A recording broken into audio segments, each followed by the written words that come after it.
If dreams can exist in a world like this, don't abandon them.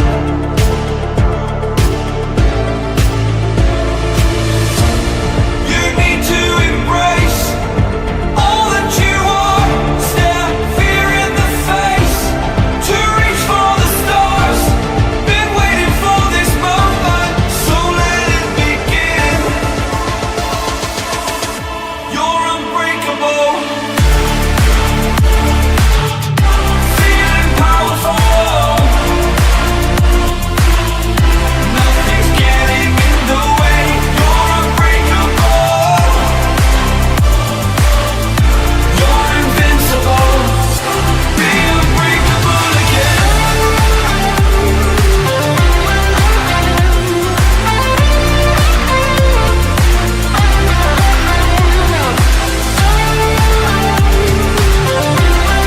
Unbreakable.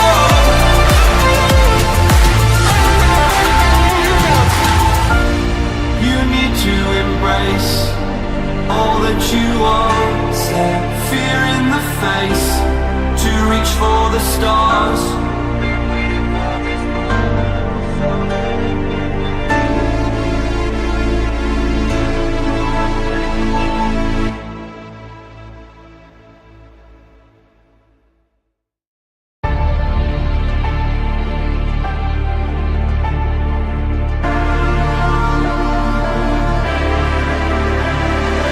It's your time. Don't be held back again. You need to resist. You're on limits. This fire is burning. You need to embrace all that you are. Stare fear in the face to reach for the stars. Been waiting for this moment, so let it begin. You're unbreakable. Feeling powerful. Nothing's getting in the way. You're unbreakable. You're invincible. Be unbreakable again.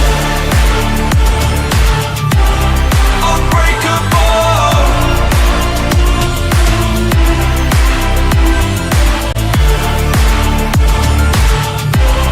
Unbreakable.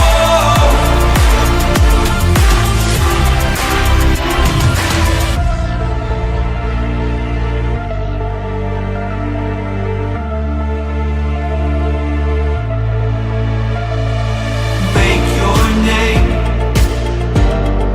Let go of yesterday. If dreams can exist in a world like this, don't abandon them.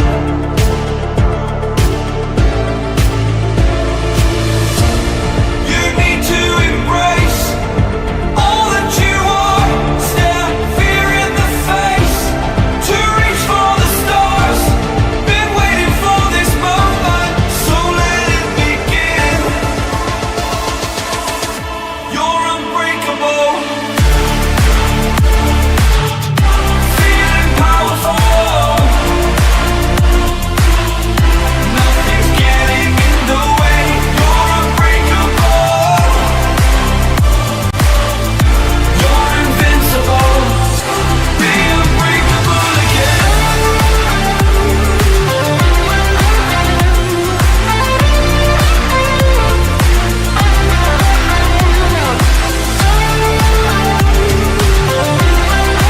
Unbreakable.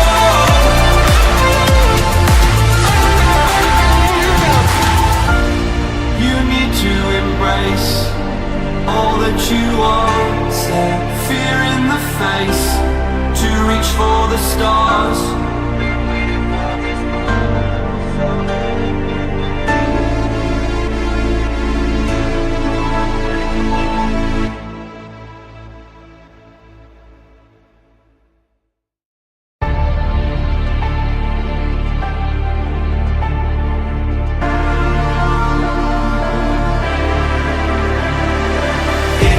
your time.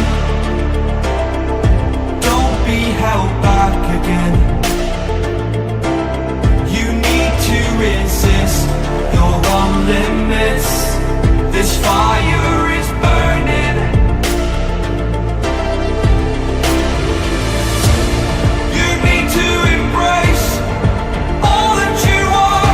Stare fear in the face. To reach for the stars. Been waiting for this moment, so let it begin. You're unbreakable.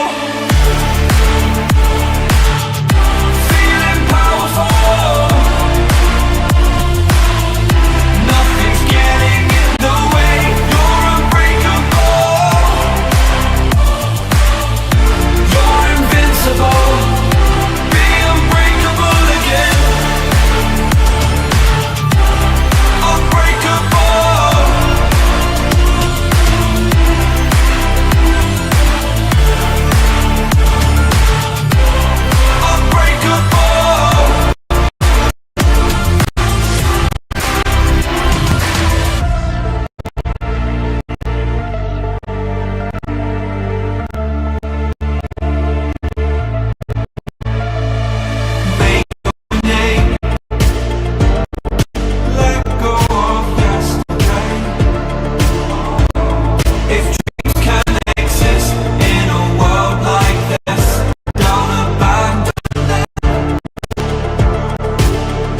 the stars.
Don't be held back again.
Hey, make some noise, ladies and gents, as we open up day number 1 of the Meta News Super Cup. We got your favorite teams in one lobby to fight for the total PUBG M domination. To bring you guys all of the action, my name is Red Queen. Together, for the first time ever, we've got Tarix on the stage.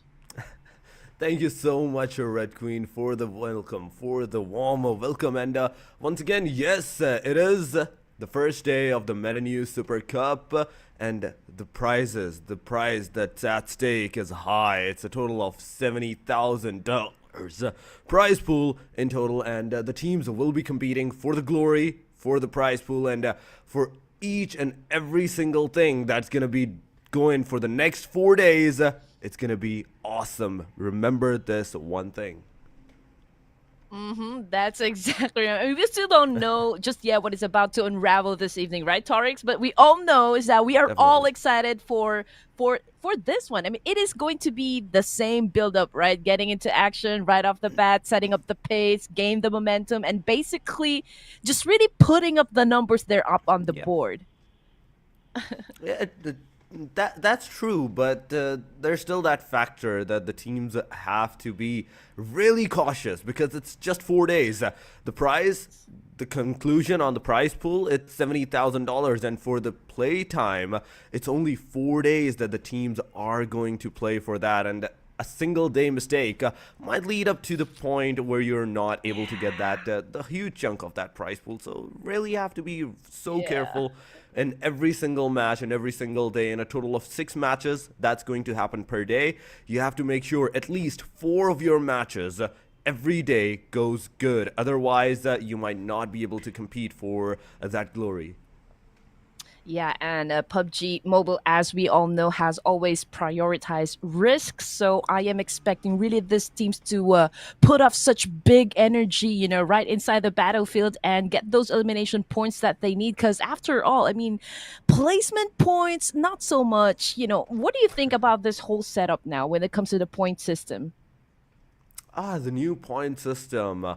I think it really puts up something that the teams have to focus on the risk factor. Whereas we usually used to see that the teams would go for the survival. No, it's not that anymore. You either get the kills or you either go home. You have to make sure that you at least get 8 or 9 elimination points in a single match to be in that peak survival stage, to be in a peak survival strategy. And every single point, whereas it matters, you also have to make sure that you stay in the top 7 for the position points as well. I know, right? So that's actually what makes it fun watching PUBG. I do believe, PUBG, this is the best battle royale. I know it's a bold statement. Yeah, that's coming from Red Queen. But here we go. Just to give you guys an idea which of the teams are going to be playing for this evening. From Group Red, we've got BTR, Boom Esports, Voin, DRS Gaming, Nigma Galaxy, Genesis, XERXIA, IHC, and Seventh Element. And did you know, Tarix? I mean, I've been reading a lot of posts, inside the community that we have some new players for Boom Esports. We also have some new players for A1 Esports.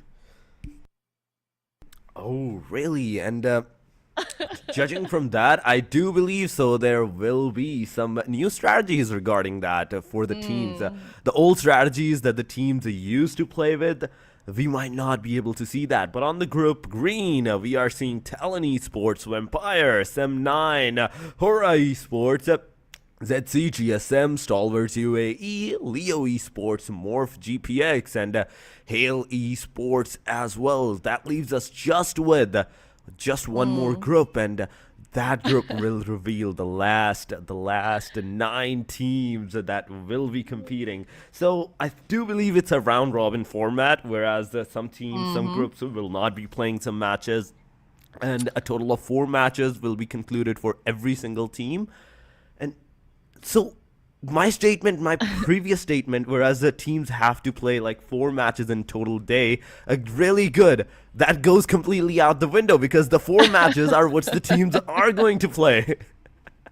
It is exciting. It is exciting. Not gonna lie there. But check it out. The teams coming from the blue group this time. We've got Skyforce, Aegon I8, FaZe Clan of Thailand. We also got the famous, the crowd's favorite, A1 NB Esports. We've got Alter Ego Eris. Is this Alter Ego? I think this is ZTC GSM, right? So NB Esports, Yeah. T2K, R9 Esports, and Malaysia's Yoodo Alliance.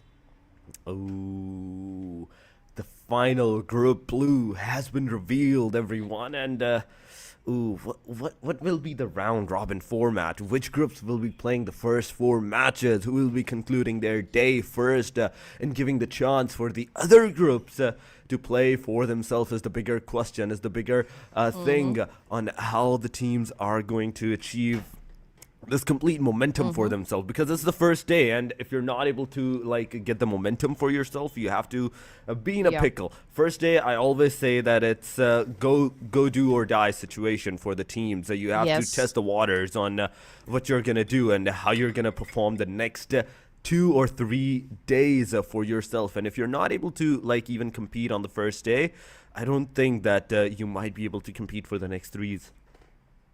Yeah, I agree with you. I mean, you really have to go big or go home, especially that we're just going to play a set of matches for 4 days straight. And you just have to really lay out a very good foundation, at least to create that huge gap compared to the rest of the teams if you really want to finish this game at the top. And I also do wonder about the fact that, A1NB Esports, there is another player that joined them recently that would be Rowdy. And I'm really curious what kind of energy they're going to be bringing into the table, how it is going to be affecting the whole dynamic or team composition of A1NB Esports. But here we go. Today's map schedule, everyone, for day number 1 of this tournament. We're going to kick things off in the El Clasico map of Erangel, followed by Sanhok, and then Miramar, Erangel, Sanhok, and then we're gonna end things again in the land of Sands, which is, of course, Miramar. Oh, yes. A good map rotation, I'd say, none the least, and the teams will have a good chance to compete for themselves, because it's 2 Miramars, 2 dry pace maps right off the bat, and we mostly see that the teams do wonders in Miramar, whereas Sanhok usually is that map where teams go for some bonus points.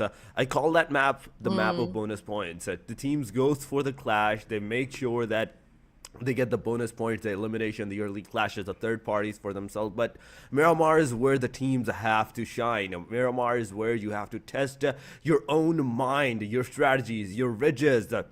And those ridges will be the crucial factor, whether you're going to live or whether you're going to get eliminated by any other team or even a third party from the backside.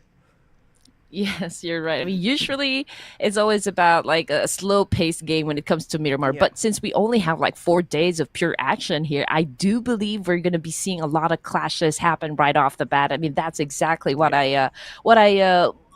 I'm looking forward to. But when it comes to the money making map, right? I'd still go for the El Clasico map of Erangel. I mean, these guys know this map inside and out. I mean, this is the first map in the franchise after all, and you cannot really call yourself a PUBG player if you haven't been in Erangel. You have to know the map from inside out if you want to call yourself a PUBG enthusiastic or a PUBG Esports player. And that's one thing. Erangel is where like mostly teams knows the other team's rotation, so it's all 100% factor of luck of circle, I'd say, where the circle will go, how the teams are going to rotate on that, and how they're going to secure the circle for themselves. Every player knows the singular shacks, the singular compartments in Erangel, and it's up to the players and their gun powers at the very end to hold out that compartment, hold out their positions against the other rushers. And if you're not able to hold that position, I'm sorry, you're going to go out early from this match. But the other maps is where like you might have an edge, where you might get the edge, and that's why I was so focused on the Miramar side, that the teams have to make sure that in the Miramar you use your ridges wisely, you use your mountain tops wisely, and at the same time in Sanhok you have to go blindly. You have to push. It's Sanhok. Why are you even holding? It's a rumble in the jungle. That's what I always Yeah. say whenever we play in Sanhok, right? But yeah, you know what? The least favorite map, I have to admit, I gotta be honest with you guys, is Miramar. You know, I always get so panicky whenever I play, you know, inside Miramar. It has a lot of open spaces. So honestly, I'm not really good at when it comes to sniping. But let me ask you, I mean, which of the maps do you think is your favorite map? I used to love a Miramar until the 2.0 Miramar, where they introduced the Golden Mirado. Then instantly I started not playing that because that was my point of a drop, and everyone else was there for the Golden Mirado, and I don't want to play that anymore. Yeah. Now, but talking about the I first think I've showcase only- match. Right. Yeah. I've only driven the Golden Mirado once. I mean, to be honest. Yeah, No. I've never been back It's to so I've never fun. been back to Miramar. Yeah, I think 24 carat. I don't know, how do you call that? Gold 24K gold. magic in the air. Yeah, But yeah, 24K. I mean, and check it out, ladies and gents. I mean, we do this. Pro players, they play warm-up games, right? So this is a good start. We've got DRS Gaming of Nepal versus Genesis Esports. When it comes to TDM, again, you are actually showcasing how precise you are when it comes to confrontational battles. So we're talking about the CQCs, or the close quarter combats. Now we're waiting which of these teams are going to be setting up their momentum first, build their defense and offense. But so far this is a close game, 10-7, but DRS Gaming is actually on the lead. Oh, they are on the lead so far with 3 points to their name, but look at this. The Genesis Esports is closing in fast, and those points are not seeming that much high anymore, but just a 1-point difference. And it can be achieved in a single elimination, but Delta with the grenade, we have to see if that grenade is going to hold the credibility of the elimination, but no. It's not anymore, but there we go. The fire from Top G gets that elimination. The fight is back on not just the equilibrium, but in the favor of the team Genesis Esports right now, 13-12. Both teams are struggling back and forth. One team gets the upper edge, the other team's finally gets back on the equilibrium, but at the same time, as soon as they start to get up, the other teams gets back on their feet as well. And just look at this, it's going complete on the equilibrium, 15-15, and anything can happen. Right. I mean, this is the best meta so far. Whenever I cast for Southeast Asia and South Asia, I look at teams that is very good when it comes to the nade eliminations. That's kind of their opening knock of some sort. And this is so close. They are so close against each other, right? And the way that they use this one, the nade elimination points, man, it is just so fascinating to watch. And also, 17-17, nothing much is happening just yet. I mean, we do see the gameplay kind of like a tug of war, so to speak. But I think nobody wants to give way of some sort. But when it comes to TDM matches, Torix, I do believe you need to have those power positions. Those power positions and those corners, I'd say, the corners of other teams' base. You need to have that for the upper edge. But so far, the majority of the time, teams are staying in the mid. They're taking the fight in the center compartment.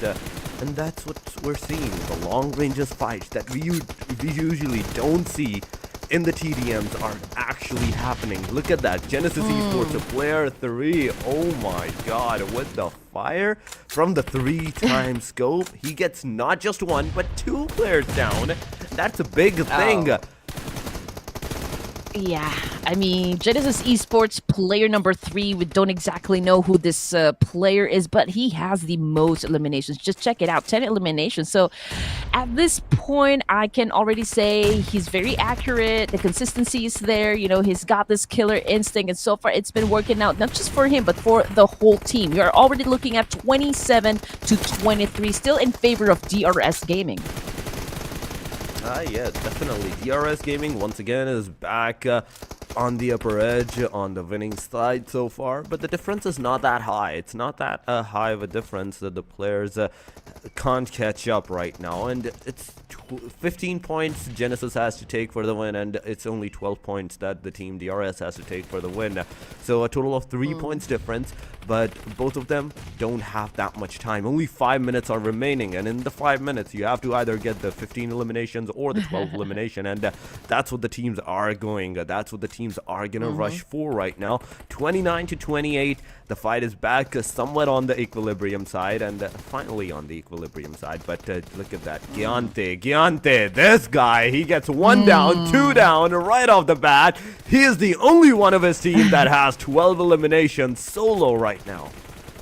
I know, right? But this is still a tug of war, ladies and gents. And as you can see, we cannot really say just who will win this whole TDM match. I mean, okay, one team is actually leading the fight, but then eventually the opposition will definitely catch up. So it's a back and forth situation up until now. But let's check out the clock. Okay, 4 minutes. Still, both of the teams still has a little bit of that time to actually reach that 40-point mark. We're only talking about 6 points remaining here, and Genesis Esports has that 1-point lead up against the DRS. Definite, but just a 1-point lead, I don't think it's a lead at all, but the time is going to make the difference. The teams will get panicked because of that, and they will push forward, but it's only 4 points or 3 points that the team have to gather. DRS closing in fast, getting on the equilibrium side. Now they're going to push on the team Genesis Esports, but Genesis Esports is not holding back as well. Smile gets a beautiful elimination. The fight is on the 39 to 38. Just one more DRS, and you will have the victory for the first match. But at the same time, Team Genesis Esports, now they're not getting out from their base, and solely because they want to make sure that they get the equilibrium. They put the same pressure on the team, and that's what they have done. Both teams are giving equal chance on each other to push forward first, but none of them are pushing forward. Look at this, Red Queen. Anyone who's gonna push is straight up calling their demise. Yes, pretty tied up at this point in the match. Goodness me. We can see a lot of nades being exchanged coming from both of the teams. Nobody wants to push a little bit forward, right? They don't want to be reckless in this situation, considering that we're talking about just like a 1 point more. 1 kill to seal the deal. Player number 3 cooking up that nade, tossing up against DRS, but not hitting his target just yet. And just look at how they tried to evade all of those bullet attacks. It is just so wonderful. It is wonderful right now, and the most wonderful thing that I'm seeing right now is the players are holding their positions firmly. They're not pushing no matter what. They are making sure that no, we are not the one to make the mistakes. We are not the one to get eliminated in the showcase match, but only 2 minutes are remaining. You have to do something. You have to take the risk, and that's what player 3 is trying to do right now, getting on top of this the cardboard or the crate, but at the same time he might not be able to see the players because they're in the base as well. All of them, every single one of them is in the base, but Genesis Esports, as they are getting somewhat anxious, I think it might go against Team Genesis Esports because of this. Yeah, probably, but we're gonna be tied. If they are gonna be tied up in this situation, we're gonna be looking at the damage output for sure. But just let's check out the stats coming from Genesis. It is now Smile, already smiling because he has the most number of kills, for the team. Okay, 1 minute to Janet, you're right. You called it.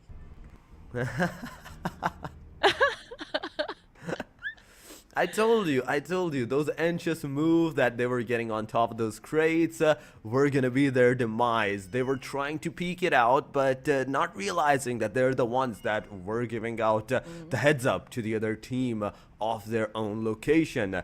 DRS took that opportunity, took that victory for themselves, and the first match, the showcase match, is in their favor. But with just a 1 point, I don't think that's called that much of a victory. Yeah, but it was a long standoff, man. Nobody wants to be the loser for the first TDM match. That's Yeah. just a sneak peek of what's about to come for this evening. I mean, it's gonna be exciting. We just know that teams are gonna be putting up a show. I mean, we're talking about how much $70,000. That is what is at stake for this Meta News Super Club PUBG Mobile Tournament. Definite. The biggest prize pool there is for the Meta News tournament. But the $70,000, they're gonna be distributed. They are gonna be distributed, and you have to be on the top spot to get that bigger chunk for yourself. You have to be on the top, and definite. Every single match as well as counts, but this was just a showcase. This was just a trailer, guys. We are about to go into the Yes. main course action. This was just a trailer. What you witnessed was just a trailer, and the teams were getting warmed up. And how the teams are going to perform in the main matches is the bigger question, because you're not going to get that respawn every time. You're not going to get respawn for the 40th elimination Yeah. for yourself. It's only one chance. It's only one strike that you have to put on the enemies, and the enemies have to put on you. So be careful on what you're going to do, how you're going to move on that, and make sure that no mistakes are made. Hi, kitty cat. How are you? What's his name? I also have two cats. Has been doing some Definitely. cameo on my stream. But yes, ladies and gents, don't forget to follow this tournament through its official gaming pages on Facebook and in Instagram. I think we also have a TikTok page for this, so you can be updated Yeah. with everything Meta News Super Cup related. And while you guys are at it, you can see that our name it's already posted down there. Just what do you say, rotations and gameplays, battle strategy, and the information gameplay. Knowledge is power. That is what I always say. And this is not just about gathering information inside the game, gathering that intel, right? But knowing your opponents and how they move inside the battlefield. So you can predict, Yeah. you can actually anticipate their movements, which I feel like is going to be the best advantage for your team. Knowing the other team's move is one of the strategies to go with, but at the same time, if they change their strategies, your previous thinking goes out of the window at that time, and you have to devise a new strategy on what the team might be thinking.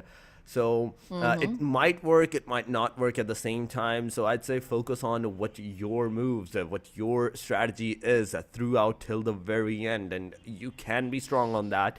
Make sure that you make the decisions on the go, because getting on the same mindset from start to end, whether you have four man or a single man, might not work out for you. So devise the strategies as you go, as you like lose or gain the eliminations for yourself. So it's up to this factor that makes PUBG interesting. You cannot stay on the one track. You have to make sure that you change your track back and forth, from the complete aggression to the complete safe side, and sometimes at the same angle you have to go for the holding as well. You have to hold out the enemy's positions.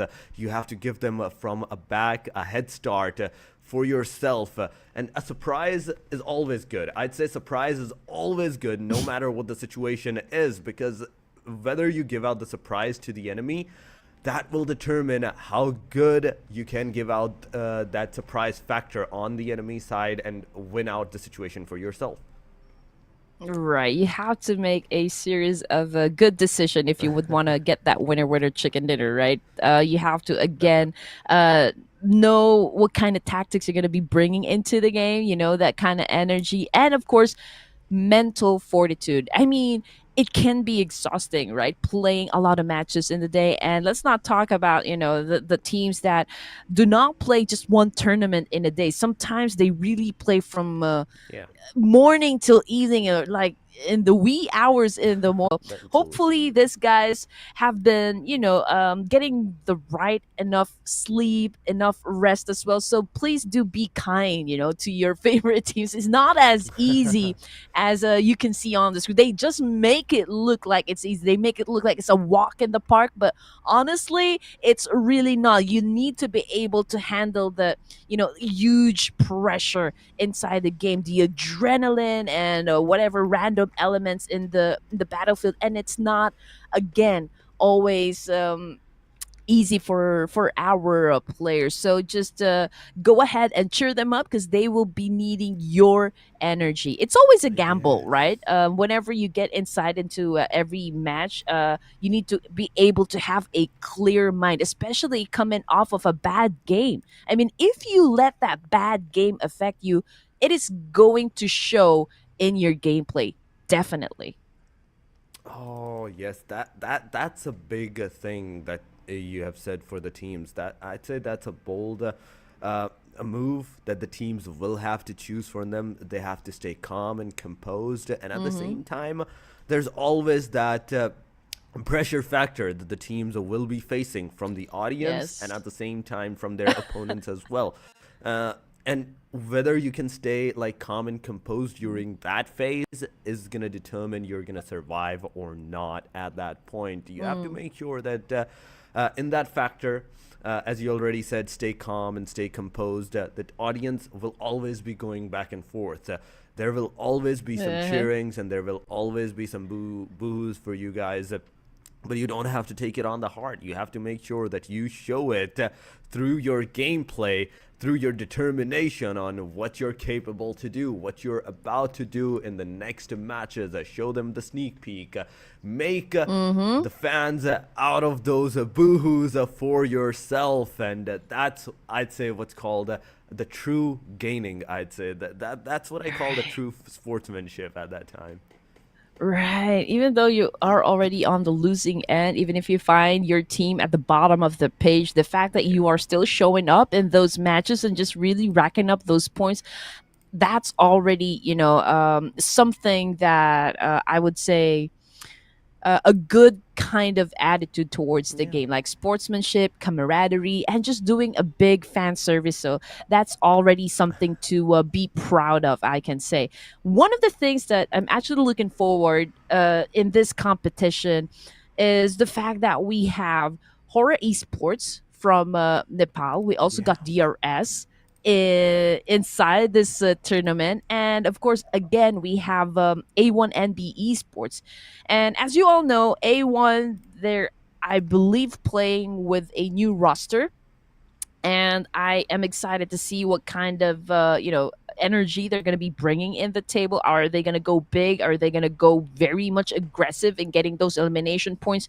We still don't know, but I am really curious at what kind of strategy they're going to be showing us. There's also Boom Esports. I believe there's also they are also part of this competition. I just know that Flyboy is already part of the team. Flyboy actually came from Kagendra, which is frankly one of the teams that I consider a force to be reckoned with. There's Yeah. also some new players from Bigetron Red Villain.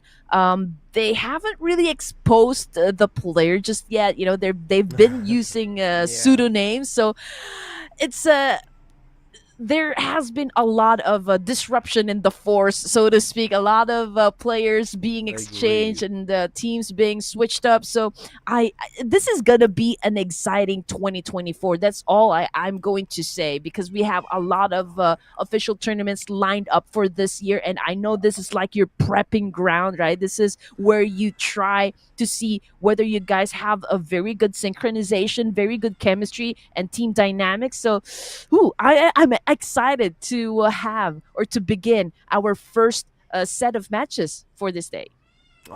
Before we even go to the first match, I would straight up ask your Red Queen, which team would you go with for the next 4 days? Oh, Because it's back and forth groups. It's group oh green, group red, man. and group blue. And if you have to choose one team out of all of those teams, 24 teams, or 27 teams, I think. Yes, 27 teams. Which team will you go with? Oh man, that is a tough question right there. I mean, we all know that this is a stacked lobby, So we have the best of the best teams of Southeast Asia and South Asia. So it's really hard to choose which of the teams I think is really gonna do great or be winning this whole competition. But okay, I'll take that challenge. Okay, I always go for the dark horses, right?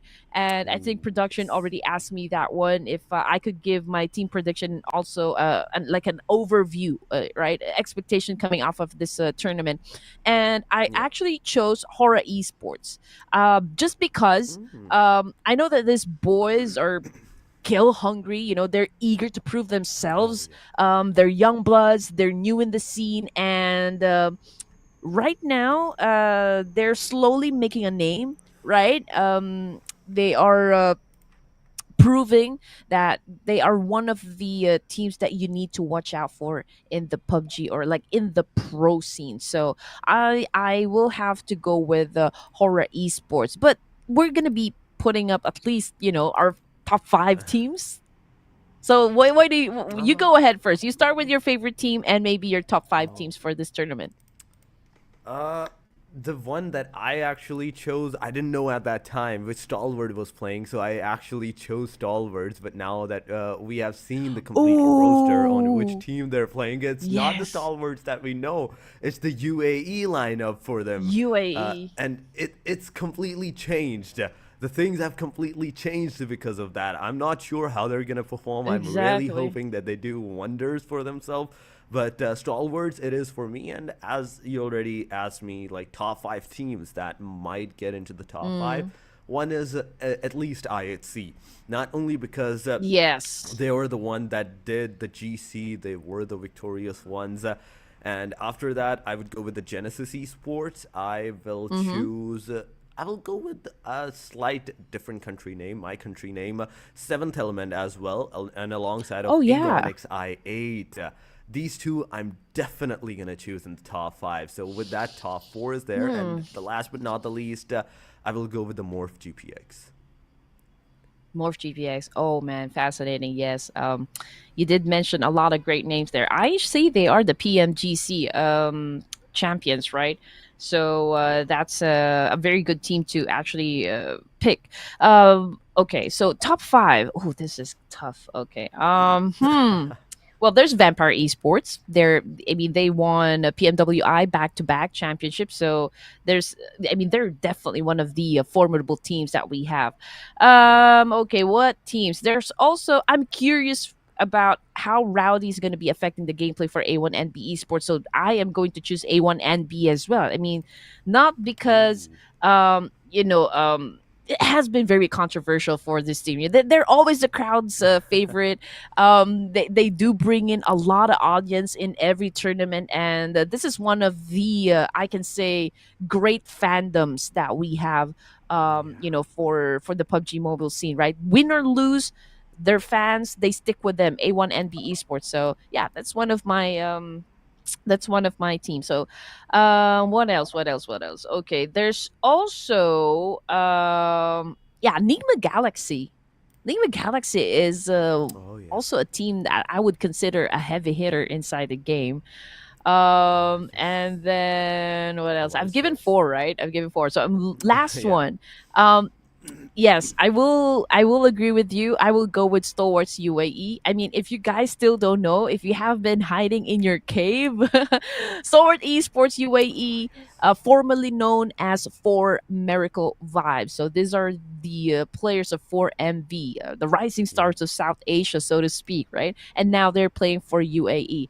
I believe these are like their last few matches for South Asia and Southeast Asia because they will be heading to the Middle East server to actually compete there. Yes. But if you're wondering what happened to the original roster of Stalwart Esports, they now have become free agents. Another juicy, controversial issue in the pro scene. Oh my goodness. Oh my god, the stalwarts from the 4 Miracle Vibes to Stalwarts UAE, they were the top four in the PMGC. So it is also a force to be reckoned with right now. Mm-hmm. But at the same time, already you have mentioned they are free agent. The main stalwarts lineup is free agent, and if you guys want to hire them, go do that. Go do that. It's a big chance. It's a big chance that you might be able to get a lot of them. I think I might hire them at this point if no one does.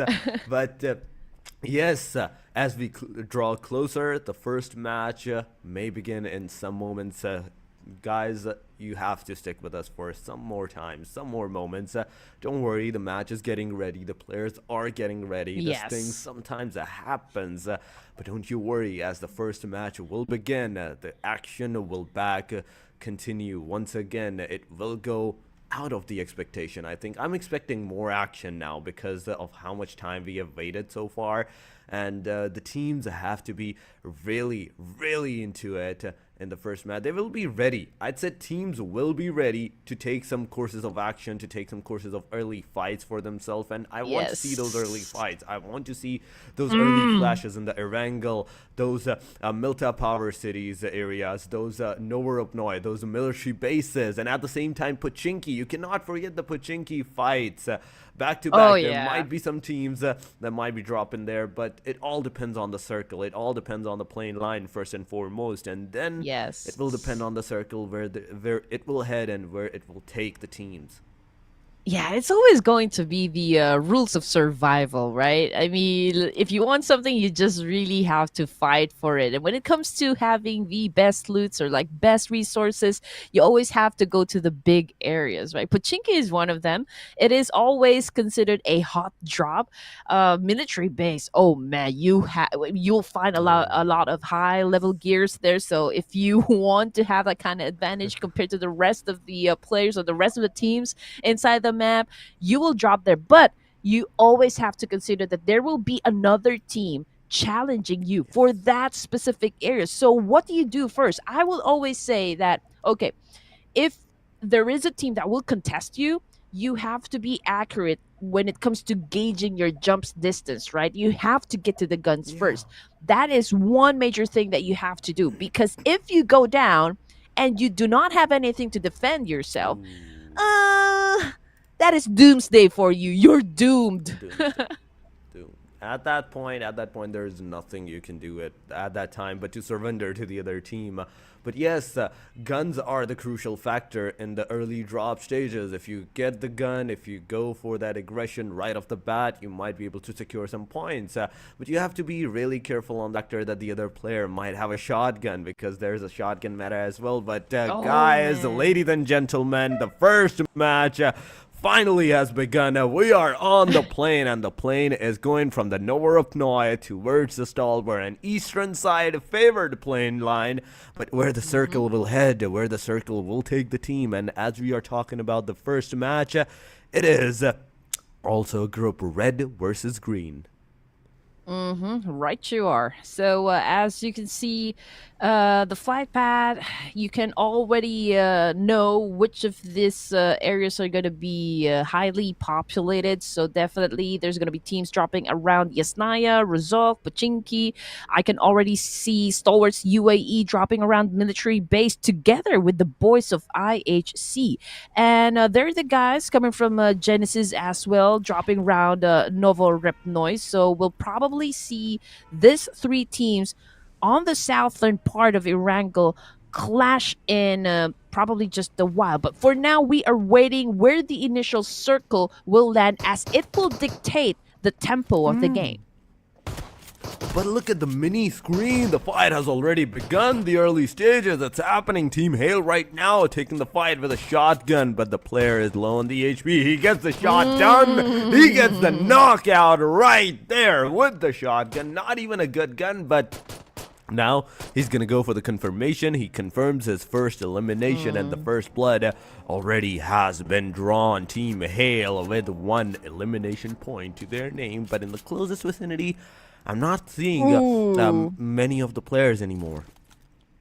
Yes, sir. I mean, not a good start for the side of Bigetron Red Villains, that is for sure. Also, coming off of the kill feed, we saw Flyboy shut down another player inside the map, so we'll just have to check it out later.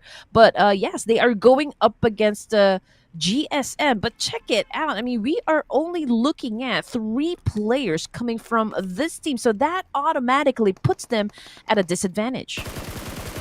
Oh Oh yes, a three-man squad is already a disadvantage right now. Then the Team Boom is actually going forward.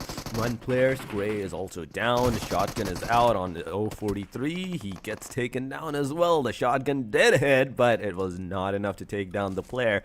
Team Boom, this is their second elimination. Flyboy with just solo 2 eliminations. Now the Team Boom will go for the final elimination on Krita. Krita gets 1 down. A good start from Krita as well. He can get the completion on the player, and he does it. He does it. At least he gets 1 completion on the player. Team GSM right now making sure that if they're going down, they're taking at least 1 or 2 down with them.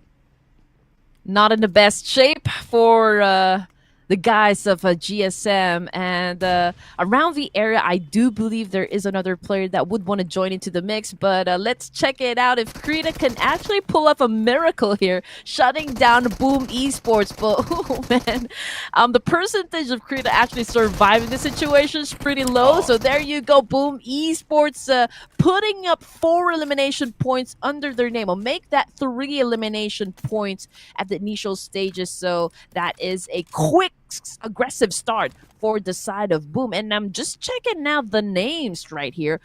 Frenzy also joined the team, so that is interesting. Unfortunately, in the process, Boom Esports also lost one of their member, but Paslon, oh my goodness, he is now on the floor bleeding out. Bigetron Red Villains looks like the end of the line for them. It is over for them, but Team Hale has got the 4 eliminations at the cost of 1 of their player as well. That is Sky only. The first blood was drawn by the Team Hale, but now they have also lost 1 of their players. They have to change their strategies because of this, because the 4-man is down on the 3-man. It's a trio at this point, and Milta City might not be that favorable for you at this point, because there might be some contestation at that time. But XERXIA, what is going on with them? They're rotating, and at the rotate side, Team Boom has done a boom on them. 1 player is down and completed. RNJ, Megamind, and Earth are the only 3 hopes right now. They have also taken down 1 of the Team Boom player, but the Team Boom is not backing off from this. The DBS on the face, but no connectivity whatsoever from the backside. He gets 1 shot down on the player. RNJ alongside of Earth. Now as a duo, they're gonna push on Flyboy, but will Flyboy fly? Will Flyboy be surviving this situation? This is the bigger question right now, as Earth pushes forward. He spotted the player. He gets him down, and it's a completion on the Team of Boom. Second player, Flyboy, is out, down to the last 2 players. Team Boom has to do something because they are so farther away from each other. Yes, sir. I mean, there's really no way to help Flyboy in that situation. But up until the end, man, the guy did defend himself. You know, he did his best, but unfortunately, just too much firepower. Now, for the fans of DRS Gaming, unfortunately, they have also been eliminated. And this is just stage 1. Just like we said, you know, we were expecting teams really have battles or like drop clashes inside the game. The moment that they land, they're definitely going in for those gunfights. But Megamind, oh my goodness, that was, I mean, he got shot from behind. That was a very good backstab. That was a great backstab. XERXIA also losing another one of their players, making the fight on the Equilibrium side in the Rozok City. So far, the team is slightly, I'd say, struggling at that time. But talking about the Team Hale, they had 4 eliminations.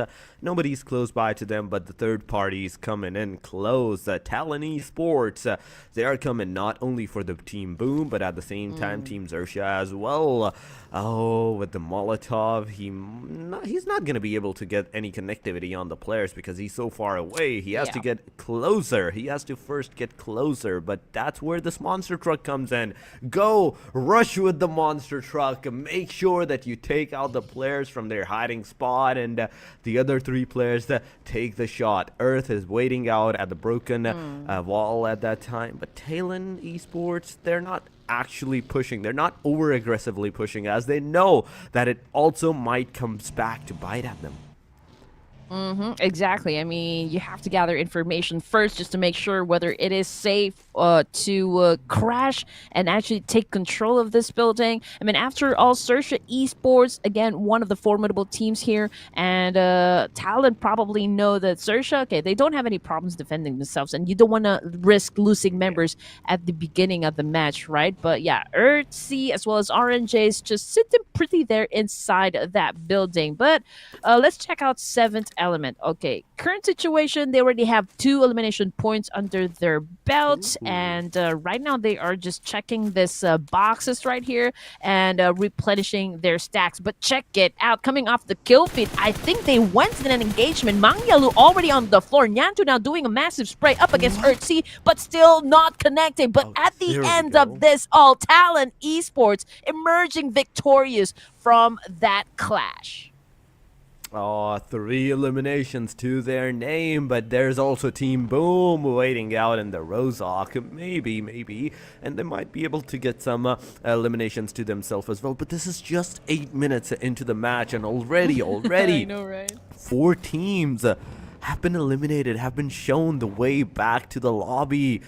It's a big start. It's a big clash that we're seeing in the first match today, and the teams are ready, in fact, for that clash. As if this is the first match, I'm excited to see the rest of them as well and how the teams are going to actually perform. But 7th Element, Goku Bot right now, he's pushing forward on the team of Voin right now, and as the team of 7th Element pushes forward, Team Voin Esports, I want to see how their defense is working out for them. But MORPH in the meanwhile fighting with the Team IHC. Team IHC also struggling right now, as they've lost one of their players, Shamir, also getting out of this Milta City area. He's not actually staying, but Team IHC has decided to move out of this position. MORPH, as they have got the first elimination, they have made sure that they are not gonna let anyone else go. Second player down on the Team IHC. Demoji is on his knees and out of this match. This is the second elimination that the Team MORPH has got on the Team IHC. Yes, good shot coming from Bobo Ho. That gained him, another point for his name. Now, MORPH GPX already has 2 elimination points. Now, let's check out Leo Esports. So far, I do believe they're being surrounded by IHC, but considering the distance that they have, I don't think anybody from this side of town is going to be pushing, exposing themselves. So we can see Height Dami on the rooftop here, just gathering information, checking out which of the teams are going to be headed towards their direction, who's going to do the crash and burn. Well, we still don't know. Again, it is still a little bit passive, from now. I mean, we've already lost 4 teams, but I think everyone decided to have a truce. So far, no more fights are actually happening, but MORPH says otherwise. They want to take down IHC once and for all. Meow Meow getting some shots at the same time. Bobo Ho also received some counterfeit shots on his side. Yoru moving from a flank angle, going to Boo Boo Ho's side. But Zoro, no! You're down on your knees! Someone has to go for the revive. Where is Zoro? That is the bigger question. IHC taking this chance to get away from Boho, but Boho also, look at that shot! This guy, and with his Scar 4 times, he's making wonders off this gun.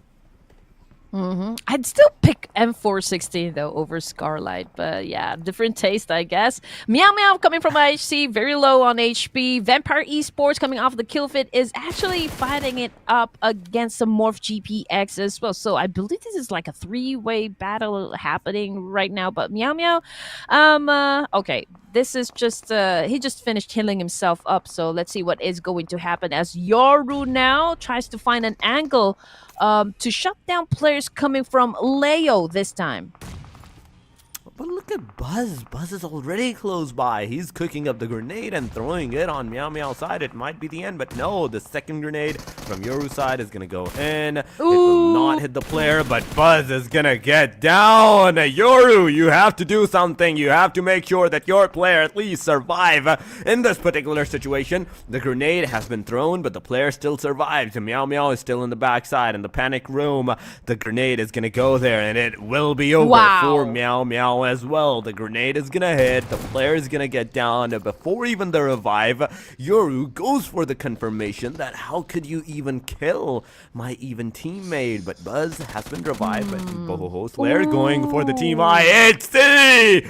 Oh my god, with this final elimination, team IHC is down on the hashtag number 13. A really early start, a really early exit in fact for the team IHC this time. Yes, sir. And also Vampire Esports having a little bit of confrontation up against Leo. Just not sure if Leo survived the clash, but we're looking at the guys of Vampire right here, putting up some numbers on the board as well. We can see Stoned now trying to do a little bit of that tap and fire up against MORPH GPX. Unfortunately for MORPH, I don't think they're going to be taking this fight. It depends, I'd say, on if MORPH is going to take any more fight for themselves or not. But Vampire is here. We saw even Leo near the Gutka regions as well. So there's still a factor that there might be a 3-way fight in this particular vicinity. But 13 minutes have passed and only 12 teams are remaining in this match. 41 players in total, but Leo taking the fight with the team Vampire Esports. One down with that M24 on the head. Vampire, you have to do something. You have to give the revive first and foremost on your teammates as you are so far away. Regroup at this point. There is still that distance, right? So there's time, for Vampire Esports to actually pick up their fallen comrade here. I don't think any of the teams surrounding them are going to be headed for that push. But let's check out the situation now for the safe zone. Voin Esports coming off of a military base, heading towards the main peninsula, but there will be a lot of teams to greet them. I mean, we're talking about the guys of SEM9 and STALWART Esports UAE as well. We also got the boys from 7 Element just hanging around the proximity as well, south eastern side. Beautiful. So that's definitely going to be a fight happening in just a while. But again, SEM9 taking in a little bit of that damage. Duzzy, if I read that right, will be tried to save in this situation. Hopefully, Stalwart Esports don't decide to actually charge up just yet. Stalwarts won't have to charge up at this point because they know the risk, the factors that they're completely out in the open, and as they're going to push forward, the SEM9 will have the upper advantage. They have the upper hill, and with the shots, with the sprays, they can take down the complete car, the complete vehicles of the team Stalwarts Esports right now. But SEM9, after giving the revive to each and every one of their players, they have decided to move away from this. Take a back step, but team... Look at the Stalwarts. They have decided to push. Look at the minimap. They are here. Stalwarts from the backside getting shots from the 7th Element. This is the third party that's happening on the team Stalwarts Esports. UAE Apex is down, and confirmation from SEM9. Somebody else's knock and somebody else's elimination. The kill has been stolen from the team of 7th Element, but Team Stalwarts Esports now, as they're pushing forward, one player gets taken down, Phoenix is down, but at the same time, Stalwarts is also giving out the price for that elimination. Oh my goodness, here we go. So, I mean, SEM9 just obliterated Stalwarts Esports UAE, right? I mean, Apex, the way that he got shut down, he wasn't able to live up to his name as being the Apex Predator that he wants to project. But anyway, here comes Yoodo now, very low in HP. He's been cooking up those nades, tossing up against 7th Element, not hitting his target, but you know what? In that exchange, he was the one who actually caught a nade to the face, and now he goes out of the game. Now, Shammer, what are you going to do in this situation? He pulls out his M416, goes behind this tree, and actually was able to shut down player from SEM9. So that is a point for their team. Oh, that is another point for their team. Now Alian waiting from the backside, giving out the beautiful cover, but the rest of his team, they're going to push forward. They're going to go in for the SEM9's final elimination, and they're waiting out. They're trying to find out the players. Goku Bot in the room at the same time. Ozzy not making a single sound. S12K with the 10 bullets are loaded. The player has been dealt with. The damage is done. He's gonna push forward, but Goku Bot with the DBS and a small peek takes down the last guy. it's over for the team Sem9 as well. 7th element with their 4 or 5, 6th elimination in fact to their name. They are still surviving the top 10, but the fights are back-to-back happening. Hale right now alongside of Team Leo is taking the fight. Hale, as they are the ones I'd say might be struggling because just the 2 men are remaining. Team Leo has a complete squad. They will have the upper edge against the Team Hale at this point, and Team Hale, they have only one choice right now: either move back or face the elimination. Ooh. NC2 right in that crosshair right there coming from Haidami. Okay, Haidami connecting his shots, but not enough to actually shut him down just yet. But this is now an altercation happening between Leo and Hale Esports. Smokes being popped off at the moment. Leo Esports getting ready to actually move in for the kill. They now have infiltrated this compound. All they need to do is just play their cards right in order to shut down Hale. But unfortunately, that was a good retaliation coming from Hale Esports. And now we are looking at down players coming from Leo. But you know what? That is also a good nade coming from Haidami, flushing out Tiger from that position. Oh my god, 2 players are down on the Team Leo. NC2 once again cooking up that grenade. If it hits, it takes down more than just 1 player, and there we go. Liquid is on his knees. Haidami, in the meanwhile, has given the revive to him. Stun 5 with the DBS now in his hand. He's going to push forward, trying to take out some eliminations on the players, but will he be able to? He gets 1 down, but at the same time gets taken down as well. Leo is out. Himson is out of the match as well. Team Hale, they have survived this obliteration for themselves, and they have came out victorious as a duo with 7 eliminations to their name. But there's another team that's pushing forward right now, and that is Team HORAA. Here we go. The team from Nepal, one of the crowd's favorite as well. But, oh man, this is not looking too good for the Hale Esports team. Yeah, okay, we've seen some nades being thrown up against Hale, trying to flush them out, but this is a 4v2 situation, Tarix, and the chance of Hale actually surviving this is not really good at all. No, let's see. No Fear cooking up that nade. Nice. Oh! Point shot! Oh my goodness, now Hale, we're talking about the last player for this game. Definitely HORAA Esports has that confidence to move in for the kill. No Fear is not done just yet, cooking up that nade, but another DBS shot just like that. Hale Esports went out with 8 elimination points under their belt.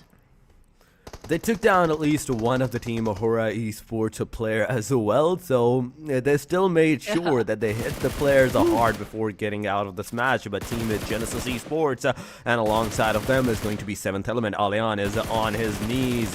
He was trying to reach the safe side, but no, he was not able to. ST gets that elimination. 1 player from the Team 7th element is down. Team Genesis Esports taking this opportunity, taking this initiative to push forward with the DBS. They get to 1 more down. Shamir is on his knees. Confirmation right off the bat, and making sure Team Genesis Esports, as they get a knockout, they secure that elimination for themselves.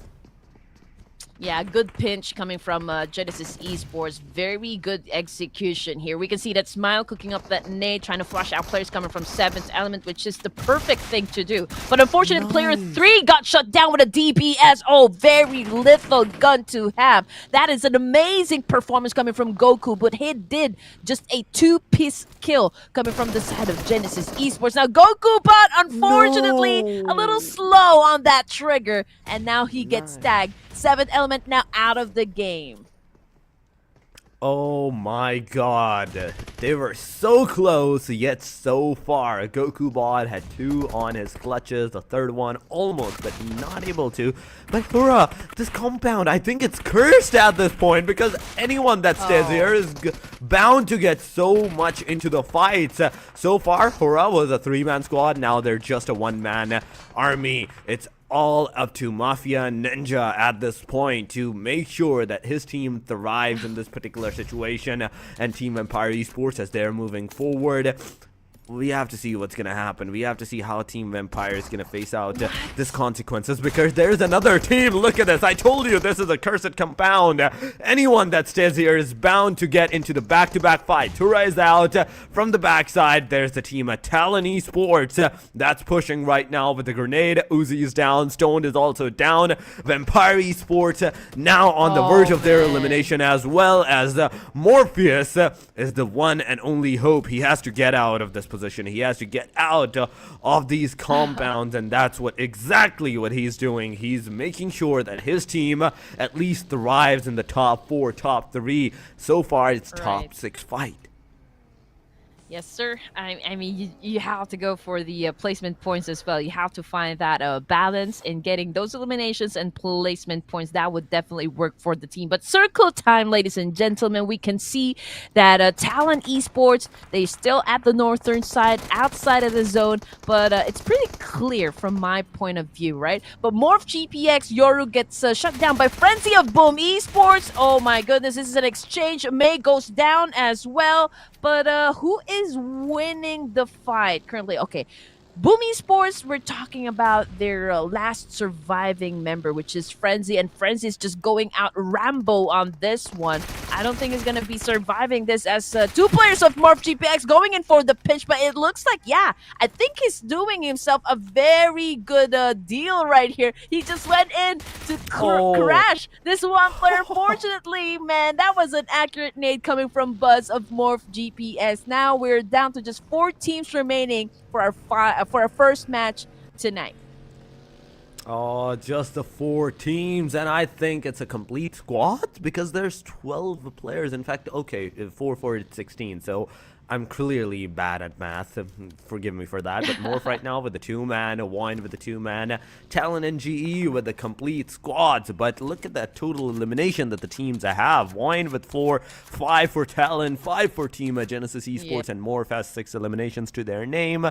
Genesis so far, and I'd say Talon has the best chance at securing that winner chicken dinner for themselves. But in the mini-map, you're seeing MORPH near the Talon. Talon might be facing some consequences from 2 different teams at this time. MORPH and the team at Genesis. Genesis takes down 1. Magni's on his knees at the same time. Buzz is down from the team MORPH. Talon also making sure that they do some shots on the players as well. And as they are 3-man right now, their first strategy is going to be pushing on the team MORPH, securing that particular area for themselves. But where is Talon going? Okay, it's a different location that they want to secure for themselves. But Yoru is out of the play zone. He's waiting out for the opportunity that he can strike when the iron's hot. But no, it's not going to be enough. The sprays are not going to hit the players, and Talon gets that elimination. MORPH is out of the match. 7 eliminations to the name of Team Talon. The fight so far is 2, 3 versus 4. Yeah, he did try to get at least 1 player coming from Talon Esports before he went out of the game. Fortunately, this was just like too much pressure and not a good spot to begin with. Now, Talon Esports just got eliminated, but the good thing about that is that they were able to put up 7 elimination points. So we're talking about the final 2 teams now. It's Genesis versus Voin. Voin versus Genesis, and Team Genesis, as they have a complete squad. The victory is imminent. 1 player is down, and there we go. It's gonna be over in 3, 2, and 1. Team Genesis Esports with the winner chicken dinner of the first foremost match, the one where we saw the most eliminations in the early stages. It has been concluded. Genesis not even losing a single player to their name, not even a single casualties. But on the elimination side, I think I saw the right number. 11 eliminations means 21 total points in a single match. What? Really? But that's the whole point of the game, right? You have to stack up numbers, right? That go big or go home. That's the first thing that we did say before we even begin the set of matches. I mean, you have to really create that huge gap. At least we're talking about just like 4 days, 6 matches. So there's really not a lot of time to begin with. Not a lot of time, and I'd say not a lot of time to even like perform your complete deeds. You have to make sure that every single match for you counts. This was the first match, whereas it was Group Red versus Group Green.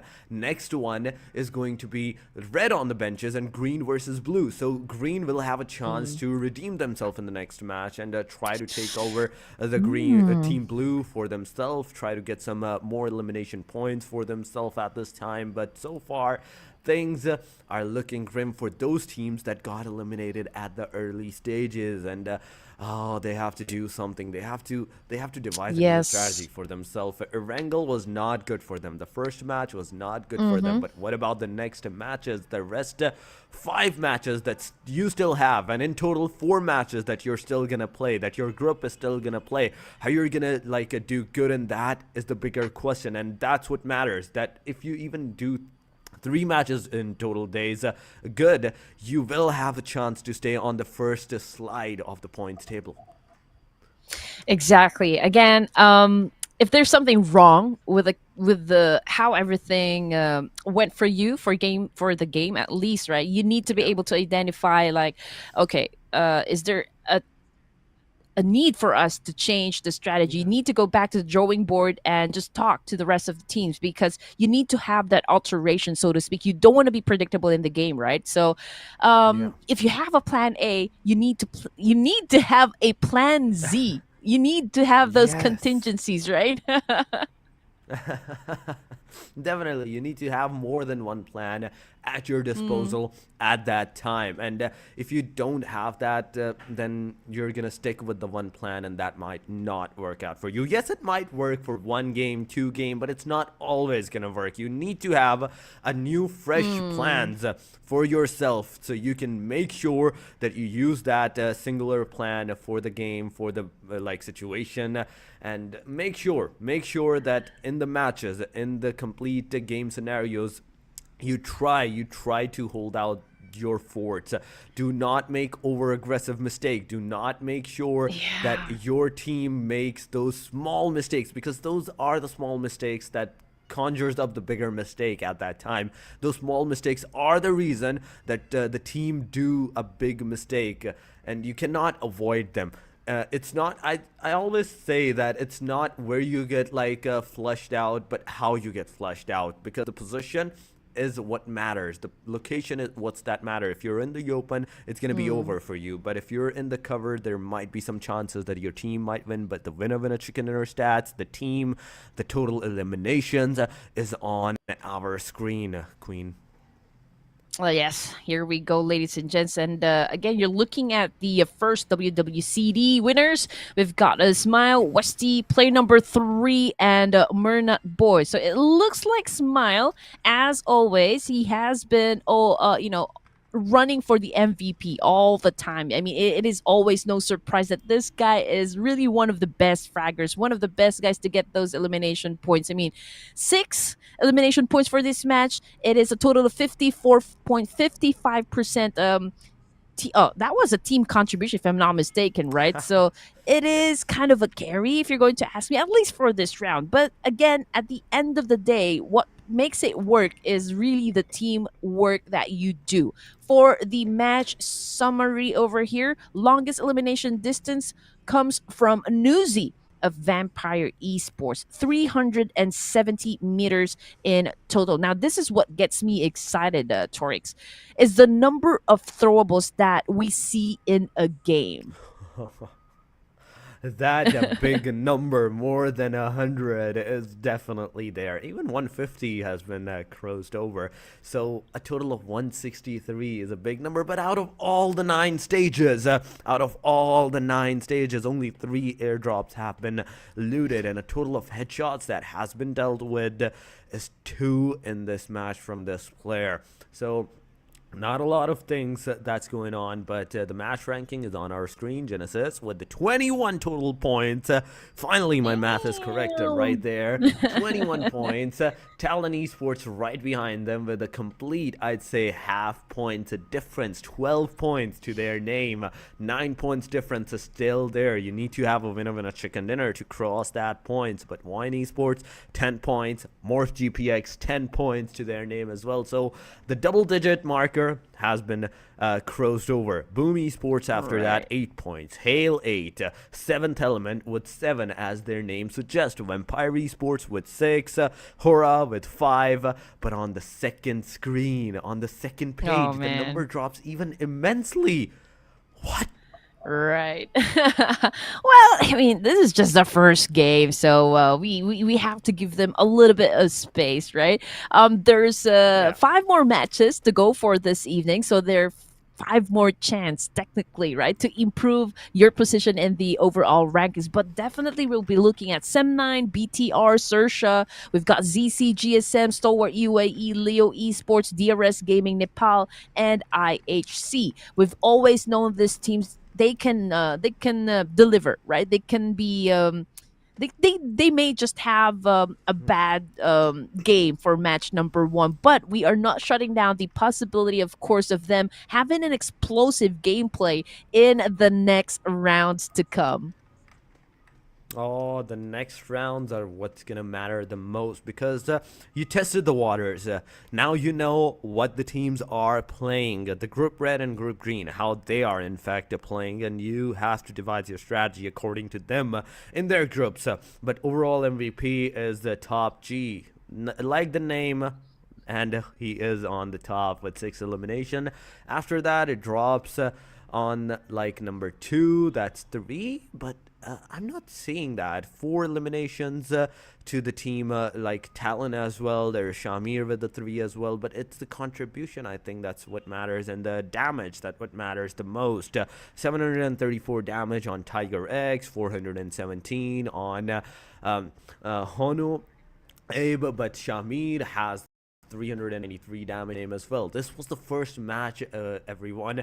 There are still 5 more matches that are still to come, and the teams will have to try and do something for themselves in the next few matches. It is the first day. You can go for the complete aggression, but remember, after this first day, you will only have 3 more days. Means 18 more matches to go, 18 more matches to conclude your complete overall standing in that complete scenario. And if you're not able to test out the waters today and devise some strategies for tomorrow, I'm sorry to say, you might not be able to do wonders in this game.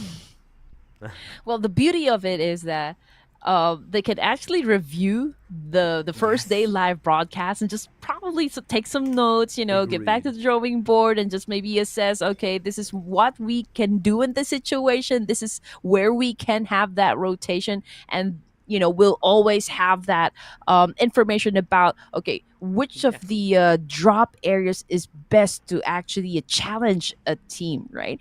But of course, we're going to be talking more of what happened during game number 1 and what we think is going to happen for the succeeding matches. So ladies and gents, please don't go away. Torix and Red Queen will be right back after a short break. Nothing's getting in the way.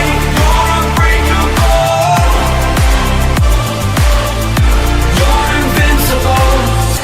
Be unbreakable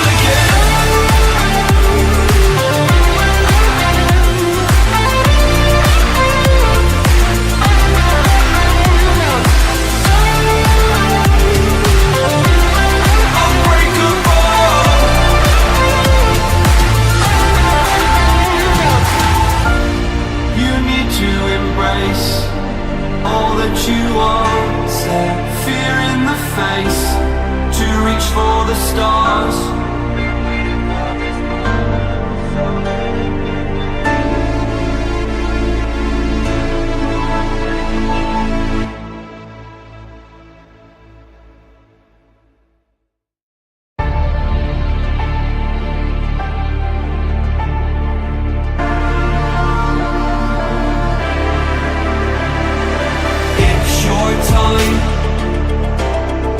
Don't be held back again.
dreams can exist in a world like this. Don't abandon them.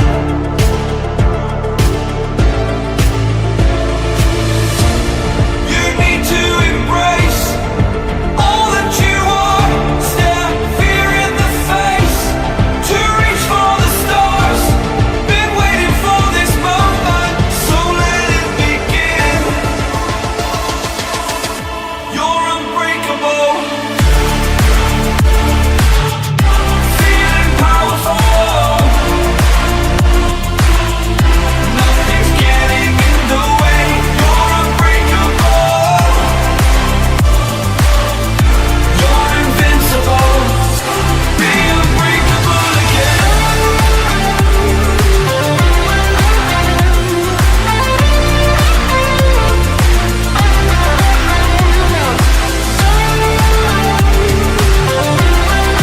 Unbreakable.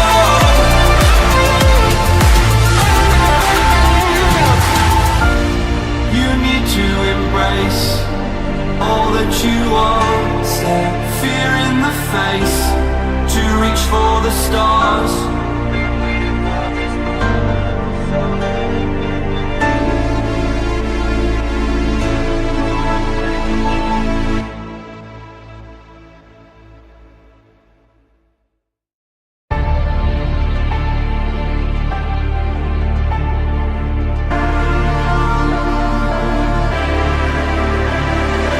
It's your time. Don't be held back again. You need to resist. You're on limits. This fire is burning. You need to embrace all that you are. Stare fear in the face to reach for the stars. Been waiting for this moment, so let it begin. You're unbreakable. Feeling powerful. Nothing's getting in the way. You're unbreakable. You're invincible. Be unbreakable again. Unbreakable.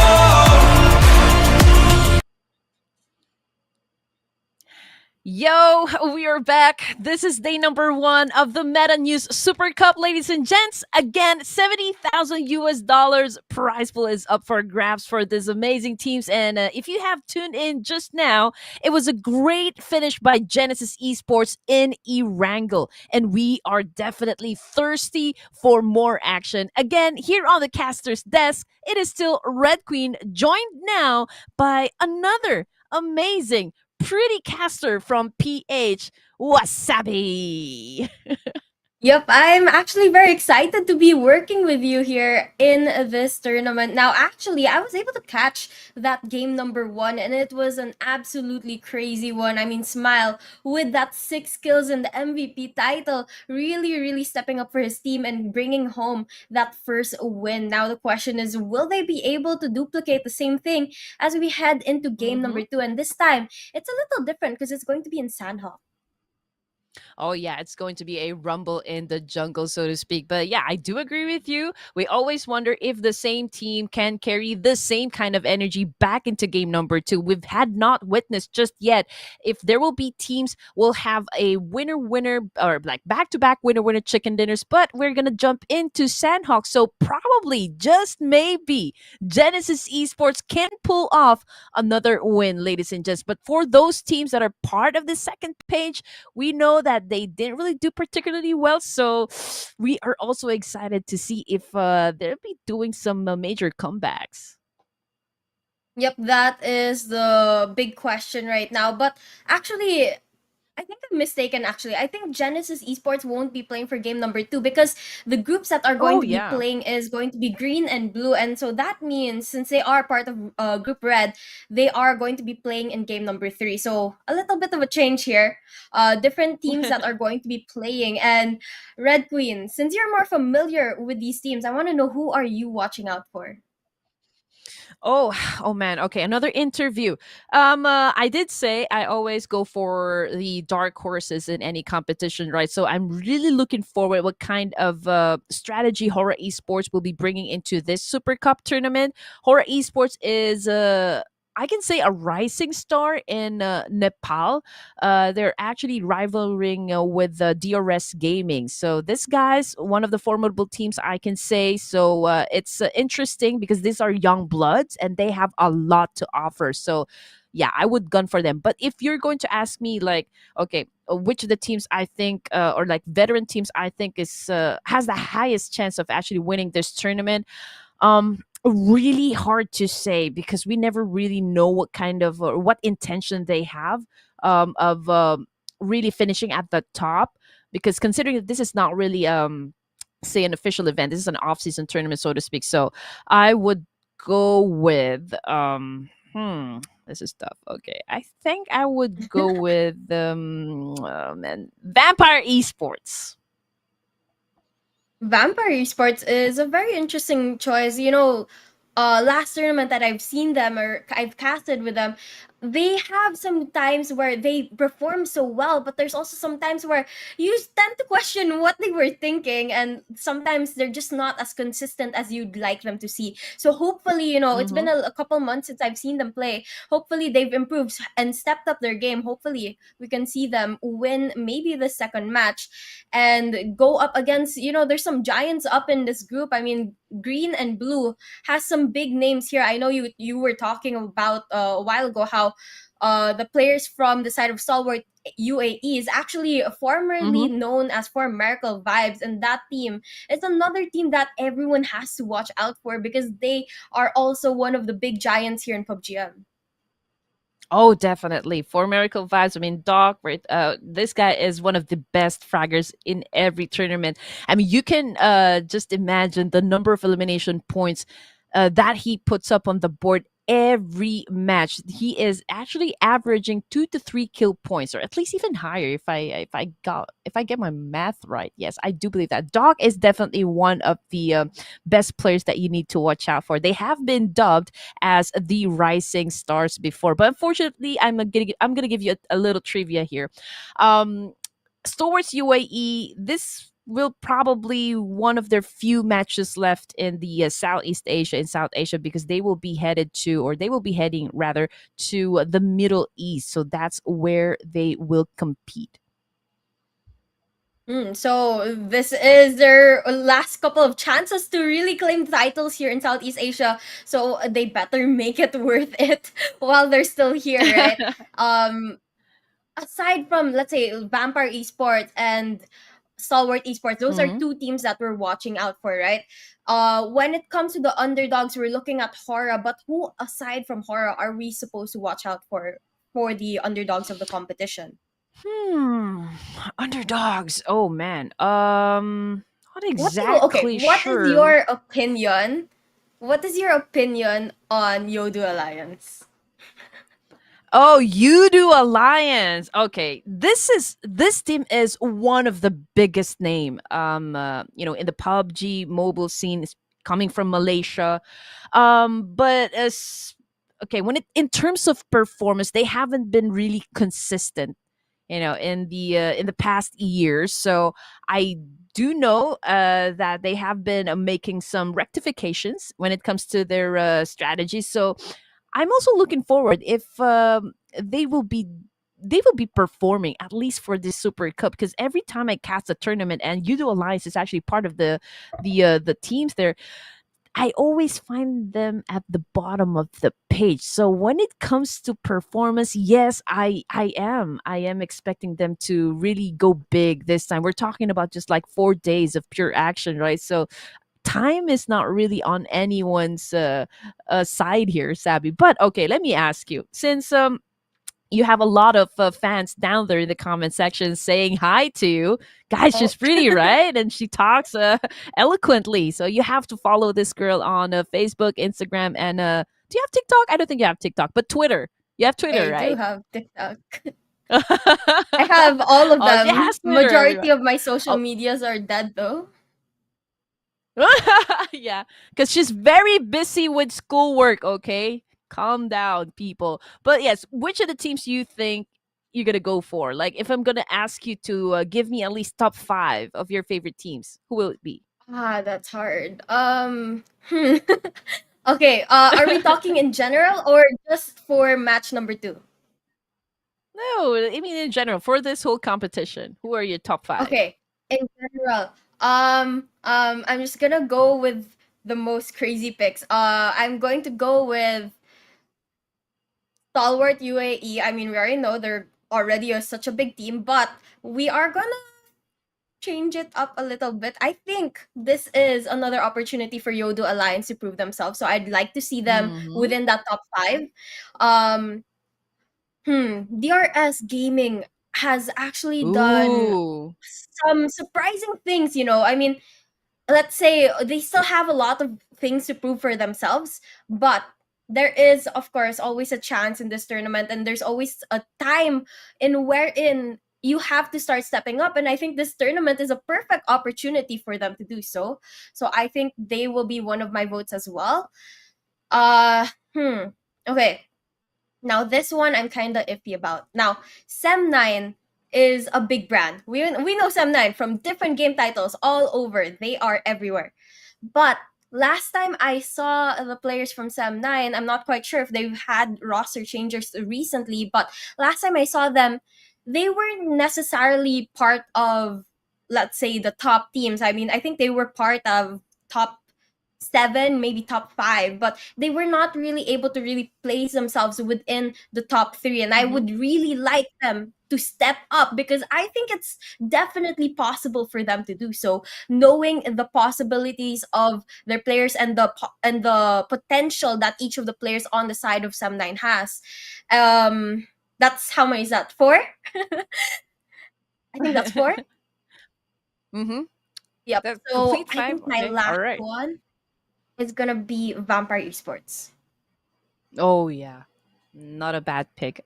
I will have to say, but yeah, okay, calm down, people. Of course, we are going to say, okay, Dark Horse HORAA Esports. This is a new team, and if you're gonna look for them on Liquipedia, you won't find any information just yet. Just like I said, nobody knows so much about HORAA Esports. All we know is that they came from Nepal. These are young bloods. These are new players. If we're gonna be comparing them to the teams that we have inside the lobby. I mean, these guys are veterans, right? I see. I mean, also vampires. They have proven themselves during the PMWI. They won a back-to-back championship, so we know that we can no longer put them at the like beginner stage or anything because these guys are already champions. So HORAA Esports, they are the dark horse. But here we go, Sabby. I mean, Sanhok has already started. It is on like Donkey Kong. Yep, a lot of the teams already landing. Unfortunately, we're not going to be able to catch the flight path here. But then again, Sanhok, it's such a small map that even if the Mm-hmm. flight path is not the most favorable, you're still able to reach every single corner of that map some one way or another. And that's exactly what these teams are doing. They are spread out, and it looks like we have some early eliminations here as Vampire Esports gets a couple kills.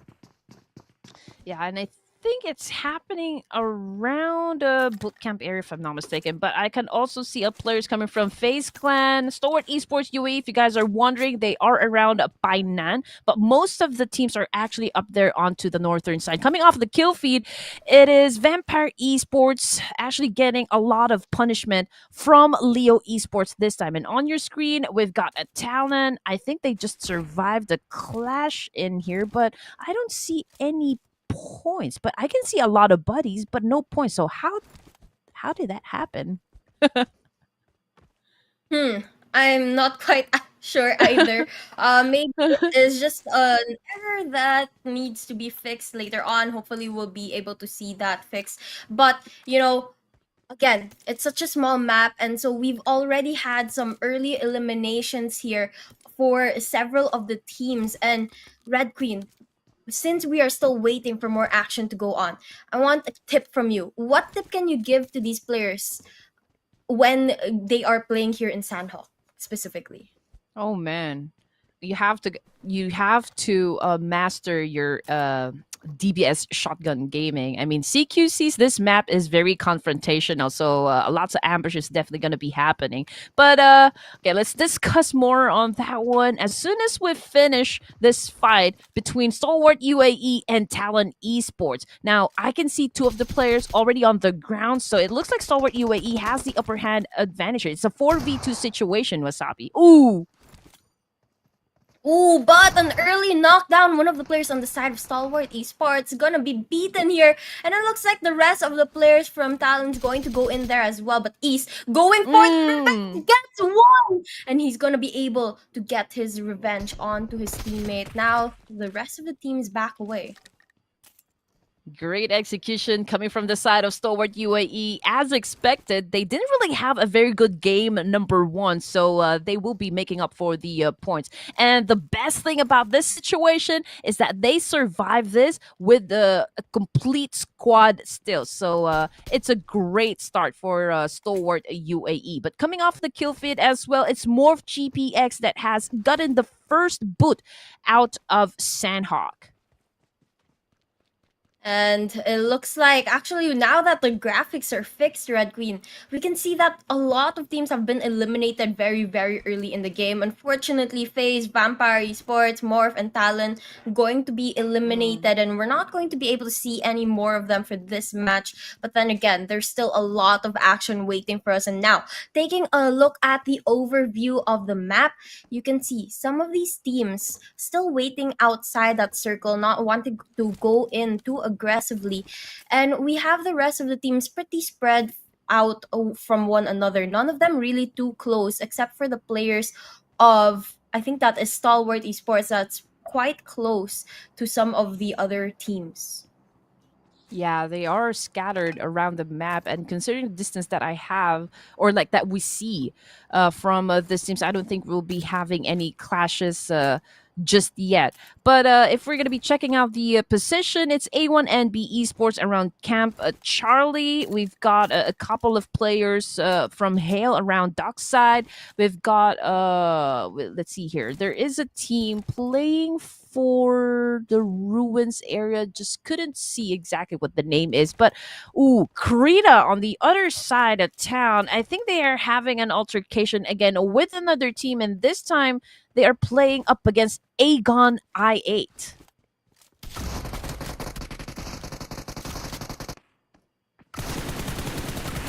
It looks like Agonite is going to lose one player, going in for another engagement. They get the revenge, gets Fearless taken care of, and that gives them time to up Crypto, going to get that 3 players still in the game. But unfortunately, in that engagement, they did lose one. And we'll have to see how that plays out later on. I mean, again, PUBG numbers game here, and as well as positions. You need to be able to stay alive so that in the later half of the match or later half of the game, you're going to be able to go up against the rest of the team still as a full squad. And you need to be able to stay alive for that to happen. Yeah, a few minutes into the game, we already lost 5 teams here, ladies and gentlemen. And this is one of the crowd's favorite, the A1NB Esports. We can see the IGL up in this tower, Sinister, trying to find an angle to shut down the guys coming from SEM9. We can only see Phoenix receiving a little bit of that damage, but this is still an even fight between these two teams. Now, this is a standoff. Nobody wants to make a mistake. Nobody wants to move forward. But the good thing about here is that Sinister, he has that vantage point. He can gather information and actually report back to the teammates. He can play this game. He can actually tell Hitman, okay, you can move a little bit forward. He can already decide which location to target first. Yeah, definitely. You know, having this high ground as well, it gives them the opportunity to spot out their opponents, especially if they decide to move around and leave those buildings like they are now. It seems that they're trying to regroup. And that's going to give the players on NB Esports a little bit of an overview and a sight of where the players of SEM9 might be. But for now, none of them really coming into contact with one another. They are playing it safe and quiet as they try to walk around without making too much noise here. You don't want to be reckless, right? When you are playing up against a team such as A1NB Esports here. But yeah, SEM9 behind this big boulder right here, just waiting for an opportunity to actually to shut down any players coming from the opposition. Yoru going in for another angle, but again, this is a standoff. I don't see any hard push happening just yet, but both of the teams are just waiting to go for that opening knock, and we'll just have to wait and see. Yoru taking his sweet time here. He probably already knows Rowdy is just right up in front of him, but we still don't have any idea what is going on exactly. But it's just a matter of time before these two teams decide to actually go for one another. We can see K9 making that move. He knows this one player right up there. Oh, but oh man, he did not check his corners, and there's the clash already happening between these two teams. Very, very unfortunate. I mean, guys, come on.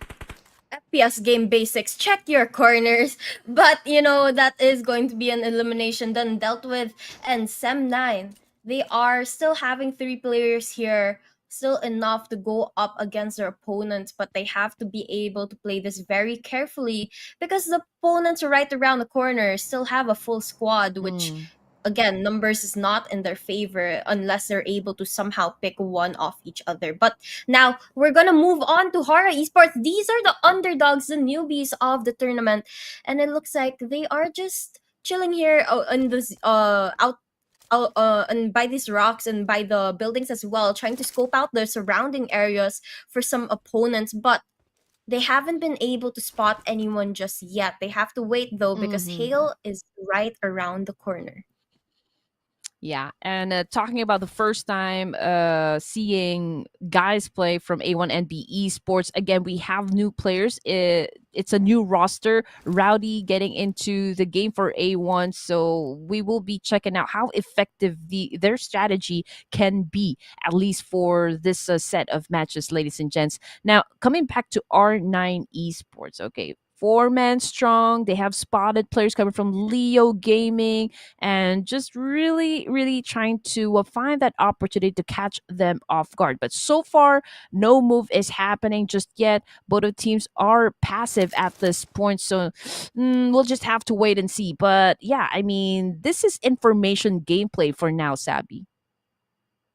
Yeah, definitely. I think this is the time of the competition where everyone just wants to be able to hold down their ground, hold down their positions, and wait for the right moment to strike. And right now, on the screen, on the mini screen right now, What? it seems that players on the side of Leo Esports, they are going out on an adventure here, trying to hunt down their opponents, but they don't spot the players from R9 that's right above that hill that they're about to go towards.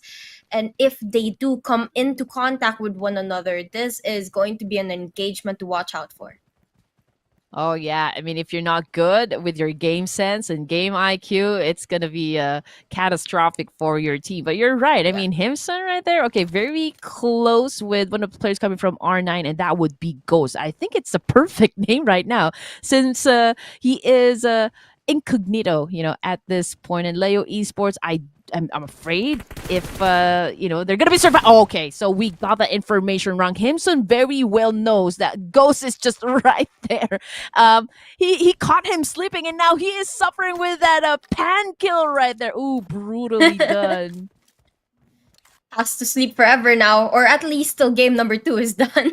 But that is going to be information given to the rest of the team that the players on the side of Leo Esports has gone into their territory. And you can see R9, they have positioned every single player in a different angle, which means that they have eyes on multiple angles on where you might be. Now, that might be an advantage for them, but it could also be a huge disadvantage because they could easily be picked off one by one. So let's see how the players on the side of Leo Esports decide to play this out, knowing that they can go in for the pick plays or they could be swarmed from multiple angles. Yeah, just checking out Leo Esports here. 5 elimination points under their name. Slipknot is still bleeding out there in the open. And again, a recap for GSM already out of the game. But before they went out, they were able to put a 5 elimination points. I can still say that's a pretty decent number. But then again, they're not out of the woods. They will have to still put in that extra work, put in that extra effort if they want to at least get a position at the top spot in this competition. Now let's check out Himson. Okay, he's trying to knock down one player from this angle. Unfortunately, when he's getting damaged as well. Hagdaimi cooking up that nade, throwing it up against the R9 as well. Or he's been popping up smoke. I thought it was nades, but he is trying to make a smoke bridge here to try and conceal his position as soon as he safely gets across to that area.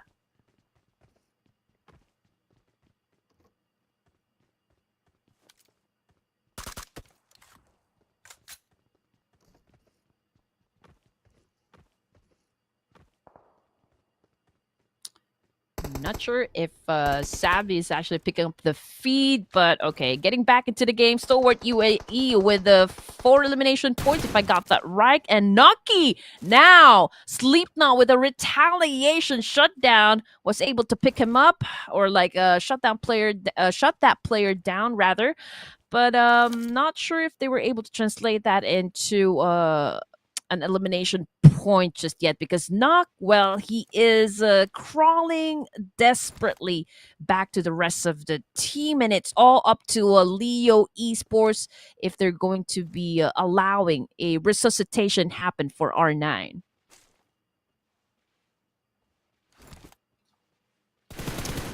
Okay, so while having a little bit of a technical difficulty with the connection. Again, we are down to just 12 teams remaining and 41 players alive. And again, Naki now already out of the game. So that's another point for the side of Leo Esports. Now, checking out the circle, it has favored the west side, or east side rather, of Sanhok over here. We got T2K coming up from the northern side of Paradise Resort, and there's a possible clash that can happen between T2K and Aegon I8. But if you're going to ask me, this is not a good spot, at least for Aegon I8, as they are right there in the middle, surrounded by Alter Ego, Eris, Hale Esports, and A1NB.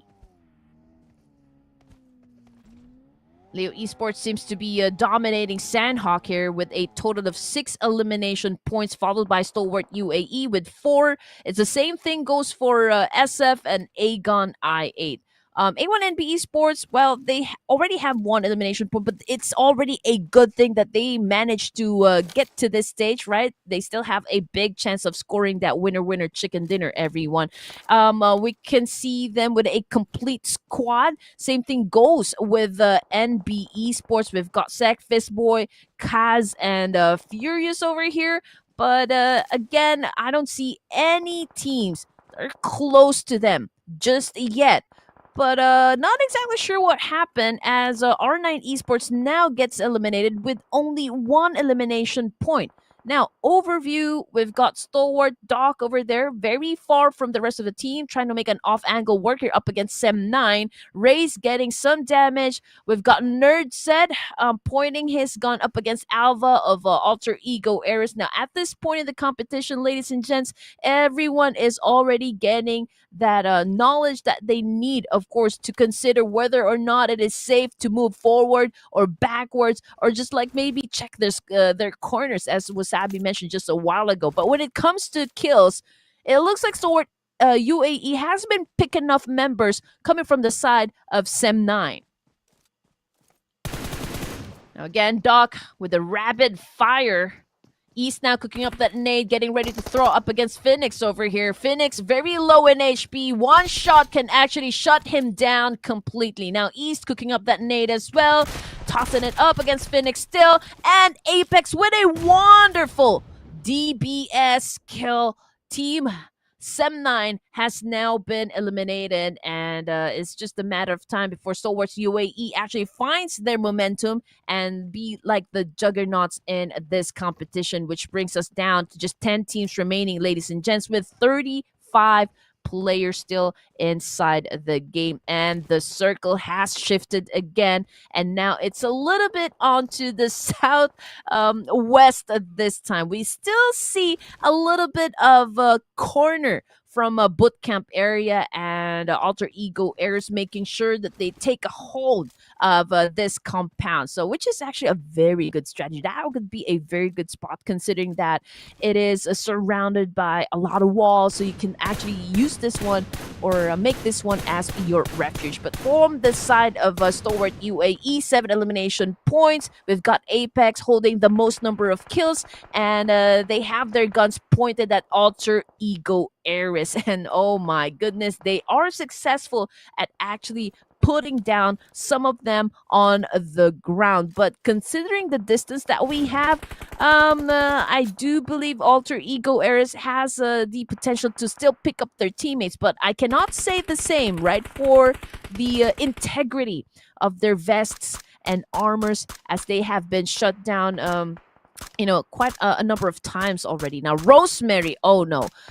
We know this guy to be like the monster, gunning always for the MVP title. The way that he moves, he has been actually awarded as the best PUBG Mobile player in 2023. So we do expect a lot of great things coming from Rosemary. Octa, oh man, he tried to get away from the situation, but East, man, East actually shut him down from that angle. That might be considered as the longest elimination distance. We'll just have to wait and see until we get to the summary of this game. Now, NB Esports shutting down players as well inside the game.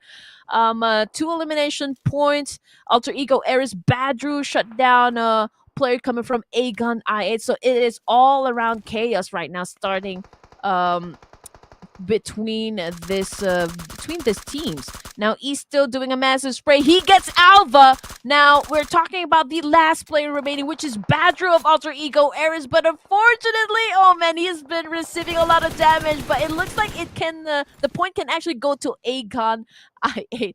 D2K Esports completely eliminated. Now Mafia Ninja on the screen cooking up that nade, getting ready to toss it up against NB, and I believe he was able to shut down at least one. Okay, he goes for the second nade.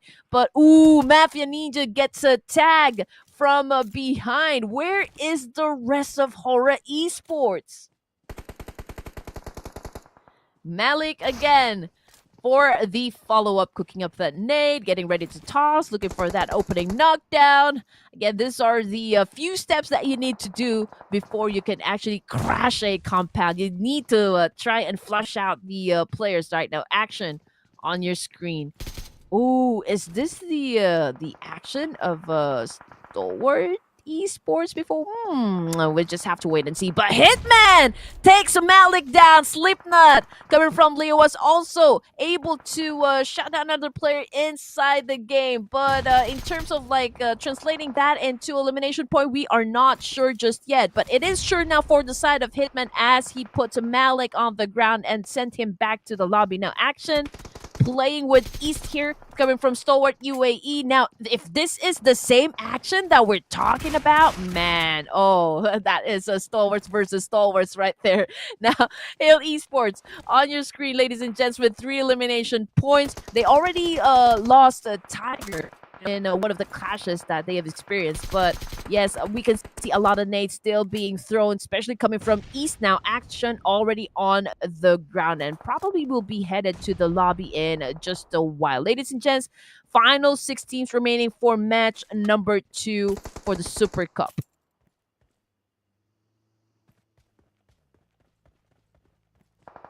All right, East already making a move here, cooking up that nade. Oh, you know how hard it is to pull off a kill here, coming from down below. Let's see what's going to happen as he challenges up the boys of Hail Esports right on top of him. I mean, it is the same situation from the side of Leo. Himson being the last player remaining, it's going to be tough. You know that it is going to be a huge challenge for the team, but the best thing that he can do in this situation is actually be smart in the battles that he picked inside the game. They did manage to put up 7 elimination points, which I always consider to be a decent number, considering that they are still part of the top 5. Man, that is a lot right? Now, Stalwart UAE, oh man, they are having like kill frenzy. They are on a kill streak, definitely. 15, 16 elimination points. Oh, this is a major, major comeback considering that they did not really have like a very great start in this competition. And now they are really making up for everything. Final three teams now here in Sanhok. And also A1 NB Esports. Unfortunately, I'm sorry to the fans, but they also got eliminated. So it is HORAA, it is Leo, and Stalwart Esports UAE. But check it out. Check out the elimination point. My goodness. A staggering 18 points. And it looks like East is still, gunning for more. He just shut down Sky of HORAA. And now we can see Apex cooking up that nade, just making sure that nobody will come out alive in this situation. Now, Himson, on the other hand, he's just chilling out here, right? He doesn't want to get into the mix just yet. He would want to, of course, catch any of the teams here off guard, but man, 3v1 situation, it is not looking too good for Himson. But we are not shutting down the idea that maybe he can perform a miracle here and actually do a clutch move. Now, with a DBS at hand, unfortunately he tried to go for a dock, from that angle, but man, that was just too fast. You blink and you miss, you snooze and you lose. But it's a very convincing win coming from the side of Stalwart UAE. I mean, a double-digit finish plus a winner-winner chicken dinner. That is a lot. All right, so here Red we Queen, go, I ladies and cannot gentlemen. hear I don't you, know so. what is happening exactly, but we do not have a microphone just yet for the side of Wasabi. So, all you out there just waiting for Wasabi to talk, just give it a second. Connection is already added. They're trying to fix the situation, so please give us your patience and understanding. Now, I mean, it was a great game for Stalwart UAE, man. They made, right, they made those teams pay. It is a revenge served by Stalwarts UA, so that is just amazing. I mean, it is a great finish right there. And that was the second match. Again, we just had it in Sanhok. Don't know exactly what is going on still. I'm already waiting for Sabby to talk here because I'm pretty sure she got I can hear excited you as well with now. a kind of Yeah. all right, there you go. I mean, just like what I was saying a while ago, all of the things that happen inside the map just put me at the edge of my seat. So, what can you say since you left me on air?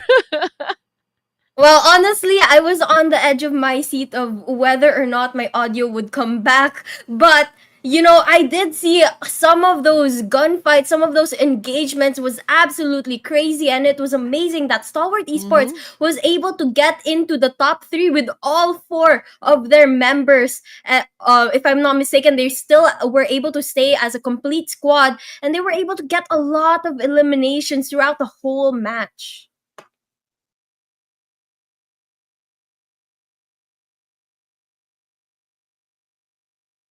Yep, so it was a very, very interesting game that happened there. And if I'm not mistaken as well, they were able to get that last and final kill onto Leo Esports and get the win as well. But it's that eliminations, I think 19 or 20 of them, that really gave them a huge number of points and gave them a huge advantage.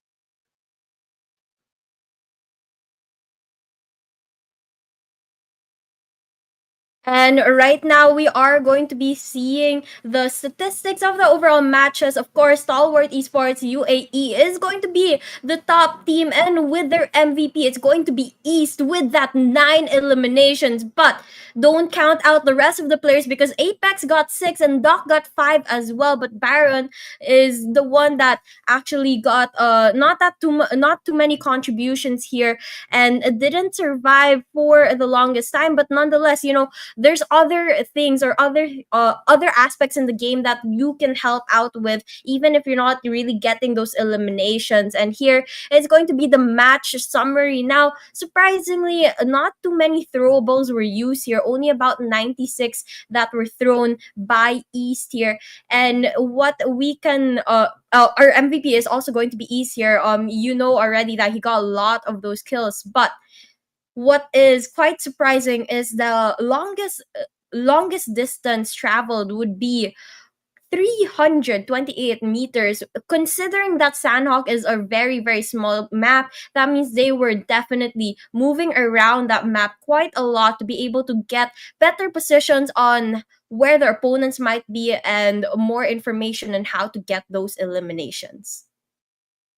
But aside from that, the total number of eliminations in the whole game itself is going to be 61 eliminations and 60 total knockouts, which means most of those knockouts were definitely secured kills. Not too many of them were revived or rescued. Very, very few were able to do that. But aside from that, going on to the match rankings, now Stalwart Esports, you already know, getting that 20 eliminations, and not only that, the 10 points as well for the placement points, as they were able to place as number one in the match. Now following that is going to be Leo Esports, a little less kills, a little less placement points as well, 7 in a total of 13 placement points. HORAA Esports, now these are the underdogs, these were the people we were talking about.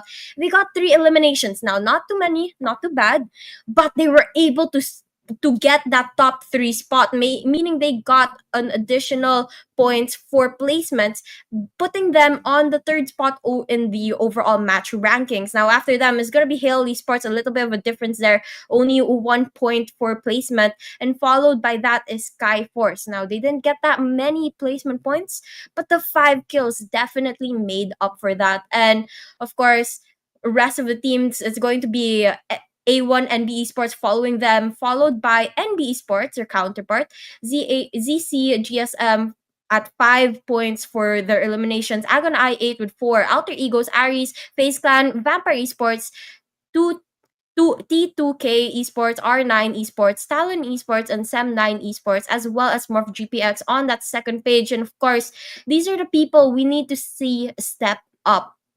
But then again, it's only match 2, right?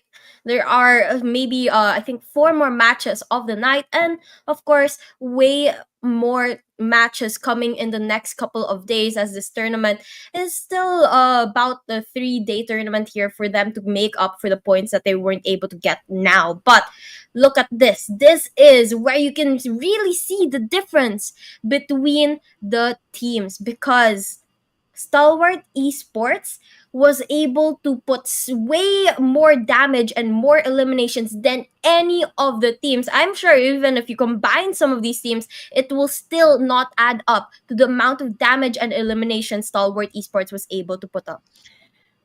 Oh my goodness, we are not really having a good time when it comes to our signal connection, are we? Okay, I am back, ladies and gents. Thank you, Sammy, for catching that one. Well, yeah, damage and elimination stats. So obviously, this is a very good execution coming from Stalwart UAE.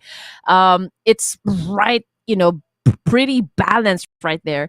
When it comes to the other teams, okay, let's check out ZCGSM.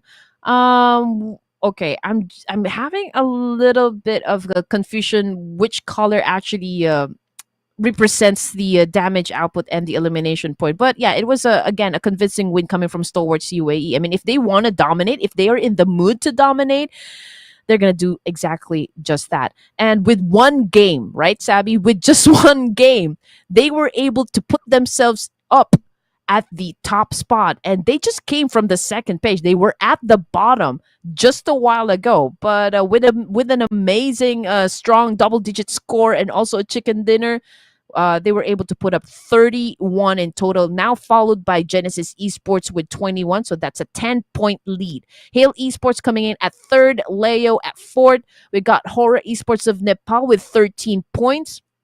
Talon Esports with 12, Voin Esports with 10. Same thing goes for MORPH GPX, and of course the Wolfpack Boom Esports with 8.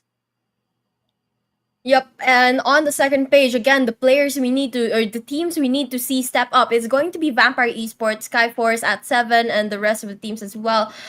Here you can see 7th Element, A1 NB Esports, ZC, GSM, and the rest of the teams. But then again, you have to take into account that not all of these teams, especially the ones that we're seeing here, like XERXIA and some of the other teams, IHC, they were part of Group Red, meaning they weren't actually playing in this match number 2, and they will have another opportunity to step up later on. But back to the point you were talking about a while ago, STALWART Esports, from being at the bottom part of the scoreboard and now being at the top of it, absolutely crazy way to go into game number 2. But honestly, I think maybe they were just trying to fool us in game number 1 and just play low key so that they can make an amazing match in game number 2.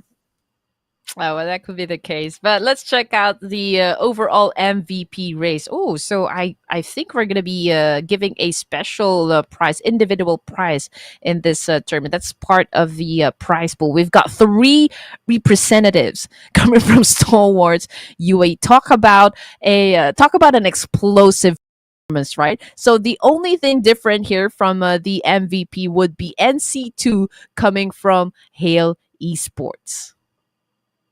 Yep, the rest of the players on the running for that is going to all be from Stalwart Esports, and it's just going to be a matter of keeping up the same performance if they want a chance, again, as you mentioned, to maybe get a special prize in this tournament for being the top player overall. But then again, it's only day number 1. So many things can change, and there's so many possibilities for other teams, other players to overtake them.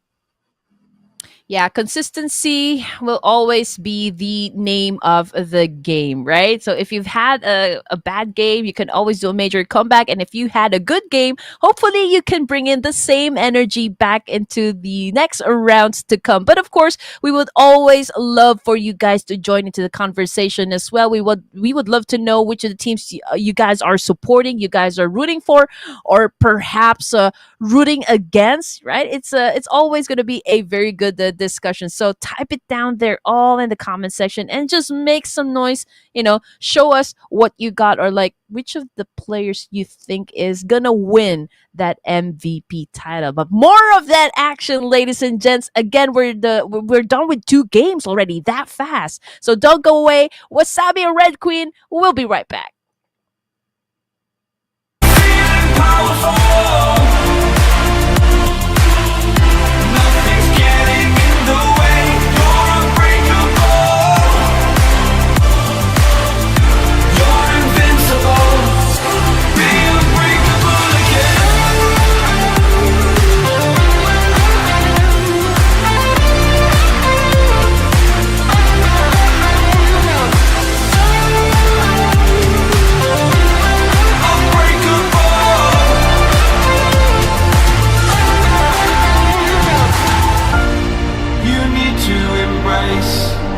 all that you are. Stare fear in the face to reach for the stars.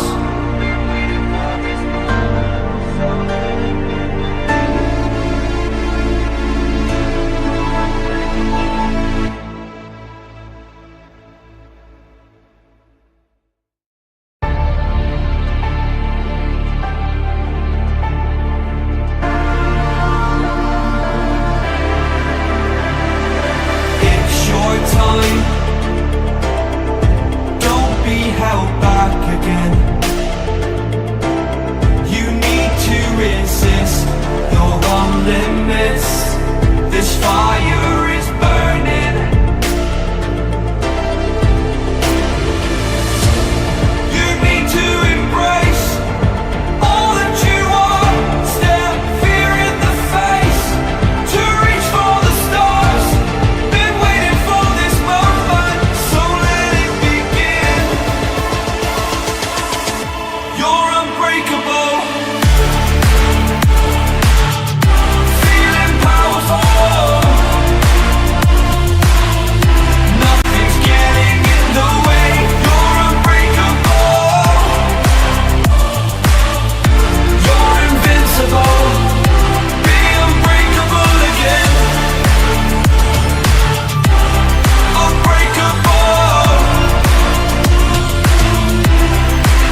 buckle up, ladies and gents, as we are now headed to match number 3 of the Meta News Super Cup. Already halfway through the gunfights. And again, I mean, I don't think it's ever going to stop. You guys are still watching Red Queen and Sabby serving you all the action you can get this evening.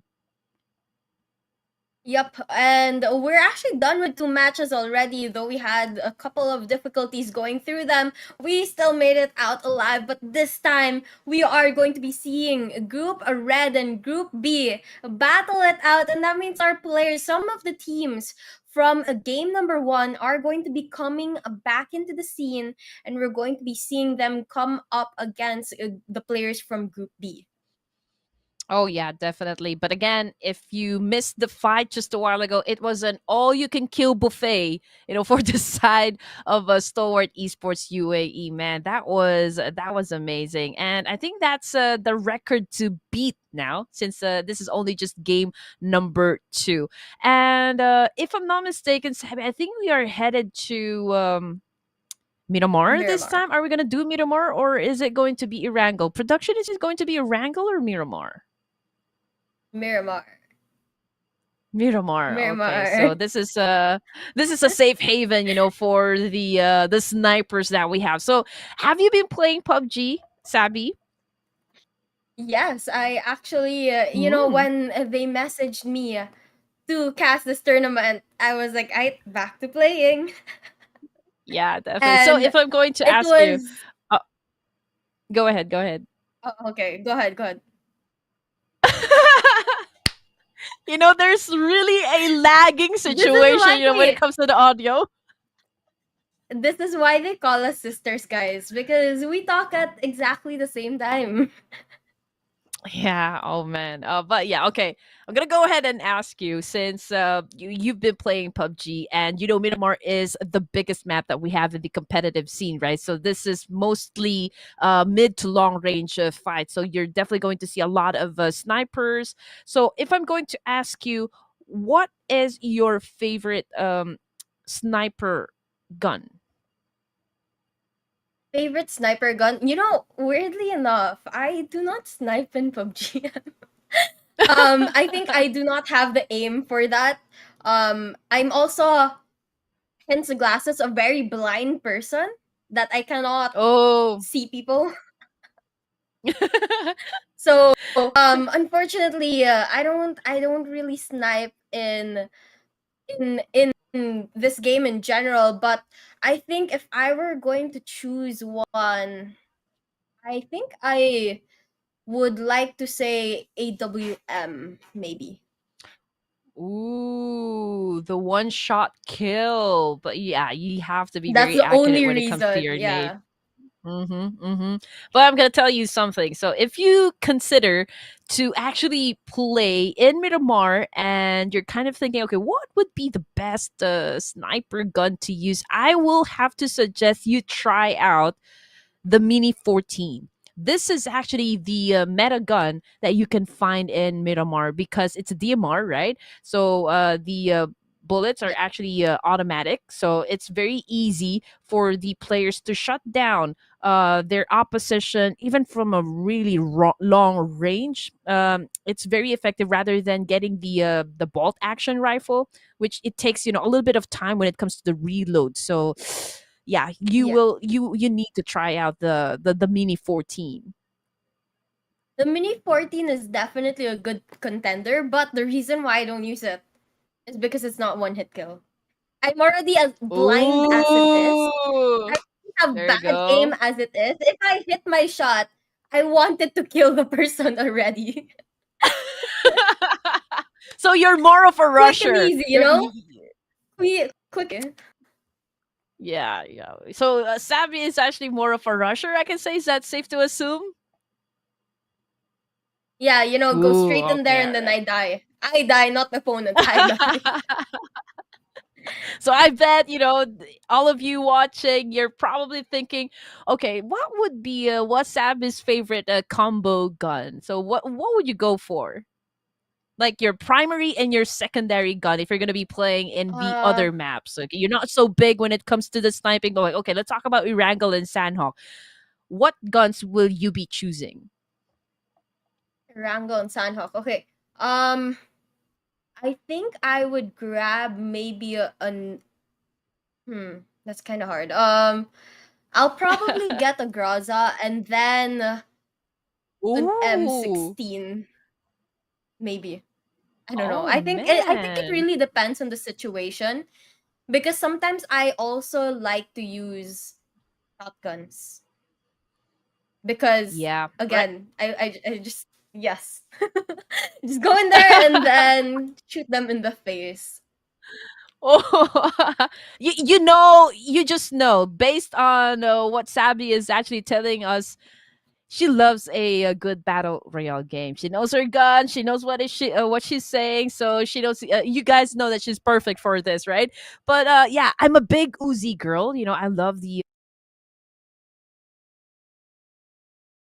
really the DBS shotgun that you need to watch out for. I mean, this is that one tap hit that we're always talking about, right? This is really very good in CQCs. It can put a player down to his knees in an instant. But you know what? The game has already started, Sabby, and it is in a Miramar. The flight path, okay, dictates where will be the points of impact. So we can see majority of the teams actually headed in the central location.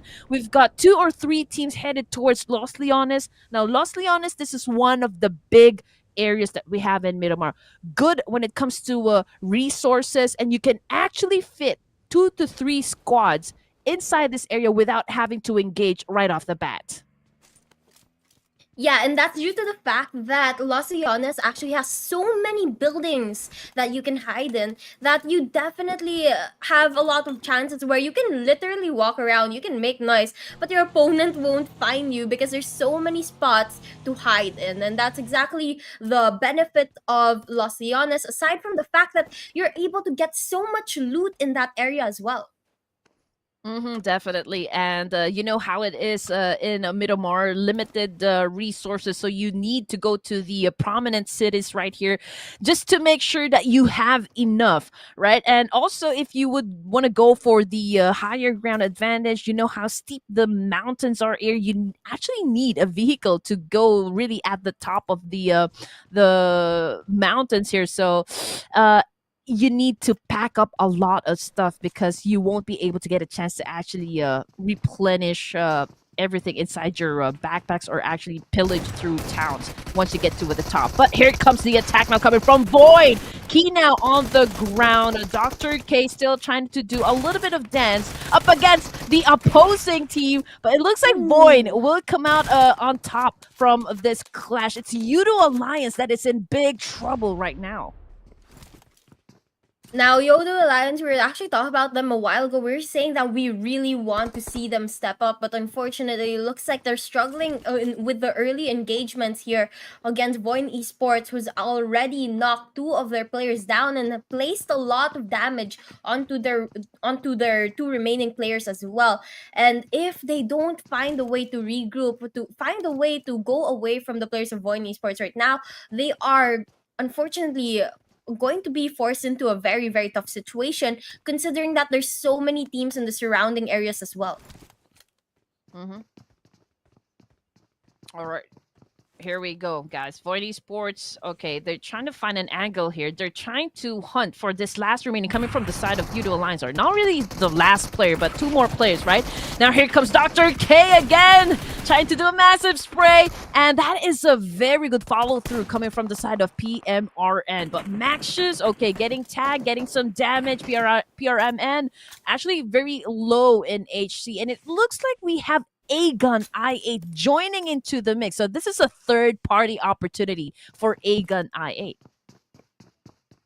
Yep, this is their chance to get a couple of those kills onto their name and steal it away. But Voin, look at this placement on to the ridges of the building, trying to get through the windows, but it just doesn't connect onto the players of Yoodo Alliance. Decides to jump down and go in for rotation instead. But Yoodo Alliance, this is a question now. What is their plan? Because they're down to one last player here.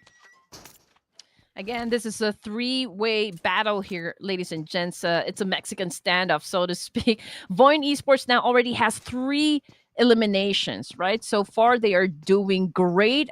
We still have that one play remaining for the side of Yoodo Alliance. It's Look, if I'm not mistaken, right? And he is inside this building, or this is Ali. Look, okay, very hard name to pronounce. But anyway, Maxius with a UMP. I'm checking if he has any throwables inside the bag. I don't think so. So he doesn't have that opportunity to actually flush out this remaining player coming from Yoodo Alliance. Now, PRMN goes out of the building and still hasn't gotten this game over just yet. Not yet. These players are really taking this three-way engagement pretty slowly, not wanting to rush into it. But it looks like Maxus here has spotted the last player on the side of Yoodo Alliance. Down on the very last line of health here. Will he be able to spot him? Up goes around. He gets the kill. Yoodo Alliance going to be eliminated very, very early in the game, and no eliminations given to their name before they go out. Right, that was a long stretch right there coming from a Cook of Yoodo Alliance. Still, I mean, it wasn't the best of start, for this team. We did discuss this a while ago that Yoodo Alliance, they were once like a huge name in the PUBG mobile scene. So we would love for them to actually be that team again. But so far, I mean, this wasn't at all a very good performance coming from Yoodo Alliance. But we still have, some more games to play before we end this evening. I'm checking out. Okay, so Yoodo Alliance is the first team to actually go out of Miramar. Now, again, like we've mentioned a while ago, this is a three-way battle. So now the fight is between Aegon I8 and what's that alter? What was the name again? Okay, Voin Esports. Voin. Okay, we don't see a name right here, Sabi. I mean, we can see just like a couple of X's. So I don't exactly know how to call this player now. Just call him X. X, like your ex-girlfriend or boyfriend, maybe. Ooh.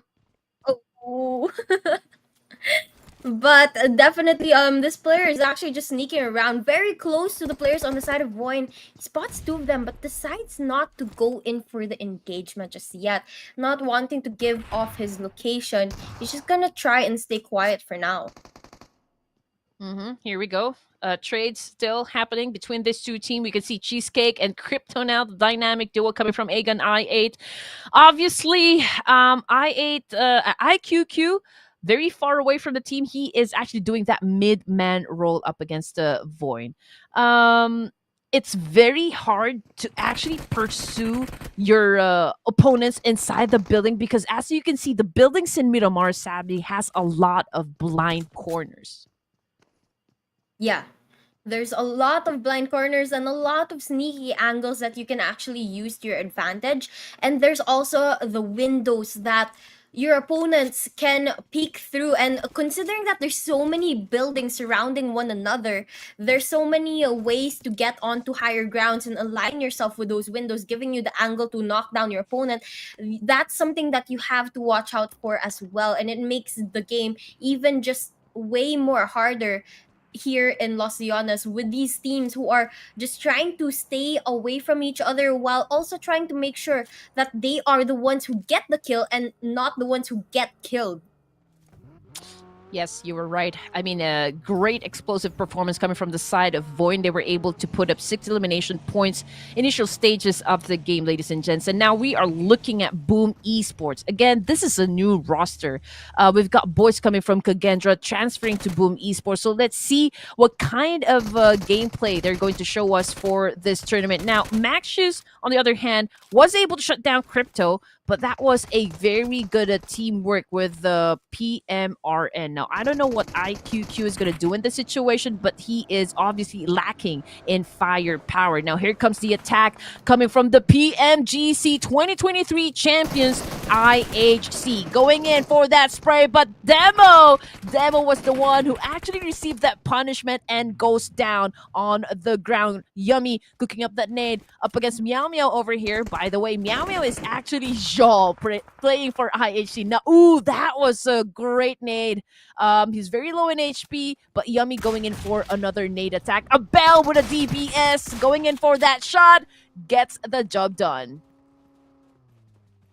Definitely going to be pretty fun for these players out here. I mean, again, they are the PMGC champions here, and you know that they are at the top of their game, looking to get more trophies, more titles under their name here as they go up against the different Ooh. teams up in this game, and they're going to be able to eliminate Voin Esports right Oh, out man. of the match. But going to Agon I8, they get another kill onto Voin as well, and they eliminate the whole team here. And it looks like we're going to be down to 14 teams. That was a hard clutch coming from IQQ. Considering the situation, I mean, the odds are not in his favor, but he was able to come up on top with an S12 kill. S12K kill. Okay, that was okay. I'm having a tongue twister moment here. But here comes another challenger, and these are the guys coming from T2K are trained to kill. Now, of course, there ain't no rest for the wicked. I don't know how IQQ is going to pull off a miracle again in this situation, considering that this is a 4v1 now. And T2K, I mean, this is also a team that you need to watch out for. A force to be reckoned with, that is for sure. Yep, and it's not looking very good for the side of Agon I8. I mean, he is only one player. And though he's been able to get quite a lot of kills to his name, even if he's alone, the fact is, if he goes up against 4 players, a whole squad, he's not going to make the likeliness of him making it out of that is not in his favor. But going on to Alter Ego's Aries here, they go in for an engagement with R9. The grenades go straight to the face of R9, and the players, 2 of them are actually knocked here. And one last Ooh. final player gets spotted, eliminated, and back into the lobby. R9 goes. Alter Ego's Aries is gonna secure their 4 kills of the game. Here we go. Great execution coming from Alter Ego Ares. I mean, we are probably at the second stage of this match, and up until now, they're still performing good as we expect them to be. But 4 teams already out of the game. That would be Voin, R9, Yoodo Alliance, and Voin Esports. Now, A1NB, complete squad still, but I don't think there's any team very close to them that could perhaps challenge them. So we're looking at 7th Element now going up against IHC. We can see that Shamir cooking up that nade, but it's a little bit far. He's actually buying a little time, for a 7th Element to actually go and pick up their fallen comrades. Oh, but man, he wasn't able to resuscitate his teammate there. Yep, quite unfortunate. But, nonetheless, the players on the side of 7th Element, they still have a slight numbers advantage over the players of IHC. And aside from that, they have the high grounds. And look, they're going to be able to eliminate IHC as they secure that last and final kill. As the last player on the side of IHC tried to escape, but didn't make it out in time. And that means we are going to be down in the numbers now. But going into the overall map, you can see most of the teams already there in Los Llanos and the surrounding towns.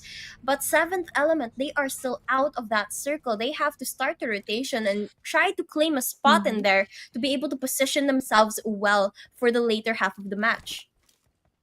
Yes, for the side of 7th Element, I mean, he who holds the higher ground will always have the advantage. So that was an unfortunate situation for the side of IHC, considering that they are the ones actually down below. But you're right. I mean, 7th Element still outside of the safe zone. They can actually get inside Chumacera, and it's a pretty clear and safe path for 7th Element, so I don't think there's any threat to consider just yet. But as you can see, most of the teams are already around the central location, and you know how it is done inside Miramar. If you give up the higher ground, that could be a suicide for your team. So far, we are hearing a lot of gunfights or like gun sounds, but we are not seeing the kill feed light up just yet. Okay, probably now. Okay, I spoke too soon, so one of the players inside the game currently knocked down, and we can see Furious now just driving like family here, going up against NB Esports.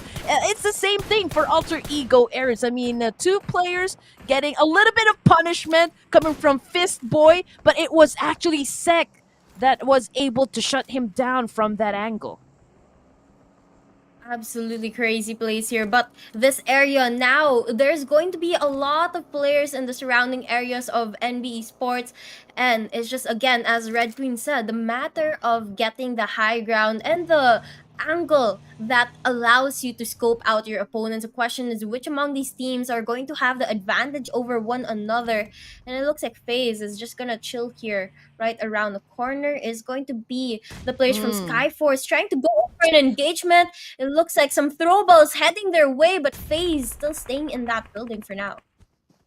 Oh, now this is interesting, Savvy. So Skyforce are actually the players, Ooh. the former roster of Stalwart Esports. Oh, this is gonna be great. Nerds now getting a lot of damage right there coming from that exchange. Now top probably is the only active player remaining, but check it out. Not a very good game for Skyforce this time. They haven't really gone up when it comes to elimination points, but let's see what top can actually do in this situation. I mean, he has that opportunity to assume 2 points coming from FaZe. He can apply the pressure, but then again, he is already lacking in firepower.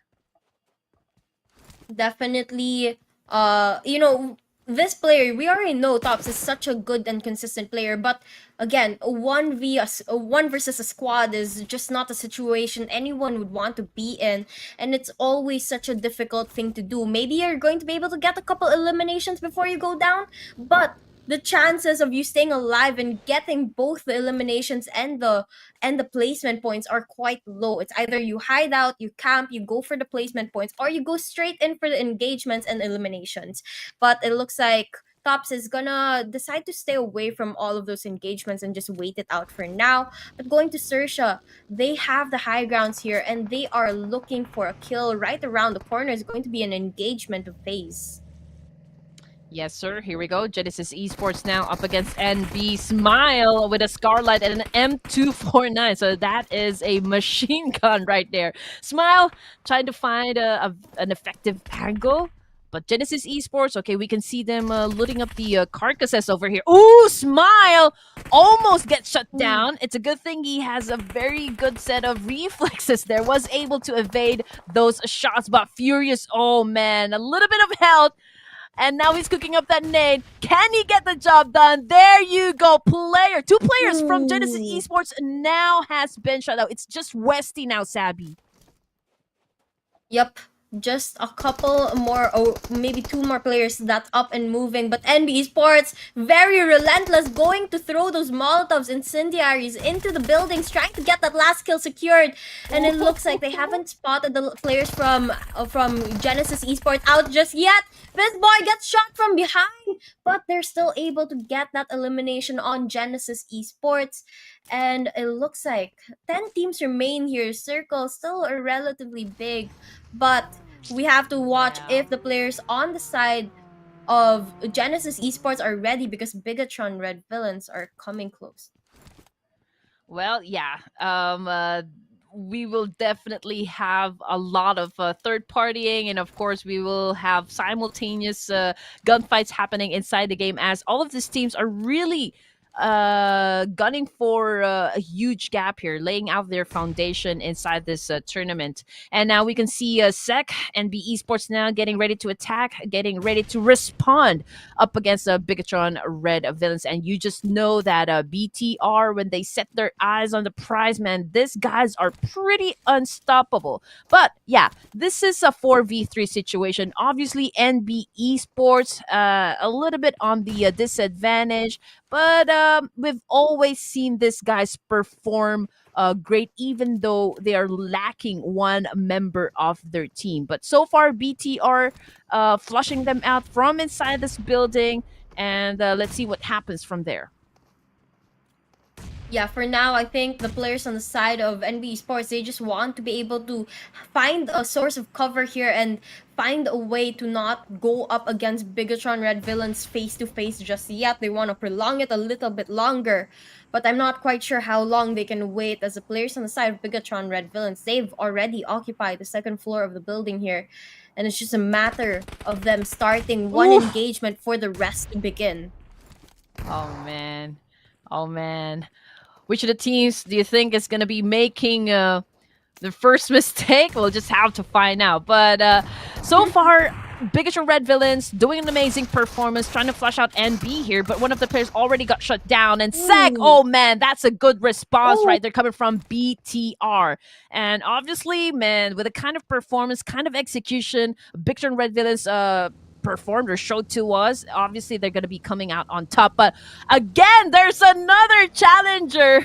It is now going to be the A1NB Esports, and just check it out. There's also another team lurking around the area, Savvy, and oh man, this is probably going to be another three-way battle in the same spot because T2K headed towards this direction.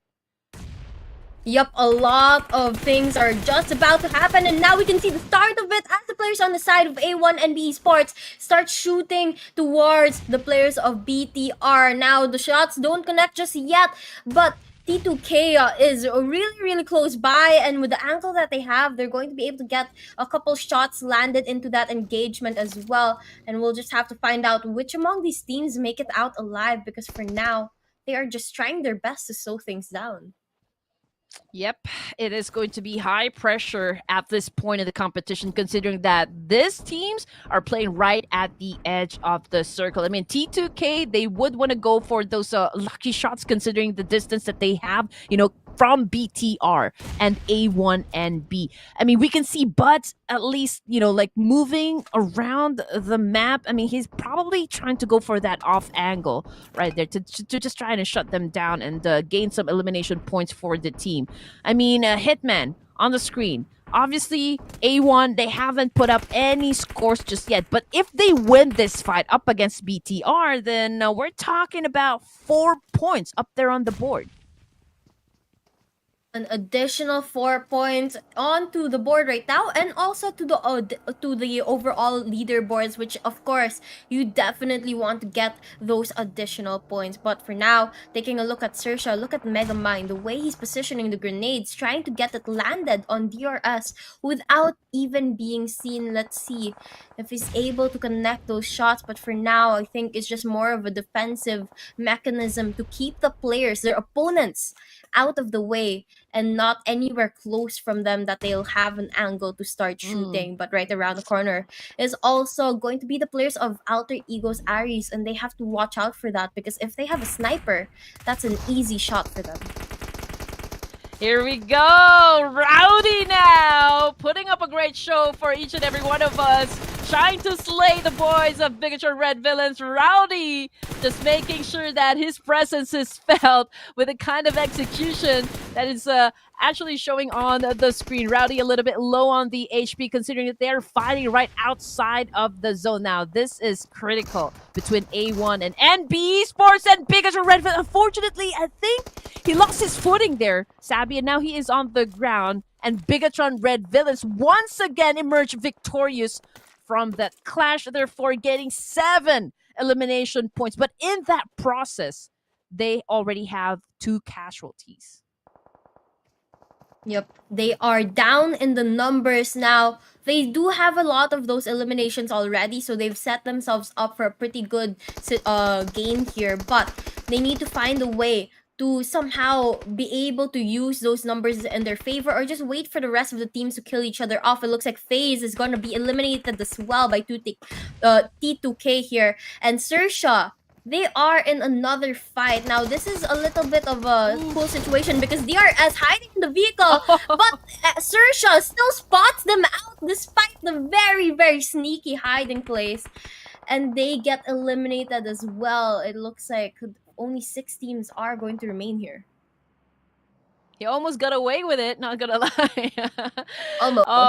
Anyway, back to the game. Alter Ego Eris, 4 elimination points. But they're down to just 2 players remaining, and on your screen, it's the circle now again, ladies and gents, and the top from Skyforce has taken over that prime location there. So this is a good spot to be in. Unfortunately, he is all alone. So again, the percentage of him winning any fights inside the game is a little bit onto the low side. RNJ caught off guard. Man, he is on the ground out there bleeding out, and love coming from train to kills, just making sure he does not come back from this.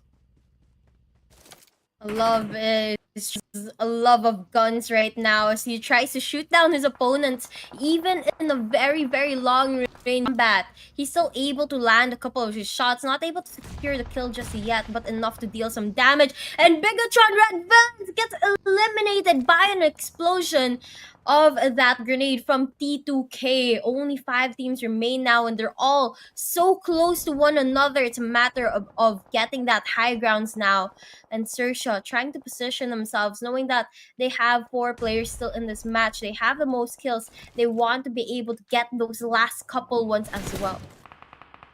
Yes, you don't want to stay in just one position, because then again, one molly or one nade can actually wipe out the entire team. Pretty much like what Love is doing here, exactly up against Alter Ego Eris. Alva, okay, it's a little bit far away. I don't think that shots is gonna connect at this point, but it's a different angle right now with the bots of T2K. I mean, he's trying to get them from behind, and I do believe one of the players from XERXIA is currently knocked down. That would be RNJ. But you know what, bots is not done just yet. He continues to make it rain bullets up against XERXIA Esports. Now 7 element not really having a good time in this situation, as XERXIA now trying to flush them out, applying great pressure and really just ready to get those points. But unfortunately, it's a great attack, a great counter attack coming from T24. So who's gonna win, we still don't know, but that is a great damage there, again coming from the side of XERXIA.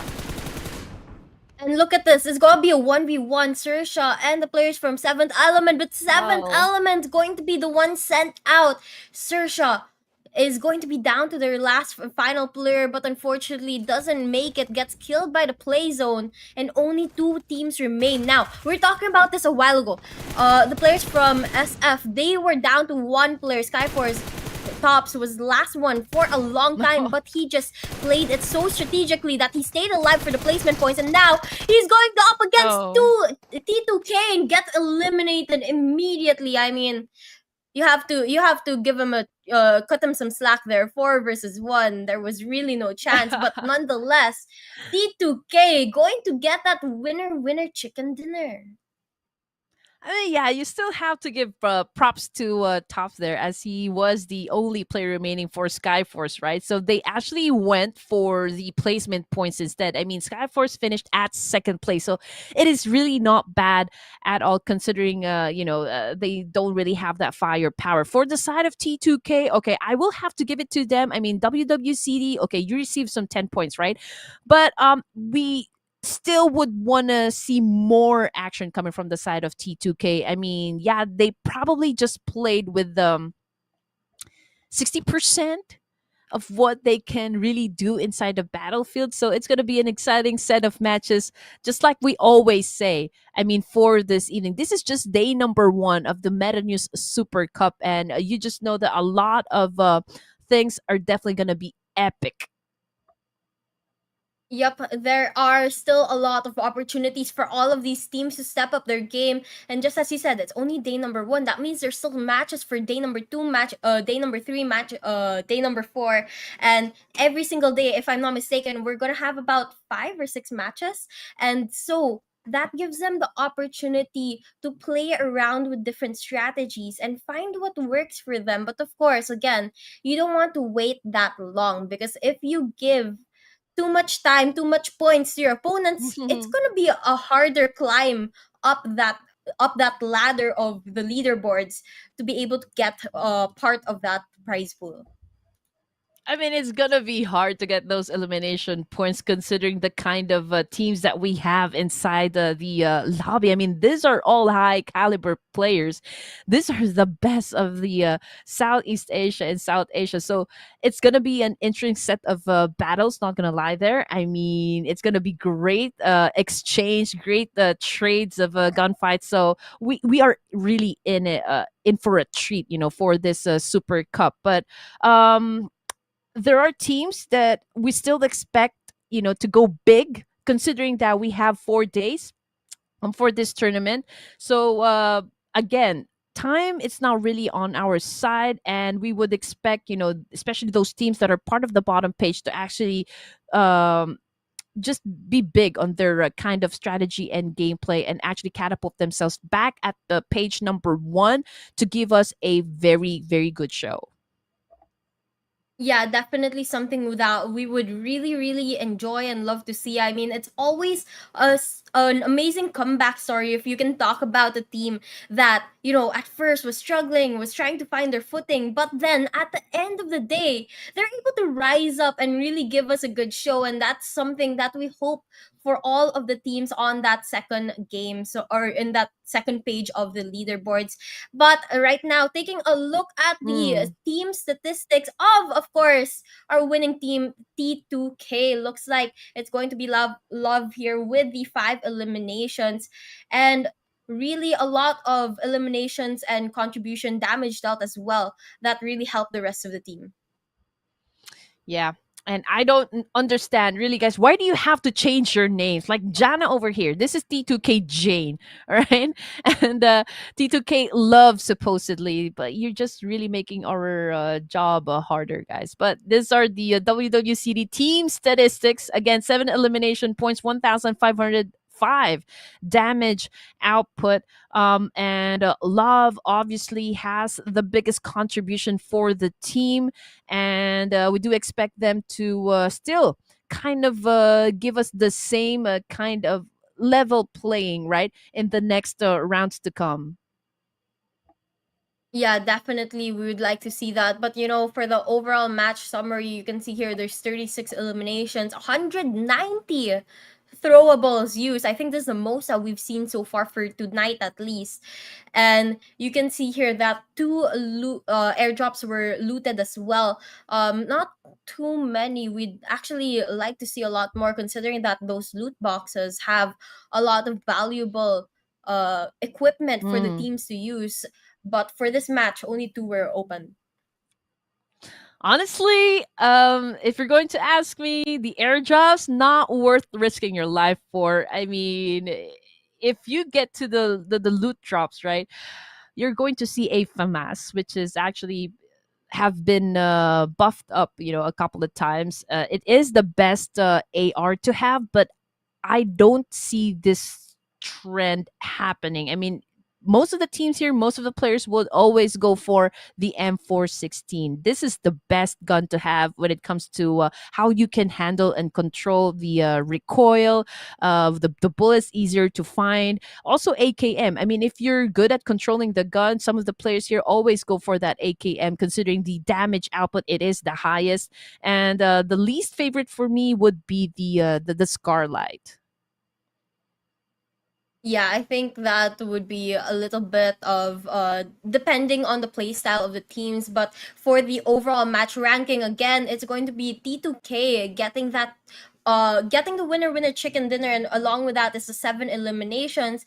But Sersha, with their 9 eliminations, they're able to put up 14 additional points to the overall leaderboards, and following them is going to be Seventh Element with 7 eliminations as well, owning up to their name, but a total of 11 kills here. And followed by them is Bigetron Red Villains, Skyforce, Alter Egos Aries, Voin Esports, IHC, and FaZe Clan here on the bottom first half. And going on to the second, it's Agon I8 with 4 points, NBE Sports with 4 as well.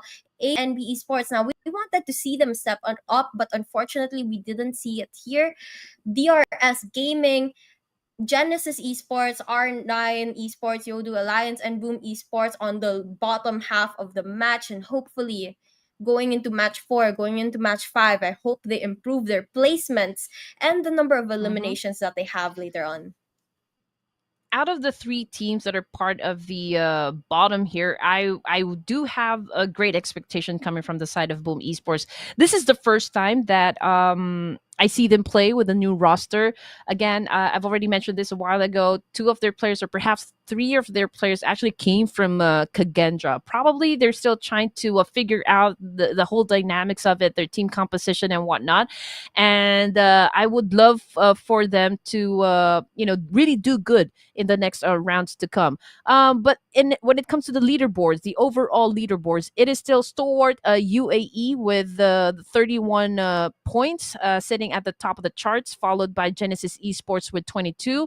And again, considering the explosive performance coming from T2K Esports, they are now at number 3. 7 Element coming in at 4th. We've got Voin Skyforce, which is the former main lineup of Stalwarts Esports with 15 points. XERXIA, Hale, Leo Esports, these are the teams that are part of the first page.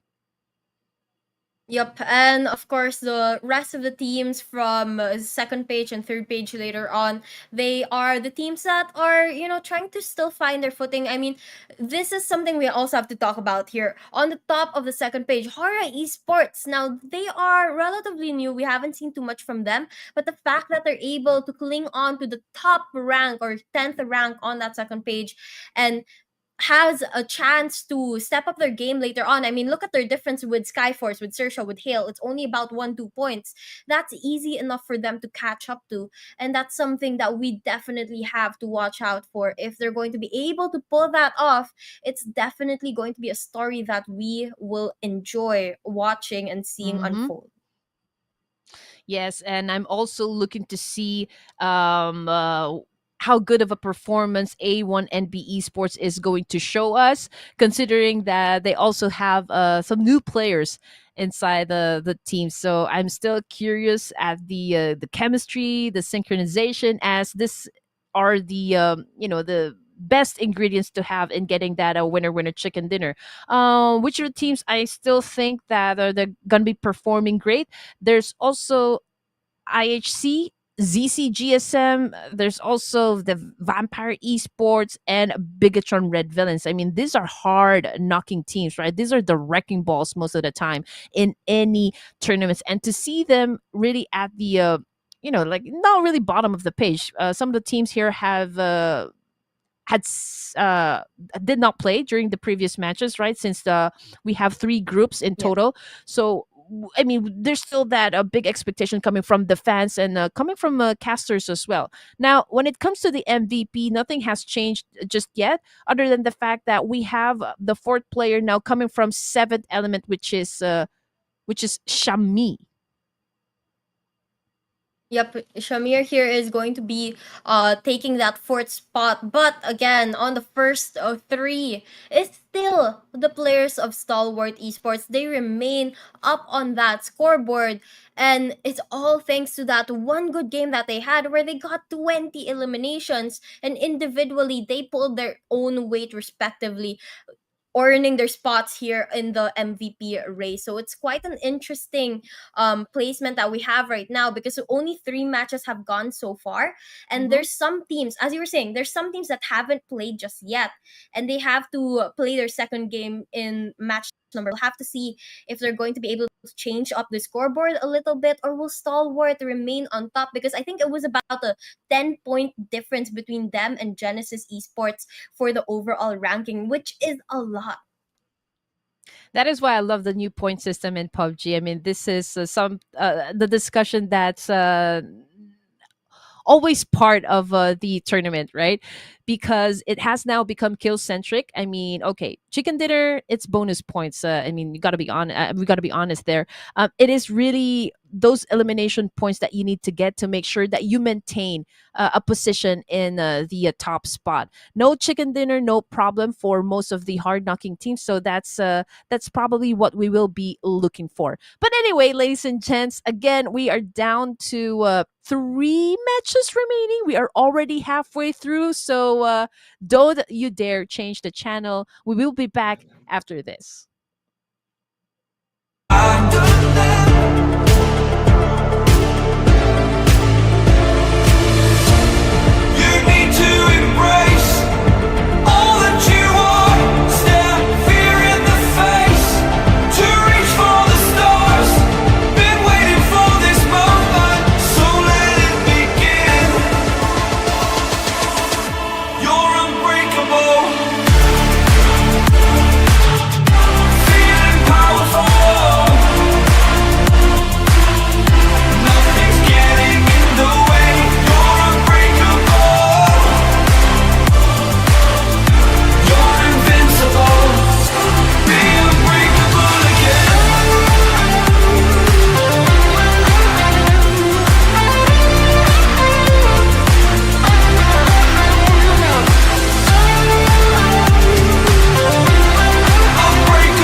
And we are back for the Meta News Super Cup season number 1, day number 1. But we have already finished 3 matches and we have 3 more to go. Once again, I'm going to be your caster for tonight, Wasabi Gaming, and with me is going to be Red Queen, and we are ready for more action to come because our next match is going to be a Group Red versus Group Green in Erangel. Yeah, I do love the fact that these guys are not really disappointing the fans, putting up a very good show for us. We've predicted this since we only have 4 days, right, of pure action for this tournament. We just know that they're gonna be, really racking up a lot of elimination points, and so far it's already shaping up to be a very good set of matches. Again, we are already halfway through. We are on our way to our match number 4, which I think is going to be in Erangel once again. What would be your expectations now, Sabi? Now, we saw Erangel also in game number 1, and this one is quite similar, a little smaller than Miramar, but nonetheless, still a very, very large map. And going into this one, we have to be able to see whether or not the teams are able to position themselves well around this map and Mm, get those high grounds as well. And, it's not only about the map as well, it's also the loot that the players are able to get. But nonetheless, this is one of the OG mm, maps of PUBG. Everyone knows that, everyone loves that. They have their favorite drop points and they have their favorite hiding points, hiding spots, angles that they'd like to hold. So hopefully we'll be able to see a lot of more interesting gameplays here, as it's something that the mm. players are generally more familiar with.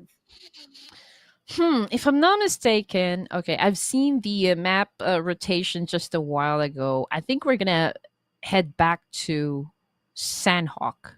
So again, this map is confrontational. There will be a lot of CQCs, also a lot of random elements. Considering that this map actually is divided into 3 main islands. So what makes it very difficult is that if you go for that late rotation, it's either you cross the bridge or you will need to swim. And plus, the behavior of the circle is quite erratic, so you don't really know what's going to happen. So you really need to be quick on your feet. You need to make a series of good decisions if you want to stay at the top of your game.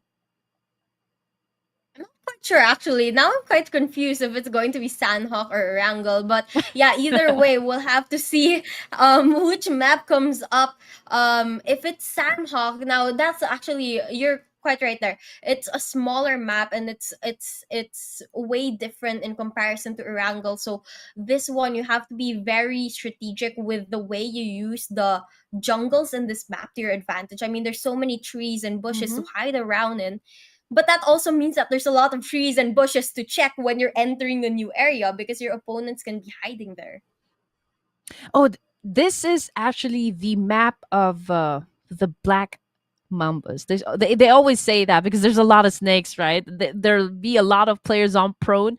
You always have to have that element of surprise if you're gonna go for the ambushes, right? You have to set in the traps, for the other teams, and just really make all the advantage work for your side. And that's exactly what we're going to be expecting to happen once again.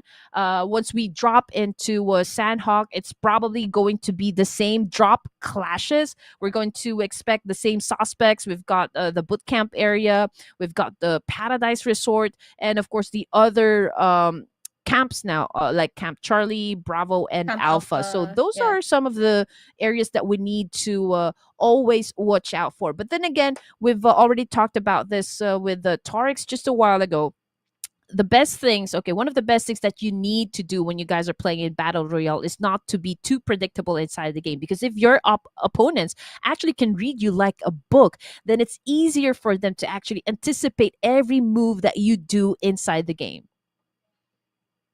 Yeah, that's actually a very, very true. You have to somehow catch your opponents off guard and throw them off their gameplay so that, you're not, as you said, predictable, and you're not going to be an easy target for the rest of your opponents to go after. Because if you're doing the same strategy every single time, your opponent, I'm sure, has done their research on you and will know how to counter the plays that you are using. So of course, you have to find a way to change things up each and every single time that you go into a competition, if you go into an engagement, you need to be able to also adjust to what is happening around, because your opponents will also not be playing the same games. They will be changing their strategies up, Yes. you will be changing your strategies up.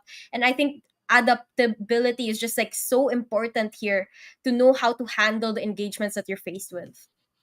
Right. It's not just about the gunfights, right? It's not just about the skills you put out inside the game. It is how you can outsmart your opponent as well. It's a battle of wit, so to speak. And Sanhok, this is one of the maps I really find difficult to survive, considering the terrain, considering what kind of surprise you need to get yourself into this jungle. So it's an interesting map. I think this is what makes Sanhok very appealing to a lot of Southeast Asia and South Asia teams, because we can always relate. I mean, this is us. I mean, we're part of the Yeah. tropical island, right? We're a tropical country in Southeast Asia. So I guess we are uh, familiar with how we are supposed to play this game. Yeah, I mean, Sanhok is specifically made with a lot of influence coming in from Southeast Asia and from Asia in general. I mean, the structures, the buildings there, you can see it when you come here in Asia, and they're just so familiar. I mean, I remember the first time I played Sanhok, I was like, oh, there's a Bahay Kubo. And it's just something that, like, when you see it in the game, you're like, wow, that's from our culture, that's so something that we're Hmm. familiar with. But we're not gonna keep you guys waiting any longer. We're going into the match, and unfortunately it's not going to be Sanhok, it's going to actually be Erangel here. So just to give you guys an idea, okay, with what Sabi mentioned, bahay kubo is actually a Tagalog term for the houses that you see around Sanhok. But we did spend a lot of time talking about Sanhok, where in fact we're actually dropping around Erangel. So as you can see, the flight pad is just right down there in the middle. So again, we can already say which areas are going to be the point of impact. It's going to be the same ones. It's Razak, Pachinki, and same drop spot again for the side of Stalwart UAE. They're headed towards the military base. This is perhaps the riskiest part in Erangel, considering that it is connected with just two bridges right there, getting back into the main peninsula, which can be a major choke point, for any of the teams that will be choosing to drop around the southern part. And if we're gonna be also looking at where Sem9 is, they are actually right at the end of that footbridge right there in the west side of Erangel, very close, to be honest, with Vampire Esports, who I believe dropped around Primors. But there you go. There is already a fight happening, and I can see some of the players coming from Vampires already getting picked apart. Yep, some early engagements happening here, but none of them really wanting to go straight into it. Genesis Esports going to get some damage dealt onto them. XERXIA finds one as well, but doesn't secure the kill just yet. Boom, loses a player and gets eliminated from the match so early in the game. Vampire Esports in another fight of their own up against DRS, but DRS is gonna be the ones claiming the kills here.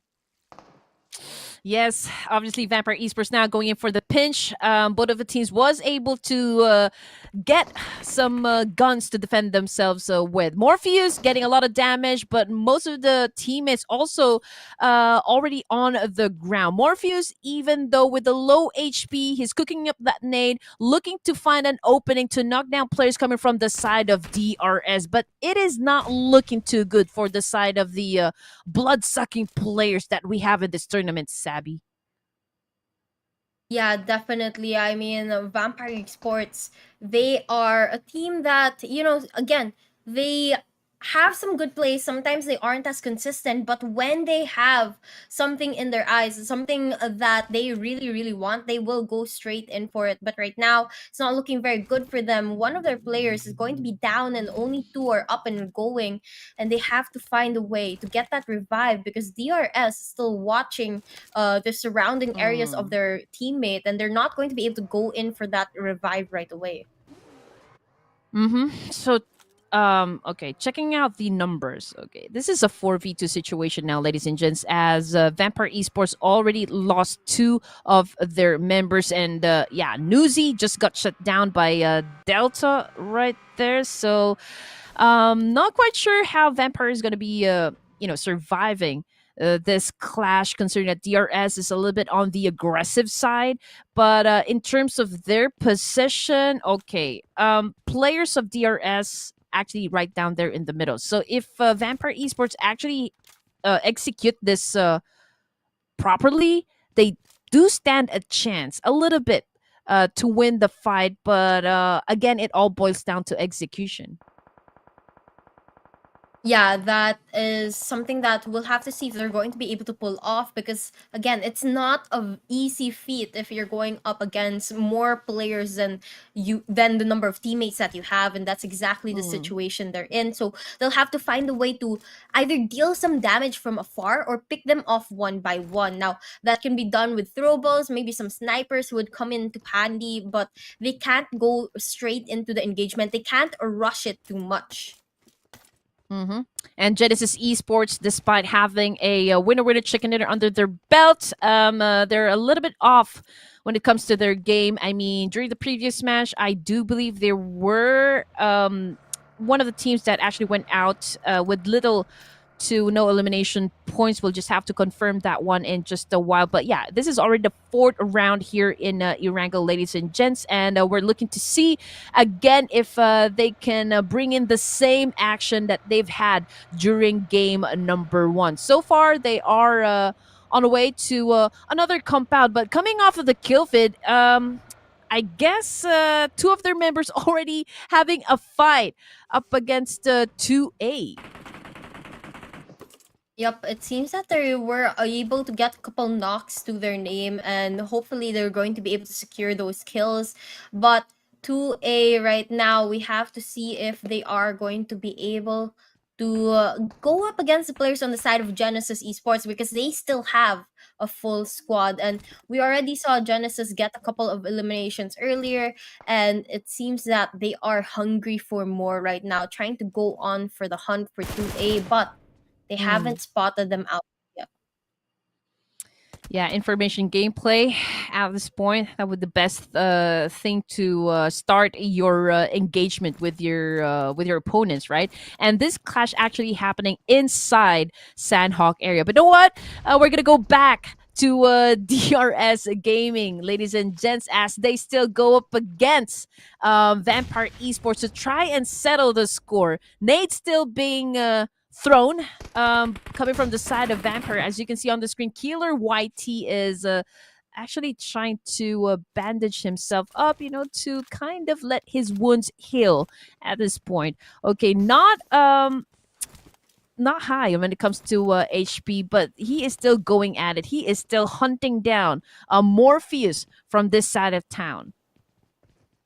Very aggressive choice here. I'm not quite sure if it's the right one or not, but backup comes, and with two of them, they might just be able to get this onto the players of Vampire Esports, but no contact yet. Smoke blocks them, but they still get the kill. Killer gets a shot landed. Vampire Esports going to be down to their final player. It's gonna be Tony K, who's a little bit further from where his teammate was at, but he knows that there are opponents right around the corner, and DRS Gaming in Nepal, or DRS here, is aware that Tony K is right around the corner here. It's just a matter of time before they pop their heads out and kill each other off. Absolutely, absolutely. Now here comes Tony K, just being quiet, but cooking up that nade real good. Oh, XMPL had a whip of that one, so was able to back up just a little. 1v1 situation from inside this building. I mean, Tony K, he needs to settle the core up against XMPL if he wants to survive this clash at least, right? But okay, here comes the backup now.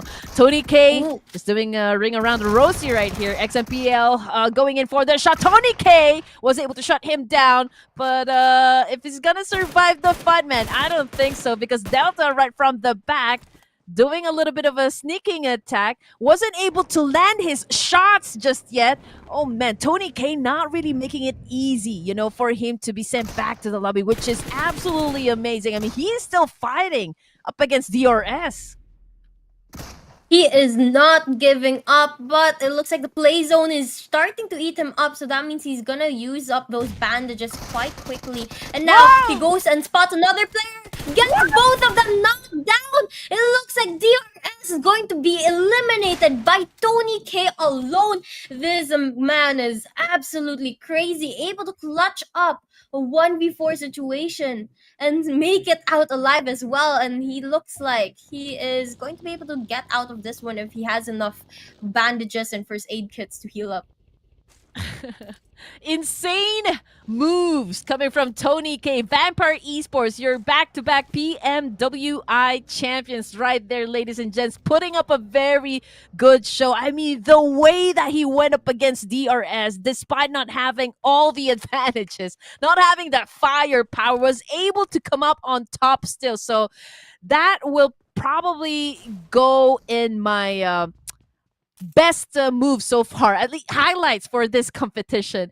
Now, again, two of the teams already out of the game, DRS and Voin Esports. And then checking out the kill feed, it's IHC having quite a brawl up against Bigetron Red Villains this time.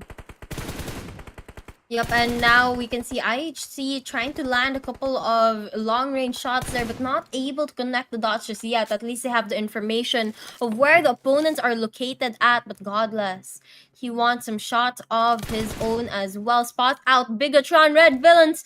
Doesn't connect the dots just yet. And it looks like it's going to be possibly a three-way battle here, as there are some surrounding teams here that might go into the mix as well.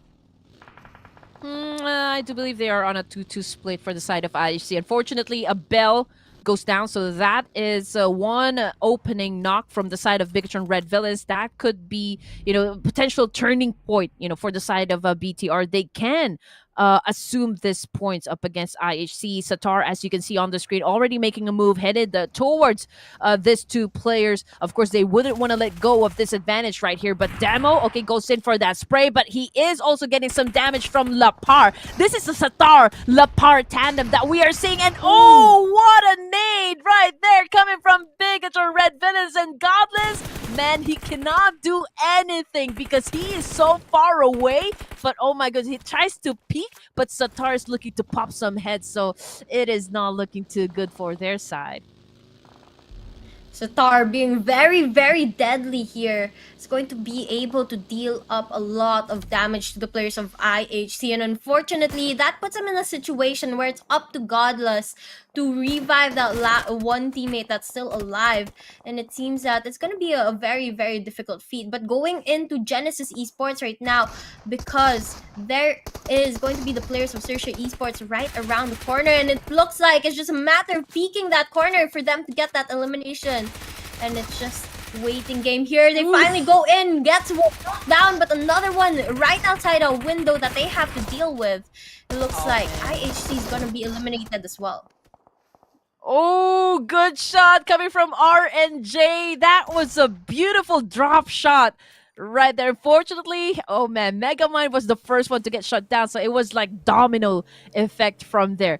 Genesis Esports, okay, Westy, I do believe the rest of Genesis already out of the game, right? Oh, they are out of the game. Baron, Yep. Boys coming from STALWART Esports UAE going up against Voin at this time. Jawir with a DPS shotgun kill. I mean, this gun remains to be lethal. I mean, Sir Cloud and I always talks about this one, that DPS needs to be put inside the box. Now, circle time. Yasnaya, there's no team right inside that area, but potentially that could be taken over by the boys of Hale Esports. Now, HORAA will be coming from the northern side. Possible clash scenario would be up against MORPH GPX, but the rest of the teams, they are down south inside their respective compounds, but pretty near with one another. It's just a matter of time now, Sabby, whether or not they're going to be deciding to engage, just like what D43 is doing right at this moment, shutting down that one player coming from Leo Esports. Looks like GSM has their eyes on some praise that they can kill, and it's going to be the players on the side of Leo here, who's hiding in the building. They are trying to stay alive, trying to not get any damage dealt onto them, but they have to be careful because GSM seems to have players on both sides, really sandwiching them in. One player's going to be here on the high grounds, is going to be able to actually catch them from behind, and it's just a matter of time before we see that as they start throwing some utilities into those buildings to get those early damage dealt onto the players of Leo Esports. Mm-hmm. Gremlin Esports, with their new partnership with ZC, D43 cooking up that nade, trying to shut down Slipknot from inside that building, but it's a little bit of a struggle from the side of GSM as they could not find that perfect landing shot. But okay, I spoke too soon once again, ladies and gentlemen, because D43 now was able to throw that molly, and now Slipknot on the ground. Just received hella damage right there. Two of the players from Leo Gaming is inside that warehouse, which is not the best of spots, if you're going to ask me, because man, they could deal with players coming from the front and the back, and that could be a sandwich situation, ladies and gents. And also, 7 Element trying to deal with another team inside the map. So we'll just have to wait and see if they can be successful in getting those elimination points as well. Yep, we'll have to see how this one goes down. But GSM, they are in a situation where the numbers are in their favor and the positioning as well. Last player on the side of Leo gets spotted and taken down. And looks like they will be eliminated out of this match. And it's the players of GSM that stay alive. But Vampire, Tony K spots them out, gets the kill from afar, or knockdown from afar, and it looks like he is probably going to go in for that engagement. Not sure if that's the best choice, as there's still like 3 players on the side of GSM, but it looks like he wants some action here. Yeah, monstrosity coming from Tony K. I mean, it doesn't even matter if it's going to be a 1v3 situation. This is Tony K that we're talking about. He was able to shut down DRS Gaming all alone, on his own. And right now, as you can see, he is cooking up that nade real good, throwing it up against CC GSM right here. Goes in for another molly to try and trap them. Deal with them one by one as much as possible. He was able to inflict lots of damage up to Scribe, but it was BTR that actually stole that kill. So we're talking about 2 players remaining coming from the side of GSM.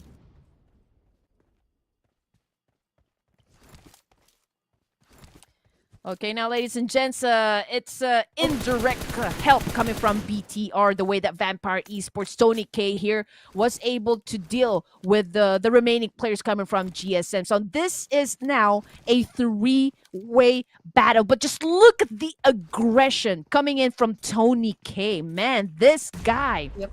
It's so amazing to watch now, Sabby. As you can see, he's been popping off that smoke to try and...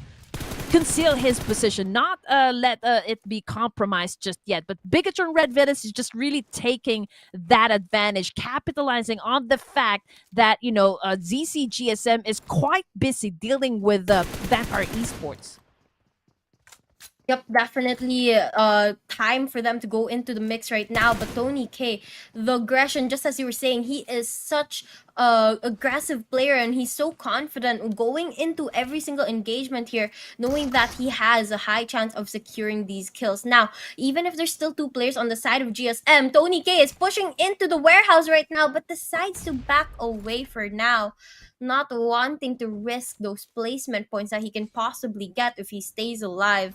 And as you said, Bigetron Red Villains, they are in the high grounds, in the background. They can go in for a third party here, but they are not deciding to do so just yet. They are waiting for the perfect moment when these players decide to kill each other off, and it makes it a little easier. Tony K, can you believe this guy? Oh my goodness, he just shut down 1 player of GSM. Okay, another kill under his name. All of those 5 elimination points under Vampire Esports. It is all Tony K right there. He made it an even fight. It is now a 1v1 situation up against ZCGSM. Oh my goodness. Okay, that is not a good spot for Tony K, but he pulls out to DPS. And lucky shot for from D43. A little slow on the trigger right there coming from the side of Tony K, but it is still a wonderful performance coming from that lone survivor of Vampire Esports. And with that engagement done, it looks like we are going to be moving on to the next one. Another three-way here, but this time it's going to be HORAA Esports, Sem9, and I am not quite sure which is the other team because we are going back to the players on GSM. They've been spotted out by the players of Bigetron Red Villains, not able to line up those shots, and it looks like D43 is gonna make it out alive. And back to 7th Element, 7th Element, Sem9, and the players here of HORAA Esports, they are going at it here by the rocks, going back and forth, dancing on who can land their shots better. It looks like one of the players on the side of 7th Element going to be knocked, make that 2, and now 3. Looks like 7th Element going to be eliminated immediately by the players on the side of Sem9. Oh, that was a bloodbath right there. And as you can see on the screen, ZCGSM already out of the game. Bigetron Red Villains did quite a number on ZCGSM. It was an indirect help, right? To Vampire Esports dealing in that situation. But we are looking at the 8 teams remaining here. We still got 20 minutes on the clock before we wrap things up here in match number 4. Bigetron Red Villains, 6 elimination points. And right now, the fight is not over just yet between Hale and Sem9. And this fight all happening from outside of the zone over there to the east side, where Talon Esports and HORAA Esports currently at. Yep, a lot of teams stacked up in the area. I mean, there's also the players of HORAA there as well as Sem9 and some other teams. And if one of them starts engagement, that's noise, that's information, given that there's opponents right around the corner. And that's something that every single team there is going to be aware of and maybe want even to join in the fun of killing each other off. But for now, it looks like Hale is going to try and reposition themselves, trying to get into that safe zone and relocate their team there for as they get ready for the later half of the match here. But once again, down to 8 teams left, and some of these teams not even having a full squad left. I'm not quite sure how it's going to go down when they finally reach the stage where they have to go up against one another. Here we go. Ladies and gentlemen, Talon Esports, still one elimination point under their name. They still need to put in that extra work. And they have the opportunity to rack up points here as they go up against the players of Sem9. We're looking at Mangyalu. Okay, he's cooking up that nade. Not hitting his targets just yet. No, he needs his backup here. Okay, Phoenix, very close to him, but he actually went for that guy on the other side of that area. And it was a good spot, okay? And that kind of actually an advantage for the side of Talon Esports. And now obviously they will be moving in for that kill.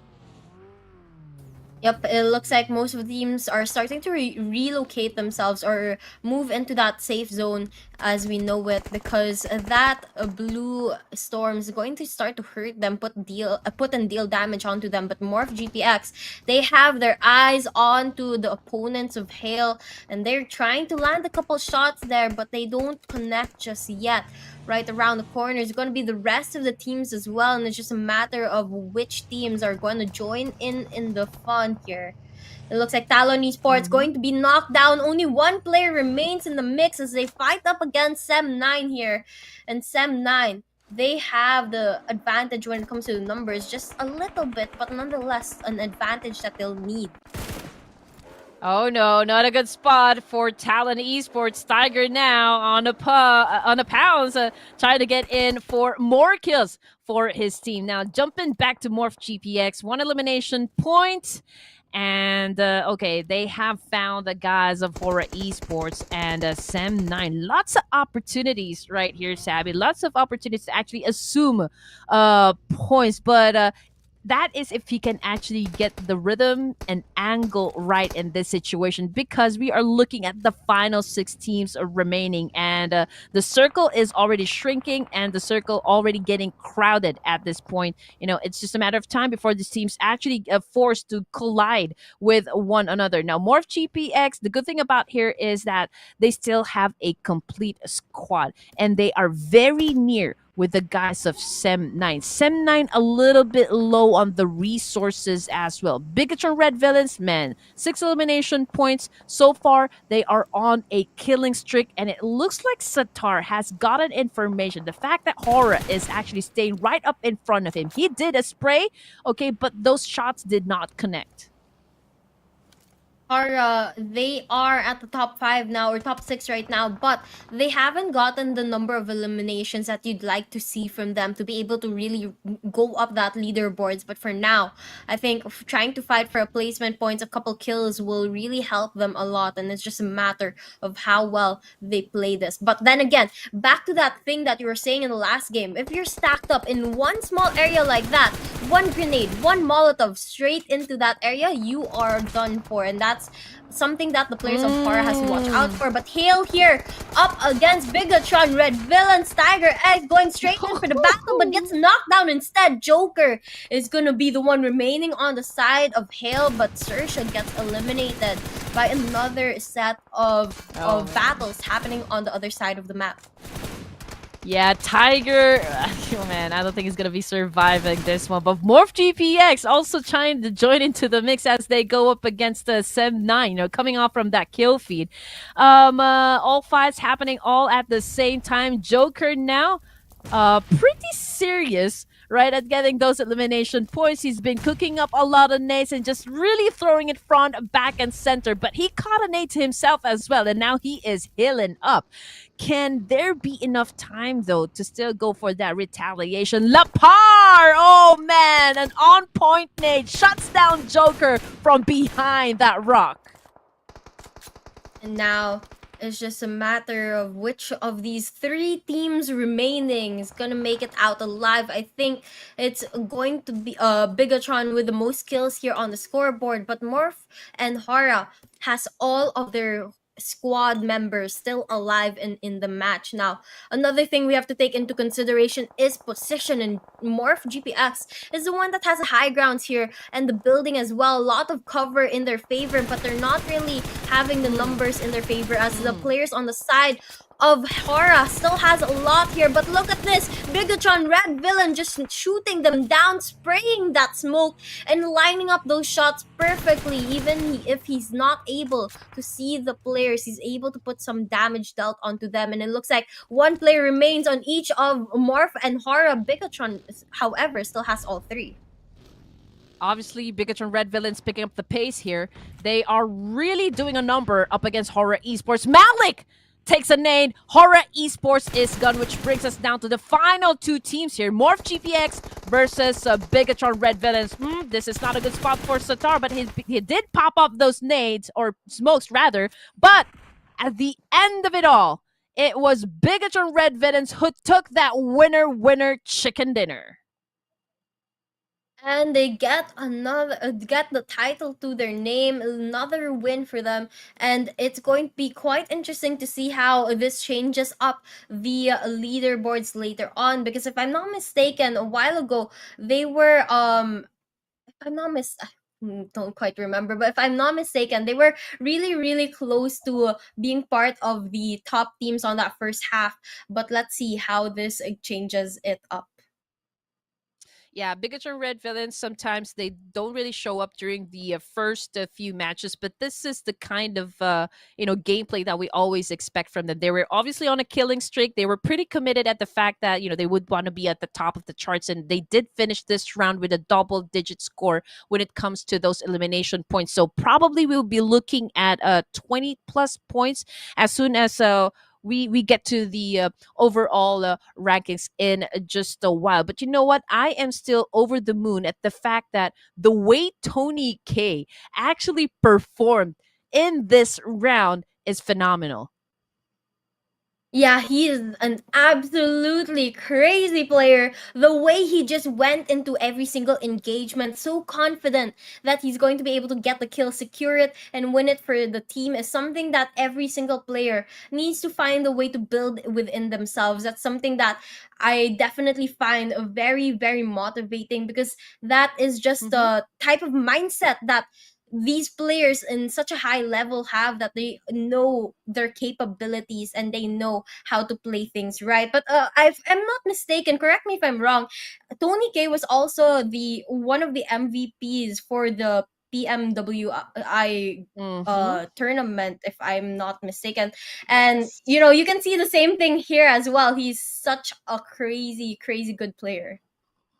Oh yeah, I mean, I will agree with you on that one. He is one of the most sought after players, at least in the pro scene in the PUBG mobile scene. And this guy has been really impressing a lot of fans, a lot of viewers, and a lot of PUBG mobile enthusiasts. So this guy really has a big future when it comes to the pro scene, and he has proven his name over and over again. But let's not take away the spotlight for the WWCD winners for match number 4, which are the boys of Bigetron Red Villains. Now we're looking at Satar having the most number of kills. It's a total of 8 elimination points and a 57% team contribution. That's more than half of what able to do inside the battlefield. Now Talon Esports Mang Yao Lu, okay, has the title for the longest elimination distance.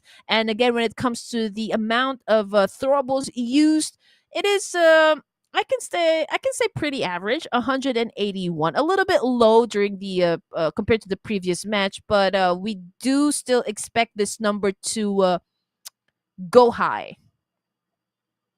Yeah, definitely. A number of throwables used in each match, difference changes up a lot. But one thing's for sure, you can see that they come in very handy, especially if you know that your opponents are hiding up in the building or they're stacked up in a certain area, because it's a way to deal some damage on them before going straight into the fight. And right now, we are going to be taking a look at the match rankings. You already know Bigetron Red Villains on top with the 14 elimination points, and of course, that winner chicken dinner giving them the extra placement points, adding up to a total of 24. But following them is going to be MORPH GPX with 6 eliminations and 12 overall points, then 9 with 7 eliminations, 10 points, GSM with 9 eliminations and 9 points. Now, they didn't get any placement points, but 9 eliminations is still a lot to add to their overall score. Oh yeah, I mean, do you know how hard it is to get even one elimination point in this high caliber of teams that we have participating for this tournament? It is amazing how these guys really handle pressure when they are playing a tournament. I mean, it is understandable because of the fact that how much is at stake. It's 70,000 US dollars prize pool, so these guys are really on a roll here to get those things done, inside the battlefield. And there you go, ladies and gents. I do believe we are missing at least one team here, but we're gonna be asking the production about which team did not really show up for today. So let's check out the elimination and the damage stats here. If we're gonna be looking at ZCGSM again, can you identify which color actually represents the number of okay damage output? 1845 versus 9 elimination points. So it means that if you have a high damage output, you're good with the knocking down opponents, but could not translate that into elimination points. So that is a huge disadvantage there from the side of HORAA as well. Just look at the damage output. They were able to knock down a lot of players inside the game, but maybe considering the distance and the situation, they weren't able to actually get the job done.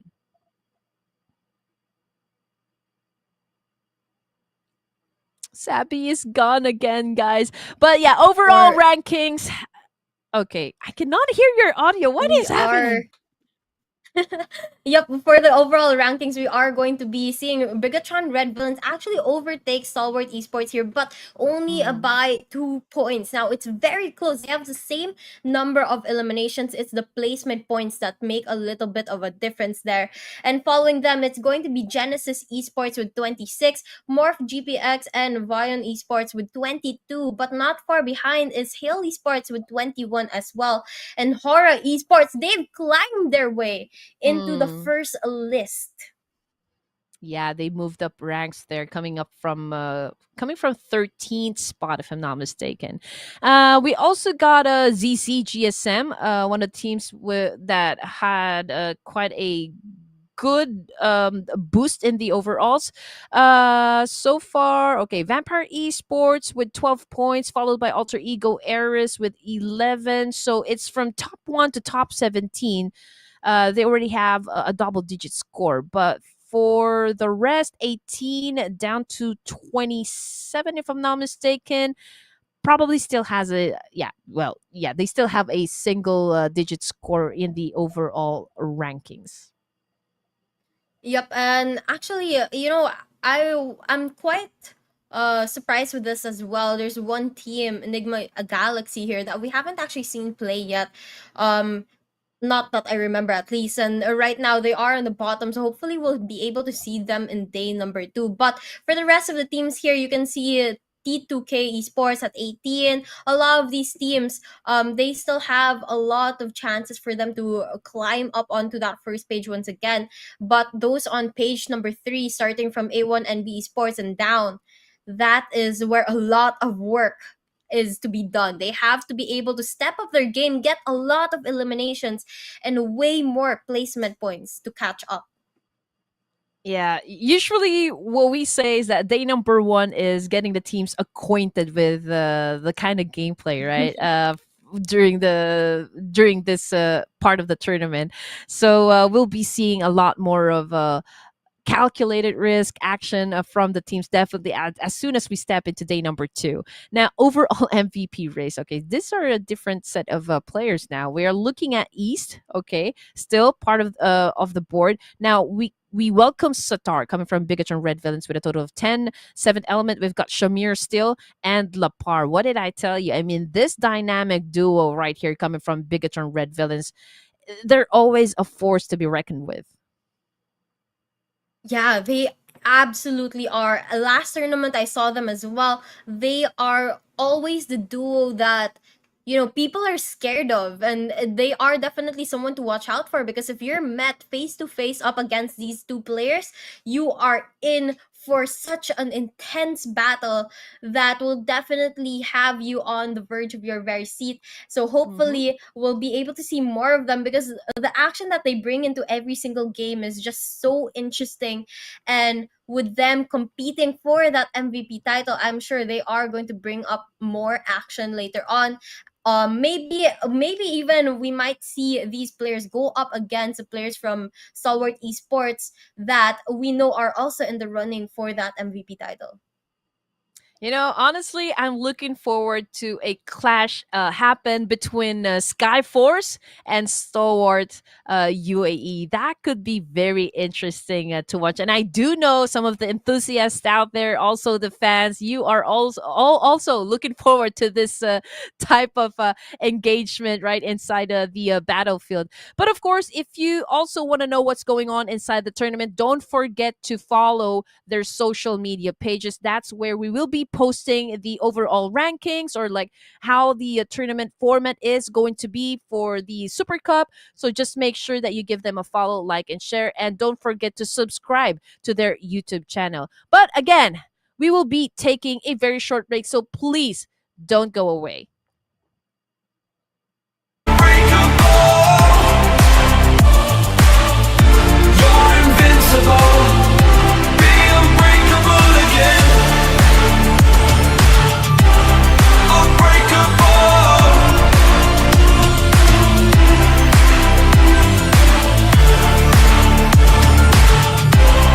Unbreakable.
the stars.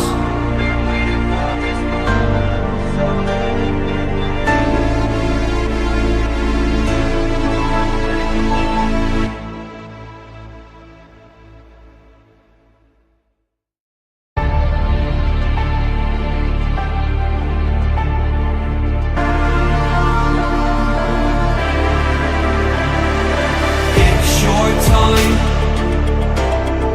Don't be held back again. You need to resist. You're on limits. This fire is burning. You need to embrace all that you are. Stare fear in the face. To reach for the stars. Been waiting for this moment, so let it begin. You're unbreakable. Feeling powerful. Nothing's getting in the way. You're unbreakable. You're invincible. Be unbreakable again. Unbreakable.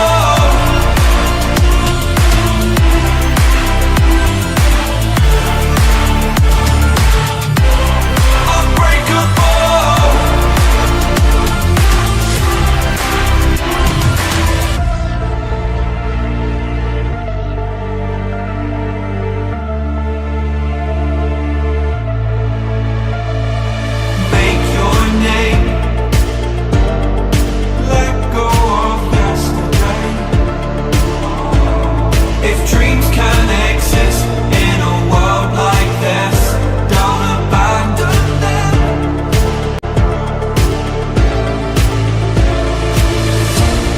You need to embrace all that you are. Stare fear in the face. To reach for the stars. Been waiting for this moment, so let it begin. You're unbreakable. Feeling powerful. Nothing's getting in the way. You're unbreakable. You're invincible. Be unbreakable again.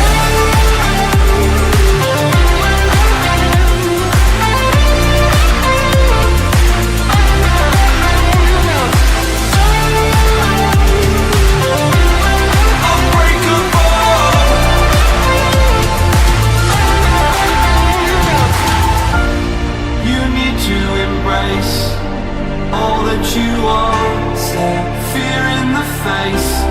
To reach for the stars.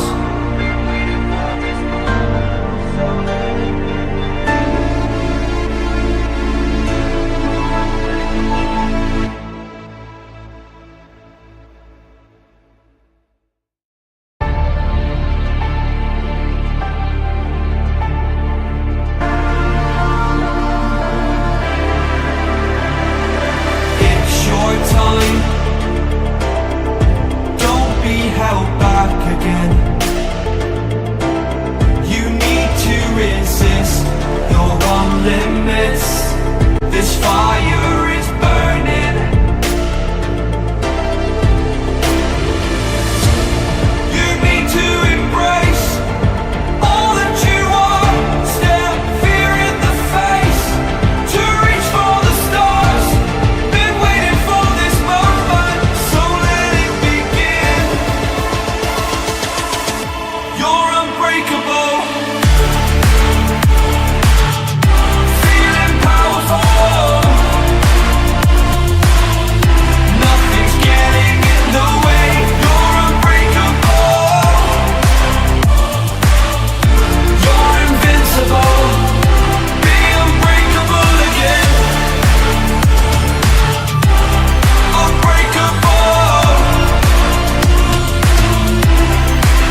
Welcome back to Super Cup season number 1. We are back for more action. And once again, it's going to be me, Wasabi, with the Red Queen casting for tonight.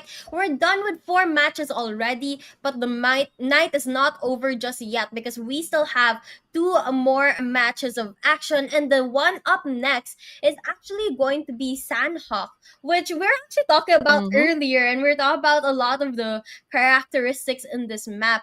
And one thing is something that we really enjoy is the features and inspiration taken from Asia that you can see specifically in this map. Yeah, but we're gonna drop in Sanhok not to have a vacation this time. It is going to be, for the gunfights coming from these amazing teams. And just a little, recap from what happened just a while ago. Tony K, again with a stellar performance in Erangel, going up against DRS and ZCGSM on his own. Did I say that on his own, all alone? Right? Yeah, that is definitely going up. My list of best moves in this competition. Bigetron Red Villains picking up the pace, showing up for match number 4 and being overly aggressive in getting those kill points and topping it all up with a chicken dinner. I mean, that is what PUBG is all about. You really need to get to be aggressive. You need to be consistent if you really want a shot at being the kings, for any tournament. But then again, just like what Sabi said, for match number 4, match number 4, right? In Right? Sanhok, this is going to be green versus blue, or are we at match number 5? We are at match number 5. Match number 5. It's going to be Yes, green green versus blue. versus blue. And we're definitely going to be seeing again Talon Esports, Vampire, Sem9, HORAA, Astra, Stalwart UAE, Leo Esports, MORPH GPX, and Hale Esports playing for the color green. Yep. So let's see if the players on the side of Stalwart Esports is going to be able to steal that number 1 title once again, because this time around, Bigetron Red Villains will not be in the mix. So that means they cannot play for this match at least, and that gives an Mhm. opportunity for Stalwart to make up for that 2-point difference that they have in the overall leaderboards and play catch up. Now, of course, they don't want to only make up for those 2 points. They want to put a gap between them as well, some cushion, because in game number 6, Bigetron Red Villains is going to be back in the mix, and that's where they can play catch up once again. So they have to put a little bit of room there for mishap to happen. Oh yeah, it's still a back and forth situation. It's still a tug of war, so to speak. At least for day number 1, it's really going to shape up as soon as we step into day number 2. And day number 3, we will have an idea at which of the teams definitely going to be placing themselves from top 1 at least to top 5. So that's what we will be looking forward to. But just to give you an idea, which of the teams are gonna play for the side of blue group, that would be Skyforce, Aegon I8, FaZe Clan of Thailand. We also got A1NB Esports, Bangladeshi team, Alter Ego Eris, NB Esports, T2K, R9 Esports, and Malaysia's Yoodo Alliance. Now, out of all the teams that I've mentioned, if you're going to ask me which of the teams I think needs to step up this time, those will be the boys coming from Skyforce. But you know what? We're not going to be wasting any times here, Sabby, because we can see players from Talon getting pick apart, and they're going up against. Okay, I'm still waiting for this minimap to actually go big now. If I'm Stalwart not mistaken, these are Esports. Sem9 or Stalwart Esports UAE. Yep, yeah, I think if I'm not mistaken, it's going to be the players on the side of Stalwart as well. And it looks like Leo Esports has an engagement of their own as well, but this time it's looking to be up against the players from Vampire Esports. A couple shots being dealt here, and Leo going to be down to their final player up and moving. 2 are already down and 1 eliminated. I'm not quite sure if this is going to be something in their favor, or will they make it out alive from this one? Or will they just have to try and heal up here?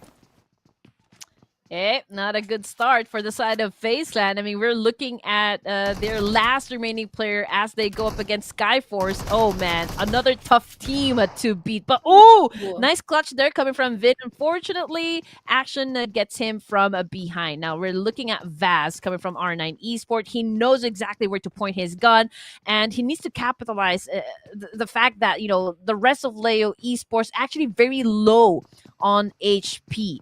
They do have the number advantage, but I cannot see the rest of Leo Esports.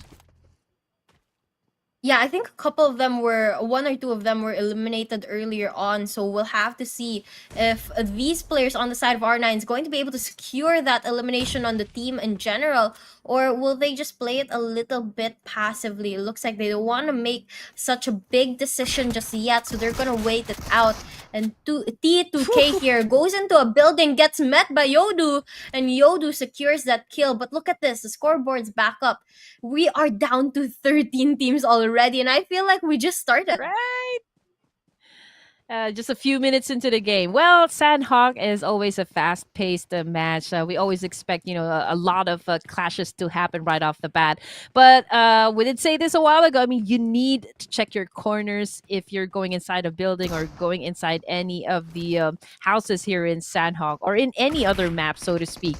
And that is a costly mistake coming from the side of T2K as one of their players gets shut down by Yoodo Alliance. Now, let's check out Roshan. They are on the top of the building here, cooking up a nade. So far, this is where they did the drop clash, right? So both of the teams, they don't have enough resources just yet, and so R9 Esports getting that upper hand advantage still up against this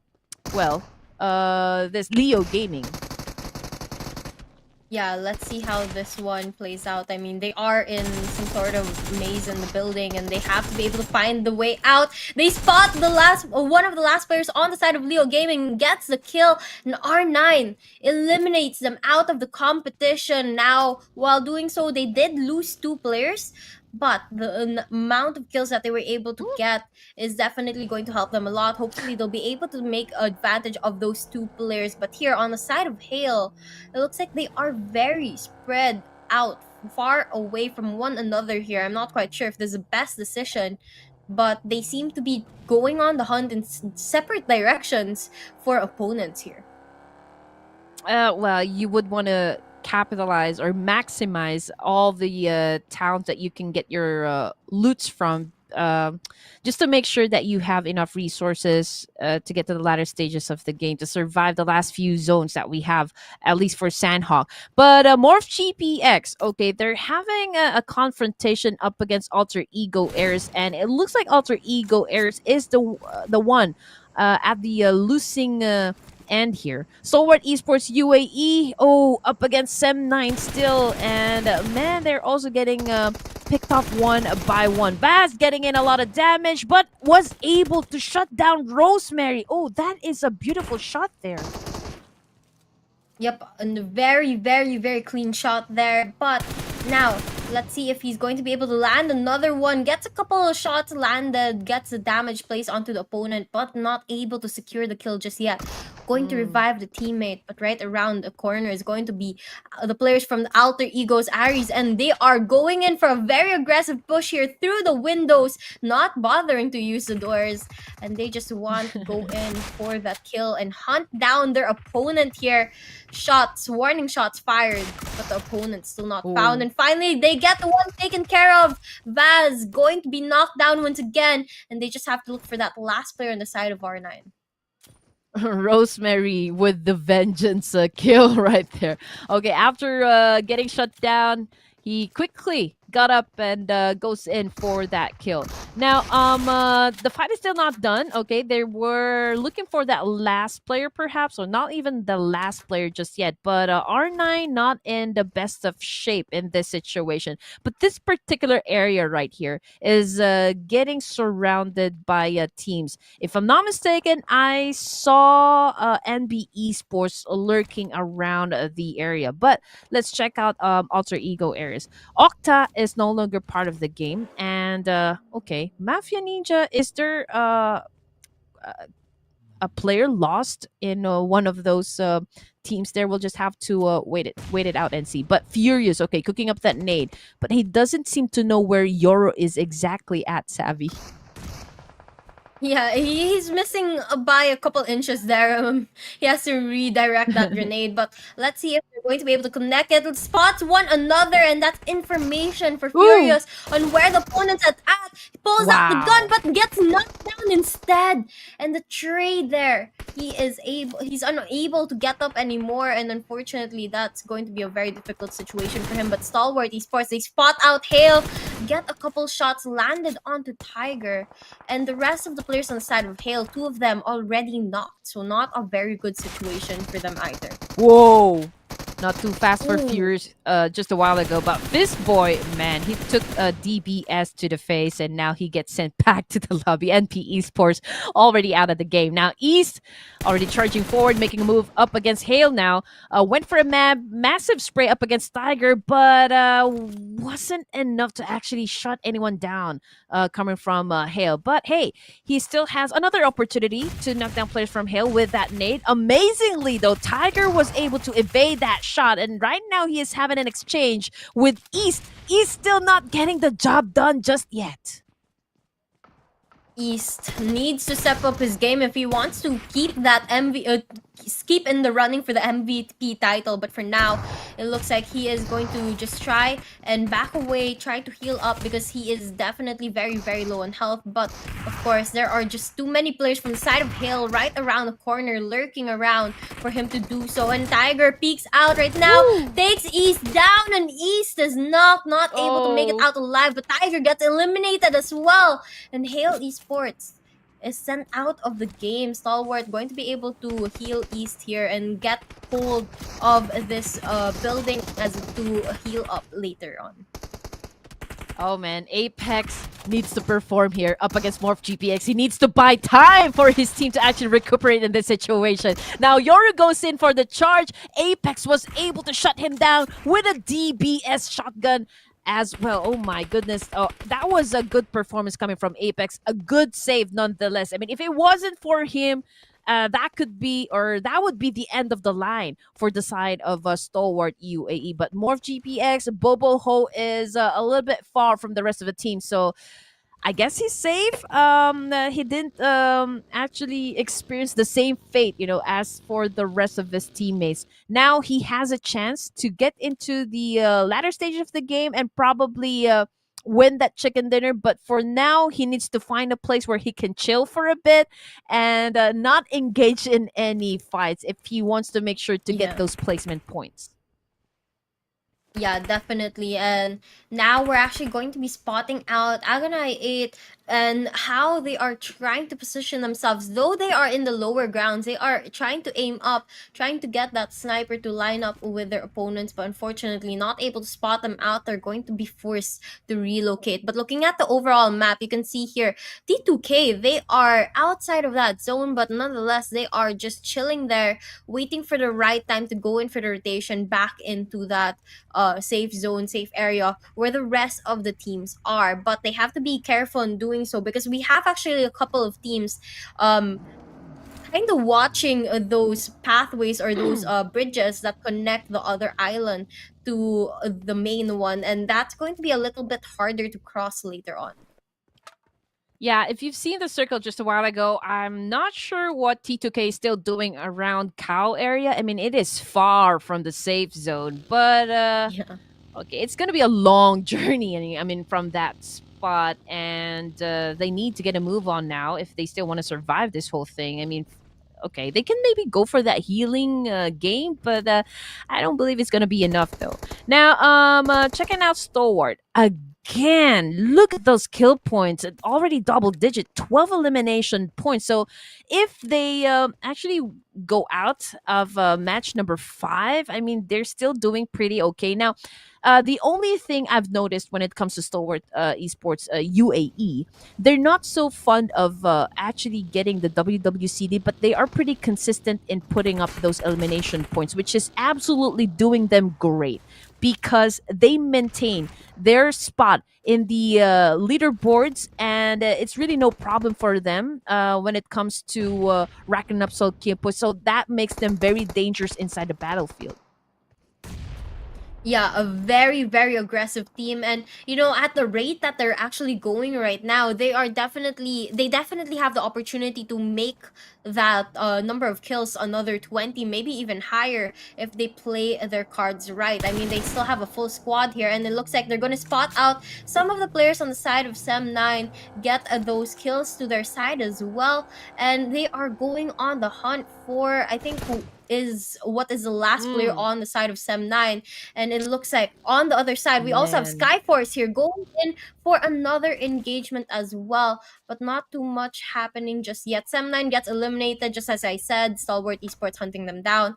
And it's going to be now Skyforce versus the players on the side of Alter Egos Ares, who are on the other side of that mountain. Yeah, Skyforce already have one casualty, right? But I would want to see Skyforce as well as Stalwart UAE in the last few zones of this game. Baron going for that pickup. Obviously, they still got a little bit of time, but they need to make it quick. And Baron knows that one. He puts Dog inside a vehicle and probably will head on to a safe location to revive his teammate here, because if we saw that right, they're very near with the HORAA Esports. So this is actually a very good move coming from Baron. We are looking at 8 teams remaining, ladies and gentlemen. We've still got Aegon I8 on your screen, but they haven't put up any elimination points just yet. They're trying to play for the placement points here, but of course, if they want to do that, they have to be very, very strategic on their placement, because they need to be in the circle the whole time, but not seen and not close to any engagements if they don't want to go into a fight. But for now, looking at Stalwart Esports once again, they are at 15 kills already. A lot of kills to their name, and they're right around the corner of some other teams from HORAA Esports and Skyforce, as well as one player from the side of MORPH GPX, but they aren't able to spot them out just yet. Now, hopefully with those vehicles from the side of HORAA making some noise, that's going to be information given to Stalwart Esports on where the opponents are at. Wow. Oh man, HORAA Esports going up against the Skyforce now, but I do believe with what I saw in the kill feed, it's HORAA Esports that's having a little bit of advantage. But top again, making things happen for the team. Spots out Baron from that angle. Baron now kind of evading the bullets, but he's very low in HP. I don't think Mafia Ninja is coming back from that one. So Stalwart, okay, they're losing some members. And again, I've been wanting this to happen. And I do know you guys are out there having a lot of fun, seeing this two teams actually battle it out with one another. Yeah, definitely. And of course, we'd like to see a little bit more action. The players on the side of HORAA just playing it so passively, not wanting to call attention to them. But look at the Stalwart Esports, Stalwart UAE. They're right around the corner as well. And Skyforce spots them out, starts to deal some damage onto Baron. And Baron running for his life, not wanting to die just yet. He tries to find some cover. But this is the thing about Sanhok. There are a couple buildings here and there, but it's really a very nature filled area where you use the rocks, the trees as your only form of cover, and it's really not that much. Okay, here we go. Icy doing a rapid spray up against Apex, not connecting his shots. Doc popping off those smoke to conceal his location there. Now, Doc, it looks like he's going back to where Apex is. But yeah, I mean, obviously Skyforce just applying lots of pressure here up against STE. They are also dealing with HORAA Esports at the same time, but action goes out of the game, and that's courtesy of Baron.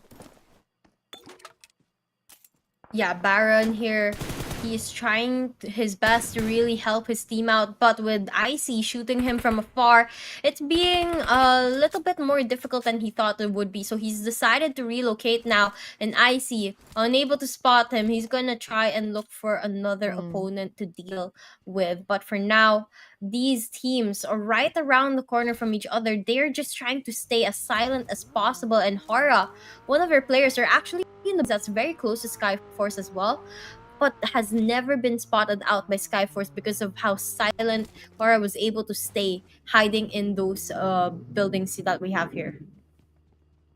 Two casualties for the side of a Skyforce, but they were able to put up 9 elimination points. Now they did actually have a fight up against HORAA and SDE, but it looks like it's gonna continue in this side of town. Tough doing a massive spray, up against those moving vehicles. But let's see if SDE will be taking the fight. Are they gonna take on that bait? Obviously, Skyforce, they're lacking in firepower, so going up against one of the heavy hitters inside the game, which is STALWART Esports UAE, is gonna be a challenge for sure.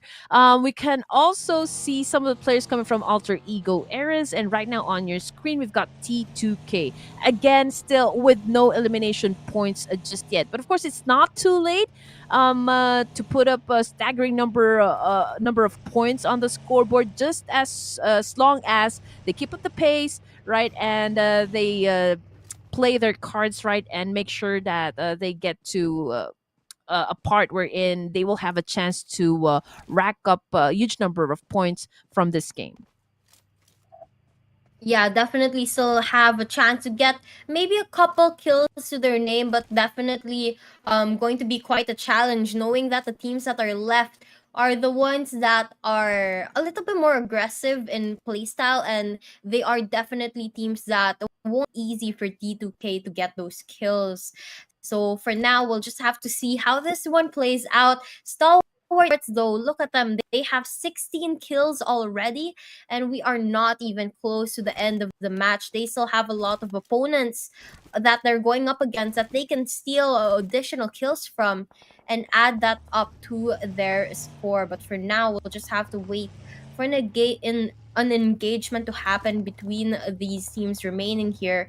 And it looks like Alter Ego's Aries, they are just out in the open, very, very close to T2, but not really able to land any shots just yet. 1v1 situation might happen around down south. It's going to be from Yoodo Alliance and HORAA Esports. But yeah, I think Malik was able to seal the deal. I think he was able to get that last player remaining coming from Yoodo Alliance. So that is 1 point under his name. Now, if we're going to be checking out just what happened inside Sanhok, one of the teams that did not perform well would be A1NB Esports. Again, playing with a new roster, perhaps still trying to figure out, the team composition and probably the chemistry, because they haven't been winning fights just yet. And although this is just day number 1, but 4 days of action, that's the only chances that these guys have in order for them to improve quite a lot when it comes to the leaderboards. And if they continue to have a bad set of matches, it's going to be difficult for them to actually catch up, with the number of points set up by those teams that are already at the top spot. Now, 7 teams remaining. We've got STALWART UAE again with a massive elimination points under their belt, 16 in total, and I don't see them stopping just yet. Incredible performance, coming from STALWART UAE. They are really making a very, very good impression just before they leave, Southeast Asia, headed towards MENA this time. Yeah, definitely a very, very, very good team here. But they are very close as well to the players of Agonai 8. Not quite sure if they're going to go in for that engagement just yet. But going on to the side of T2K, they're going to eliminate MORPH GPX, take them out of the competition. And now, Alter Ego's Aries, they are getting into the mix with T2K as well, trying to go and land a couple of their shots. STALWART Esports, 3-way match here between them as they go in with Agonai Agon I8, and right around the corner is T2K as well. We have a lot of throwables going into the area, smokes blocking our views, and it's becoming quite hard to see Ugh. exactly who is getting those kills. T2K using the grenades to their advantage and securing those kills onto the players of Oof. Alter Egos Ares.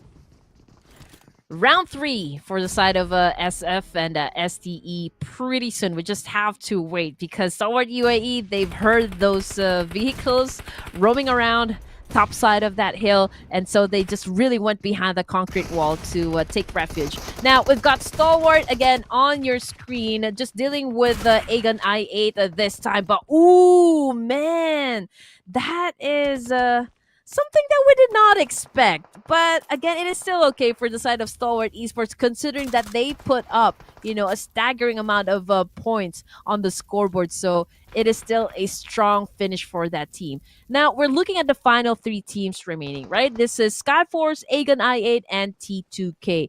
But when it comes to momentum, it is Skyforce that are considered as juggernauts, at least for match number 5. But again, what an on-point nade coming from T2K, which puts Aegon I8 in big trouble now, Savvy. Yep, a very, very difficult situation for them. I mean, their backs are up against the wall, literally have not that much room to move around in, and they have to go up against Skyforce as well as Agon I8. Skyforce here having the height advantage, and they are still going to be 2 players here, so enough to deal some damage onto T2K and Agon I8 as well. But Agon I8, they are being so aggressive here. They know they are in a bad situation, so they're trying to make the best out of it by going and initiating first. Now, I'm not quite sure if this is going to play out in their favor, but we'll have to see how it goes down because none of these teams have a complete roster left, and that means it's a little bit easier for them. But it's Agon I8 that has the numbers advantage overall. Man, this is gonna be hard. I mean, pretty much, no team is actually right inside the circle here, and it's an open space.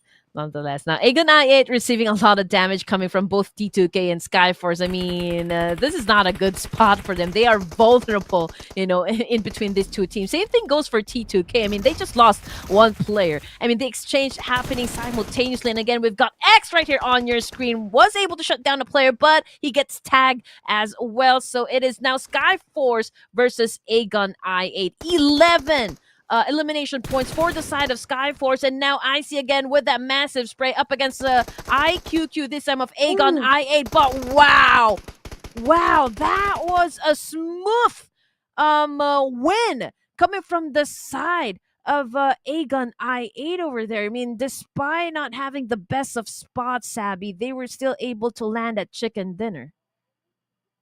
Yeah, definitely. They were still able to secure the win there. And even with, as we were talking about a while ago, they had a slight disadvantage in the position, but they were still able to get the win, the eliminations, and they definitely proved us that proved to us that they are worthy of this competition, and they're definitely dealing up a lot of damage, making sure that the opponents are aware that they are still in the running for the title of the winners of this tournament.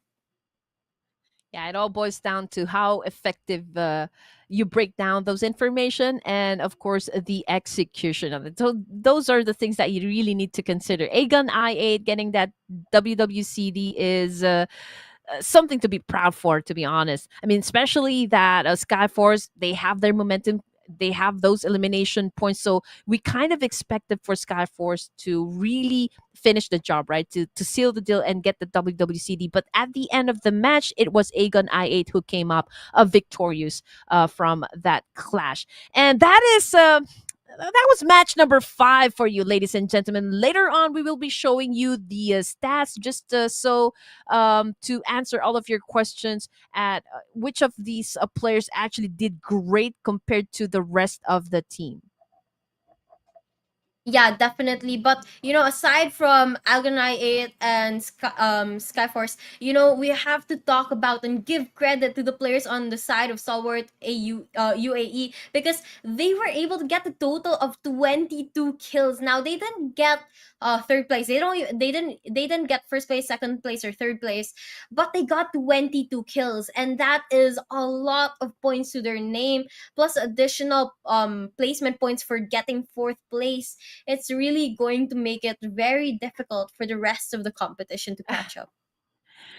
Yeah, just like I said, I mean, they're not so keen at getting that WWCD, but when it comes to getting those elimination points, man, these guys are pretty unstoppable. They're very consistent, very aggressive. So if you see them inside the battlefield, oh man, you need to steer Run for your clear life. out of their way. Exactly. So Stalwarts UAE, man, these guys are, something that you would want to really avoid. Right inside the war zone, but again, it's an interesting match considering that Skyforce was the former main lineup for Stalwarts UAE. I don't know what happened right there, but currently they are free agents. Not sure if they were able to sign into another organization, but you have to just like keep your eyes open and let us know also if you know a little bit of tea when it comes to that controversial issue in the PUBG international scene. Yeah, it would be very, very interesting to know actually why they decided to leave, or did they leave? Were they kicked out? Were they removed? I'm not quite sure what happened there Mm. either. But if you guys know what happened, we would love to know the tea on that, Ah, and it will make for a very interesting story here. Maybe they had a scrim with one another and they were beaten off their title, and I don't know, there could have been a lot of possibilities of what happened there, and we just want to know why they are free agents now. ah. I'm telling you, even Stalwarts UAE, they were formerly known as For Miracle Vibes, right? So it was Yeah. also kind of a controversial switch there. So there's a lot going on in the community. So you don't want to miss out on that one. So if you know something, you can slide into our DMs and perhaps just maybe confirm some, information that we are telling you guys. But we'd always, love to know more about what is going on. But yeah, it's going to be an exciting 2024, considering the fact that we have a lot of organization trading up players. We can see, some of them going to, or like teaming up with another veteran teams that we have inside the PUBG mobile scene. So again, it's going to be a different dynamic, a different vibe, I guess, when it comes to the official tournament. So we'll just have to wait and see. Now, let's check out the amazing boys coming from Agun I8 as they just won the WWCD. 7 total elimination points, 1,067 damage output, and it's a Crypto 9 that actually did a whopping 42.86% elimination contribution. Yep. He was able to do a lot of damage onto his opponents as well, and it really helped the team get the eliminations needed to get that final win to their name. Now, they don't have that many. I think they have only about 7 eliminations, but Mm. they also got the title of winner winner chicken dinner, meaning that they have an additional 10 points to their name. And right now, the match summary is on their screen. You can see Arrow Rosemary is going to be the player with the longest elimination distance here, is going to be 269 meters here, and total in eliminations in the match is going to be 67. But the throwables, despite how small Sanhok is, it's going to be 118 throwables used. Yes, and I did expect this number to go higher, but hey, okay, match number 5.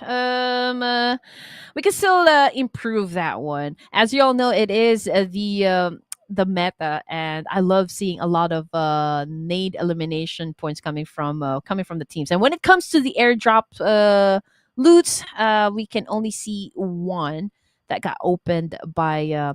Not sure which of these players was able to get to that special drop crate right there. Now let's check out the match rankings, ladies and gents. At least for match number 5, day number 1, Stalwart UAE against Stellar Performance, total of 22 points, followed by Agun I8 with the 17. So again, even though Stalwart did not close that chicken dinner, they are still at the top spot considering the number of elimination points they were able to stack up. Now, third place, we've got Skyforce with 17. These are top 3 teams that finished with a double-digit score.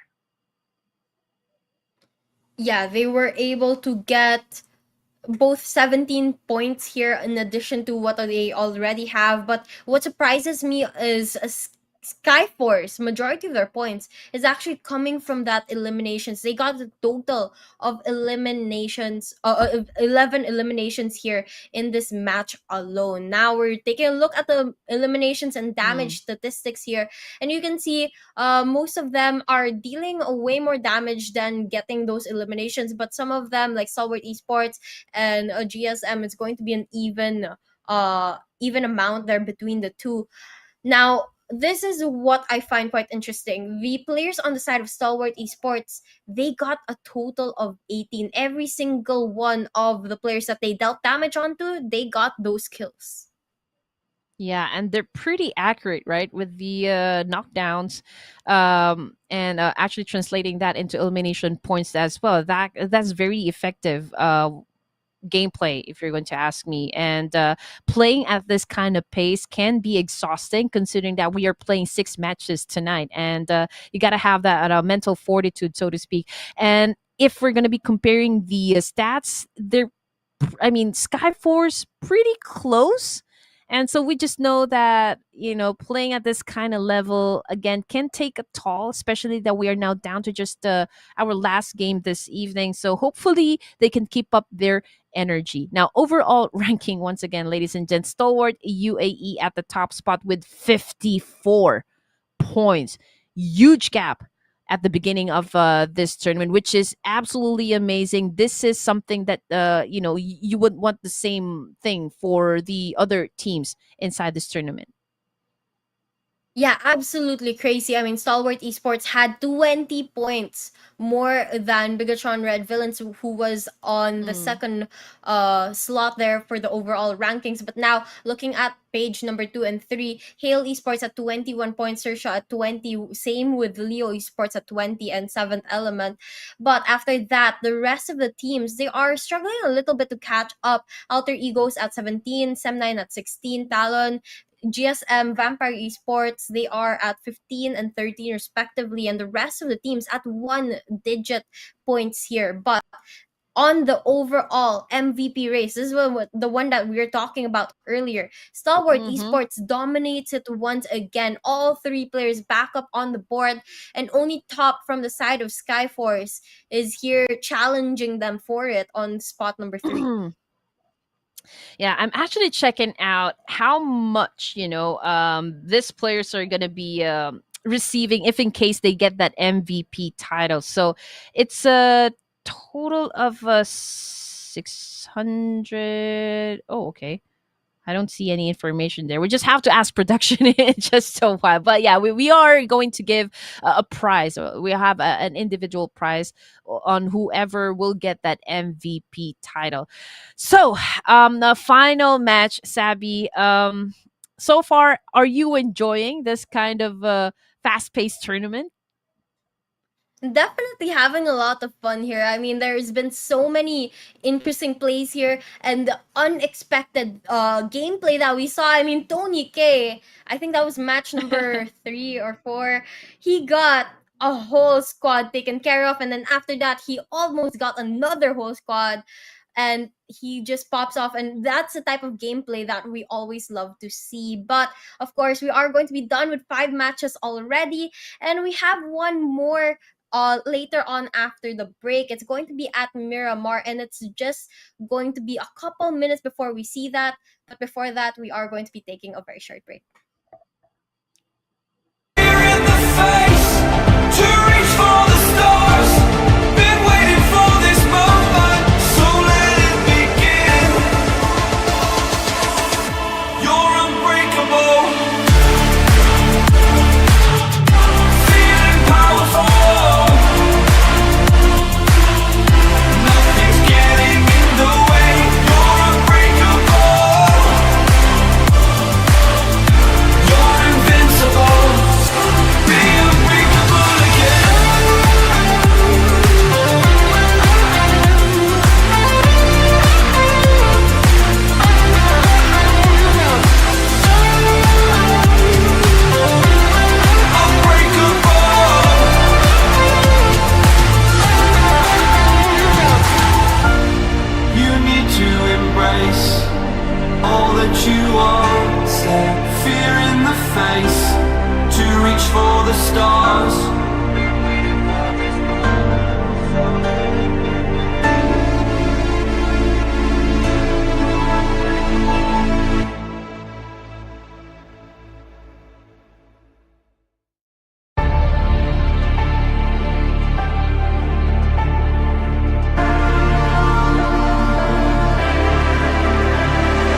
for the stars.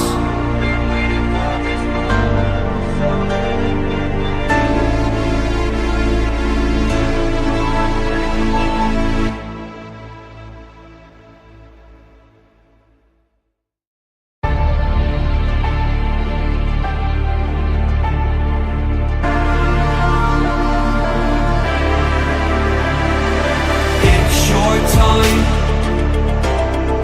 Don't be held back again. You need to resist your own limits. This fire is burning. You need to embrace all that you are. Stare fear in the face. To reach for the stars. Been waiting for this moment, so let it begin. You're unbreakable. Feeling powerful. Nothing's getting in the way. You're unbreakable. You're invincible. Be unbreakable again. Unbreakable.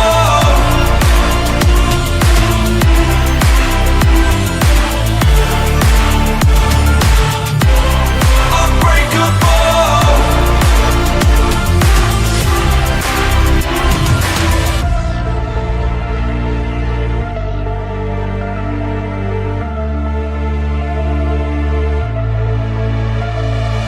Make your name. Let go of yesterday. If dreams can exist in a world like this, don't abandon them.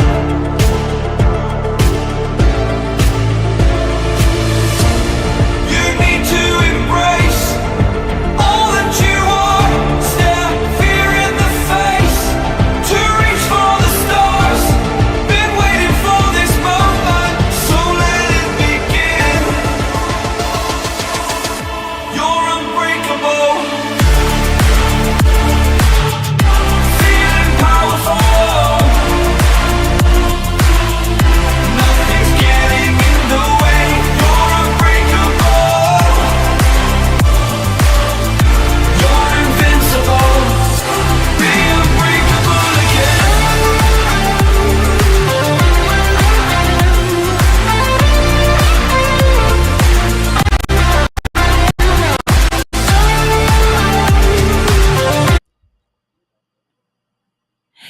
It is on. Fun and action never stops in this tournament. So, welcome back, ladies and gents, to the Meta News Super Cup. We are on the way to see a lot of Grand Canyons, mountain ranges, and open areas for our final game this evening.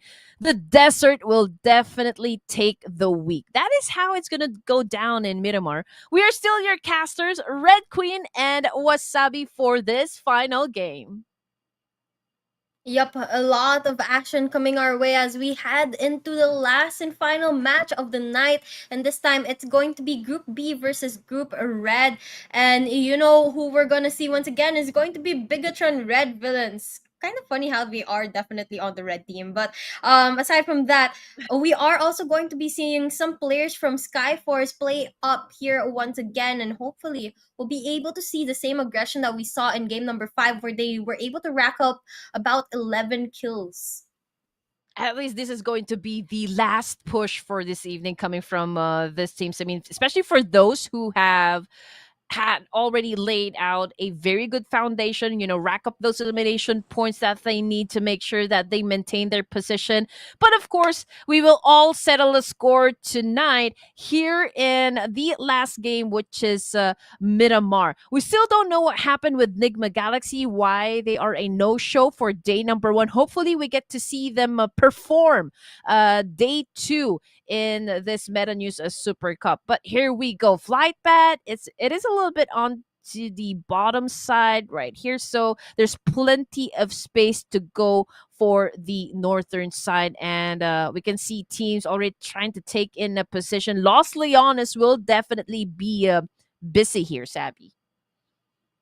Yeah, we can already see about two or three teams heading their way there, and it seems that some other teams are going to be in close by in the surrounding areas as well. So they'll have to watch out for that. But aside from Los Llanos, I think it's Pecado that's going to have about two teams, Bigetron Red Villains and FaZe, if I'm not mistaken, both in that small area. But then again, there's a lot of buildings in the surrounding areas that are relatively far from one another that they can keep their distance at least for the first half where they're still trying to loot up Mm. and find those armors.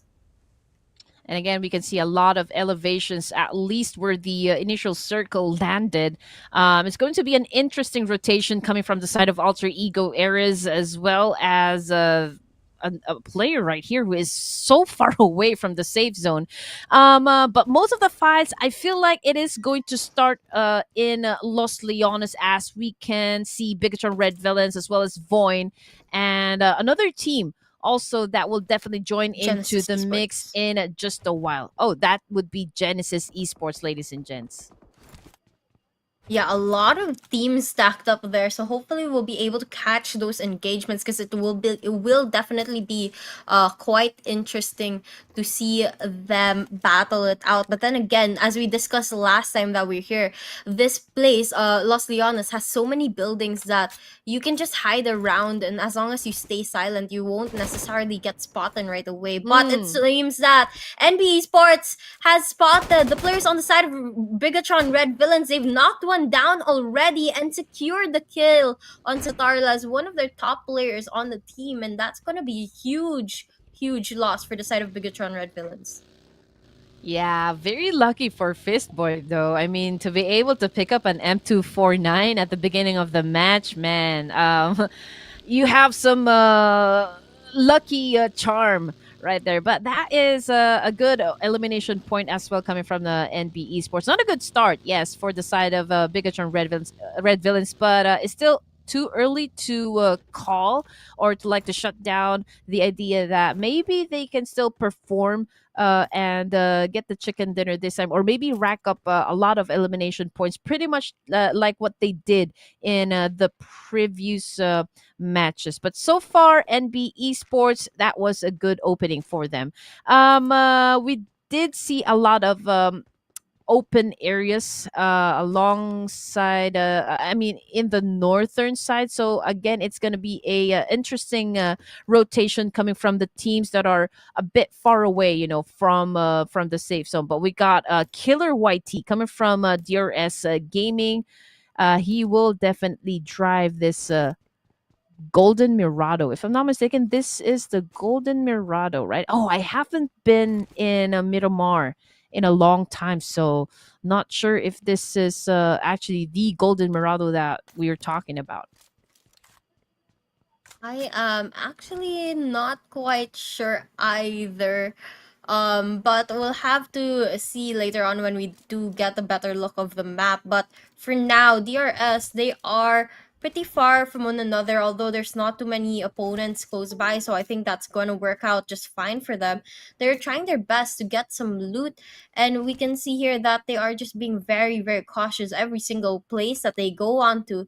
They as soon as they peek a corner, they scope in and they get ready just in case that there is someone right around that corner. And that's the kind of instinct that you have to have when you're playing in this level of a tournament.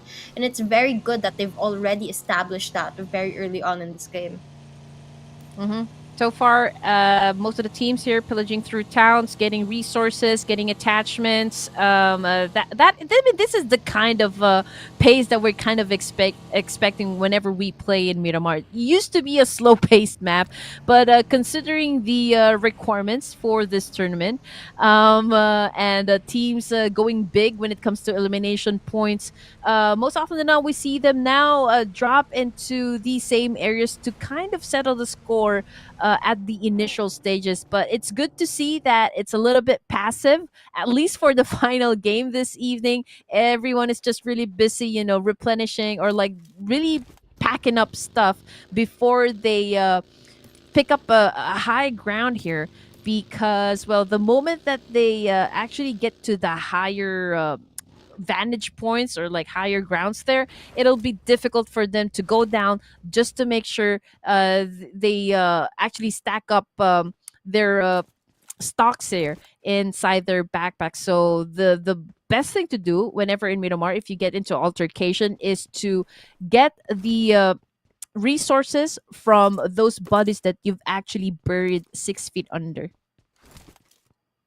Yeah, definitely. Looting your opponent's dead bodies definitely will help because you at least know that at least when you go in and loot it, there's actually already a stack of choices that you can choose from on which exactly you need, and especially if they have those med kits or those bandages that you can use to heal up later on in the later game, that would definitely be useful as well. But now taking a look at Agonai 8, as you can see, they're out in the open in the dunes, just trying to play the high grounds here and get a couple get some information on where their opponents might be, but they're just way too far from any other team to be able to spot them for now, and they'll just have to play a little bit of a waiting game here before they find anyone. Yeah, this players killing nothing but time for now. But this is a good combo to have. Crypto, he has an M416, he has a Mini 14, so both great guns to have. When it comes to resources, he has 3 first aid kits, which is, I think, still. I think he still needs to get more first aid kits, considering that it'll be difficult for him to find, a set of first aid kits inside the game. Assertion now, okay, they're very close with the FaZe Clan at the moment. This is a mid-range fight between these two teams. Probably will give off a damage output, but when it comes to again translating that into elimination points, that could be the challenge here. Again, this is just the first stage, so you all know that we still need to wait for the other teams to make their rotations, find themselves, in a collision course with the other teams inside the game before we can start any fight. But it's a different story for IHC versus Bigetron Red Villains. Abel was able to shut down the par from that angle, which is pretty fascinating. Now we are going to wait whether or not IHC is going to decide to crash this compound and actually just move in for the kill. But it looks like, yeah, they are headed towards that direction. Yeah, definitely. It looks like they're going to go in for that engagement right now, and they're right around the corners, trying to be sneaky here, going on the top of the building. And any moment now, they're going to pounce onto the players of Bigetron Red Villains. He spots one, goes in for the kill right now, not able to secure it just yet, but deals a lot of damage. The power going to be knocked down. It's only one player left on the side of Bigetron Red Villains that's up and running, and he's far away from his teammates, so he's not going to be really able to revive them just yet. He has to also be careful because IHC is going for a very aggressive play here. And they get that last and final kill. Bigetron Red Villains is going to be eliminated from the from the match right now. But with all the noise being caused there, it looks like the players from SF has heard the commotion happening and is looking to go in for that engagement. But going to Voin Esports, it looks like they are trying to hunt down some players, not really able to spot anyone just yet. But Dragon I8 has their eyes on them, and he is Crypto9 going to deal a lot of damage. He backs away.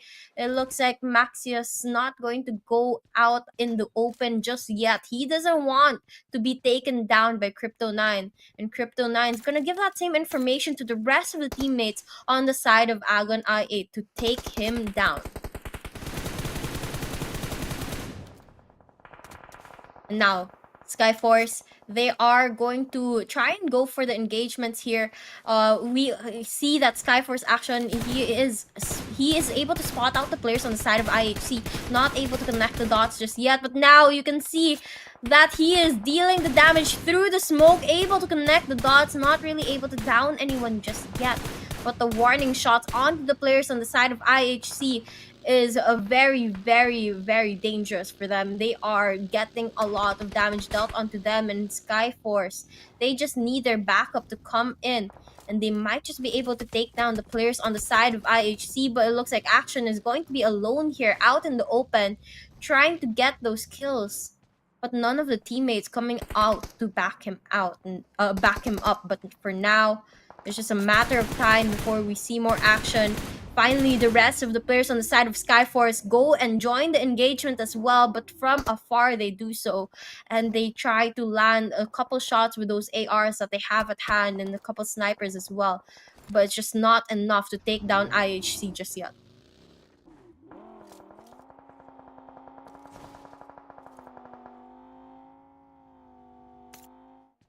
And we are going to see Demo here taken down. Action, he is going to be able to eliminate him out of the competition. IHC down to 2 players left, and it looks like Demo is going to make it down to 1.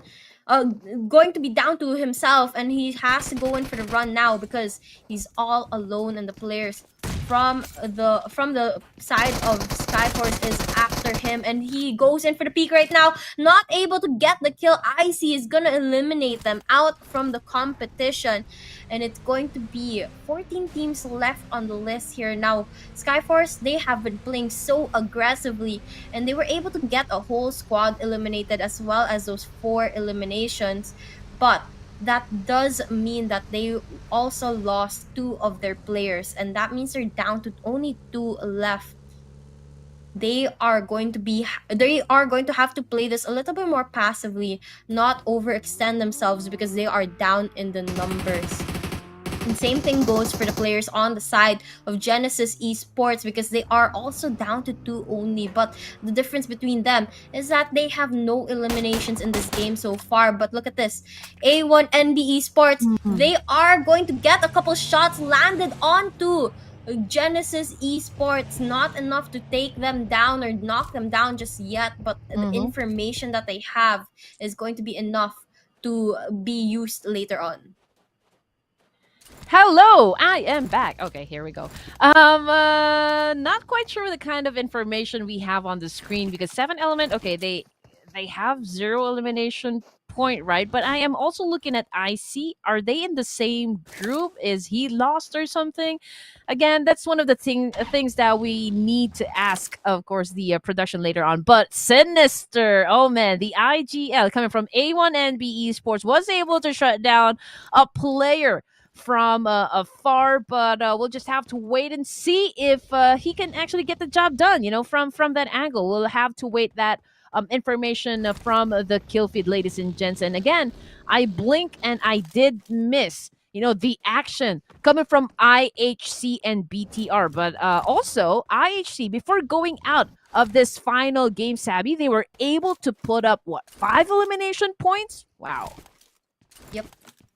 Yep, unfortunately though, they were just knocked out of this competition and sent back into the lobby right away. But now, A1NB Esports, look at this. They are able to spot the players on the side of Genesis Esports and eliminate every single one of them out of the match. Now only 13 teams remain, and A1NB Esports seems to be able to find a little bit of their footing here. Now, as we said, the past couple of matches, they've been struggling a little bit, not able to get those kills, but this is a very good start for match number 6 tonight.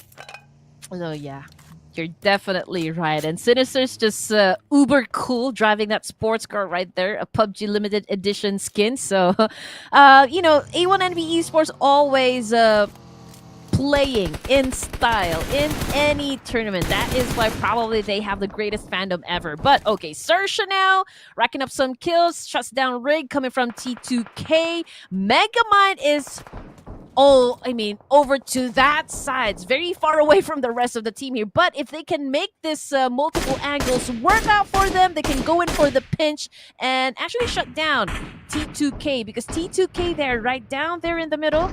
Now let's see if XERXIA can do a counter attack. But Love definitely getting a lot of damage from that position. Definitely able to at least gather some information to the rest of the team on where their opponents are at.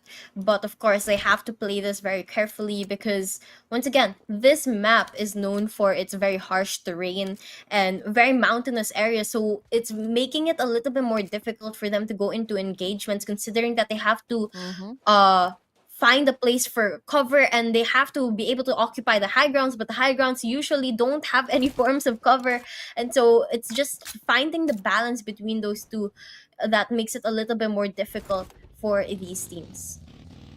Yeah, I mean, this place definitely has a lot of valleys. So if you actually move around the area on foot, oh man, that is going to be your demise. So vehicles are very important when it comes to Miramar. It doesn't get you to point A to point B, but it also serves as your cover if in case, push comes to shove. But here comes a DRS. I think they're having a battle with FaZe Clan on, oh, Mela! Vehicle exploded, and that is it, for Mela right there. DRS gaining that advantage. FaZe Clan down to just 3 players remaining. But you know what? Onzen is out there bleeding, so not quite sure if they can still go up for that pickup or go for that pickup considering their situation. I mean, they are down below. DRS really has that vantage point. Now, A-Gun I8 spots out Maxius, went in for that massive spray, and actually was able to get that point, finishing it up with a mini 14. And it looks like Agonai 8 is going to kind of actually relocate themselves here, trying to look for more opponents. But 7th Element, they have the high ground, and they spot out one of their opponents. Now, I think this player specifically is going to give that information to the rest of the teammates who are down on the ground, and they are actually going to be going up against the players of Alter Ego's Ares. Now, the way that 7th Element has positioned themselves allows them to have 2 players on the ground, but the rest battling from afar, lessening the chance that they'll be eliminated from the match overall.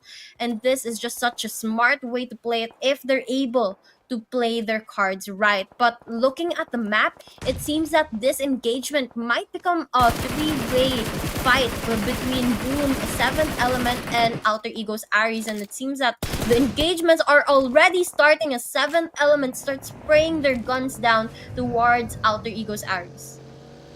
Yeah, it is also going to be a BC South part area of Miramar. There's plenty of teams also that will be using that as their entry point for the save zone. But let's check out A1NB. Now with 4 elimination points, still trying to flush out the remaining players coming from FaZe Clan. We've got Sinister on your screen, cooking up nade and just throwing up against FaZe, but he doesn't seem to know. He doesn't have that information where they exactly are the players coming off FaZe. As you can see on the screen, they're already popping up that smoke, but here comes the backup. Now, A1NB Esports all confident to actually move in for the kill. And it looks like they'll have to be, they'll have the advantage here as the players on the side of FaZe is going to be down to 1, but A1NB Esports has to be careful as well because they have a couple players that are down. Looks like Sinister is going to be able to turn around just in time to eliminate the last player on the side of FaZe, and he gets that kill clean, and he's going to be able to up the rest of the team, get them back up and running. But he has to be careful because in the surrounding areas are the rest of the opponents watching him, and DRS here has a very good sight onto Agonai 8 as well as T2K, who is right around the corner, but behind them is going to be another team. So there's a possibility that DRS might get sandwiched. All right, I do love the fact that A1NB Esports finally stepping up, showing up for the final game, day number 1. Now, getting back into DRS Gaming, guys, 3 elimination points under their belts, and of course, they're looking to get some more as we are still at stage number 4 for the final game. T2K Esports Love spots out this X player right here, doesn't have a name. Pretty hard to call him out, but yeah, he is receiving some bullets towards his direction, but it's a good thing he has that ridge they cover from, so I guess he is safe at this point. Now he boarded his vehicle right there, but ooh, very low in HP. But Missed opportunity for the side of T2K. He wasn't able to actually shut down that player. Yeah, he wasn't really able to secure the kill just yet, but he should have tried at least to get that last and final kill before helping out his teammates. It looks like he's going to decide to do that for now. But T2K, they are in a relatively good position. They still have 3 players on the Ooh. map, but unfortunately, they don't have any kills just yet. But going into DRS Gaming, it seems that they are here with a lot of other teams as well, but they're deciding to back away and hide in the building, not wanting to go in for that engagement. But look at the map. There's so many players all around that area. I mean, there's Boom, there's NB Esports, there's Vion, there's Seventh Element, there's DRS, and then on the lower half of the circle as well, there's going to be the rest of the teams trying to make their way into that safe zone. R9 versus XERXIA this time, ladies and gents. So we've got Naki doing a massive spray, unfortunately. Oh, this is not a good spot for Naki here, considering that he actually extends his head and he's receiving a lot of damage as well. We just don't know if it is coming from XERXIA too, or perhaps another team that is within proximity, but this is the current situation. Naki has the potential to actually shut down players and get this points all together, man. Okay, successful in shutting down 2 players from XERXIA, but Aegon I8 looking to steal the kills. Now they jump into the action. Agon I8 spots out some of the other players, but it's just a matter of who's going to be able to land their shots. Seventh Element takes down Boom as well, and Agon I8 eliminates A1 NB Esports out of the competition. But look at this, Naki has an overview of every single thing that's happening over there. Spots out Agon I8, starts shooting them from afar, but with the smoke blocking the view, he's not able to connect those shots just yet. Yeah, and also coming from the kill feed, it seems like Sinister is on the ground, just as he was already making progress and getting that momentum that we all expect him to have. But unfortunately, he gets tagged, and we'll just have to wait to see if he survives that altercation. We also got T2K going down at the hands of NB Esports. We've got Boom Frenzy on the ground as well, bleeding out up against 7th Element this time. I mean, stage 5, 45 seconds on the clock before we move into stage number 6, but definitely this stage will be a bloodbath.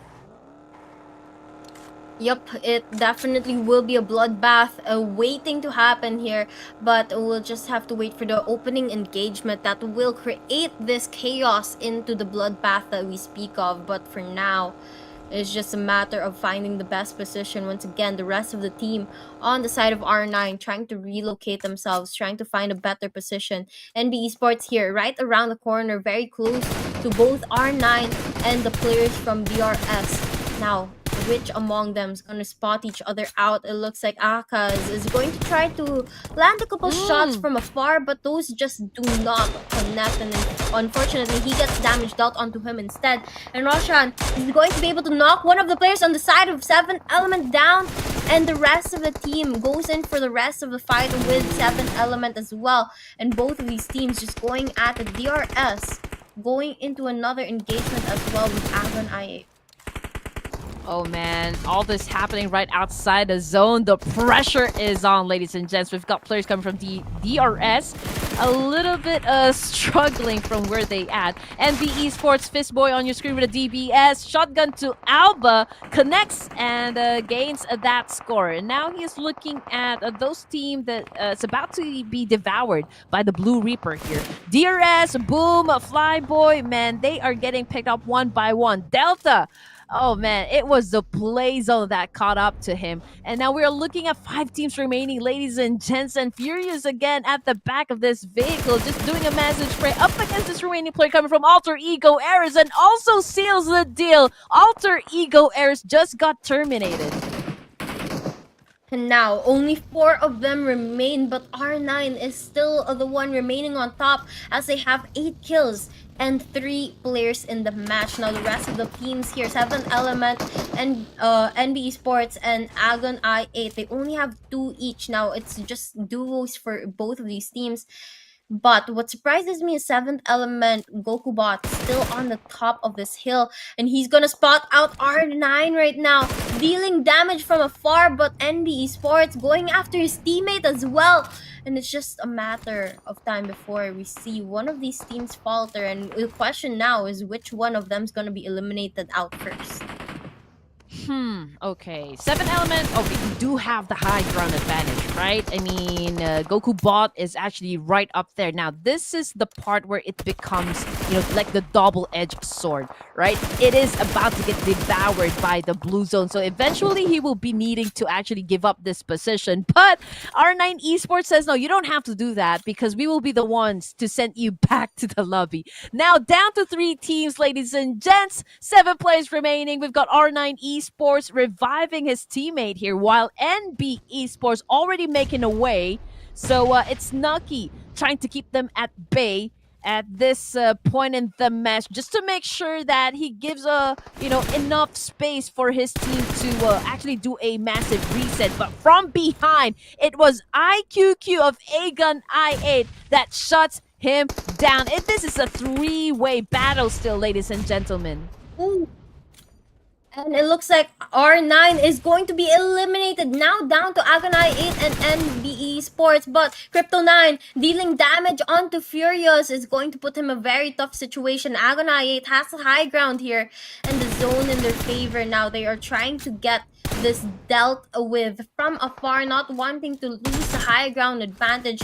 But Furious here is doing his best as well to deal the same amount of damage onto the opponents. It's just not connecting and not working for them. We'll have to wait till the zone forces them in to move in towards the circle before we can see a better engagement between these two. But these throwables that they have, especially Fistboy from the side of NBE Sports, is going to come in very, very handy because it's going to be the way that they open up these engagements. And it looks like the players on the side of Agon I8 are heading closer and closer towards the players on the side of NBE Sports, and it's just a matter of time before we see that because Furious has pulled out the vehicle to rotate faster. Ooh.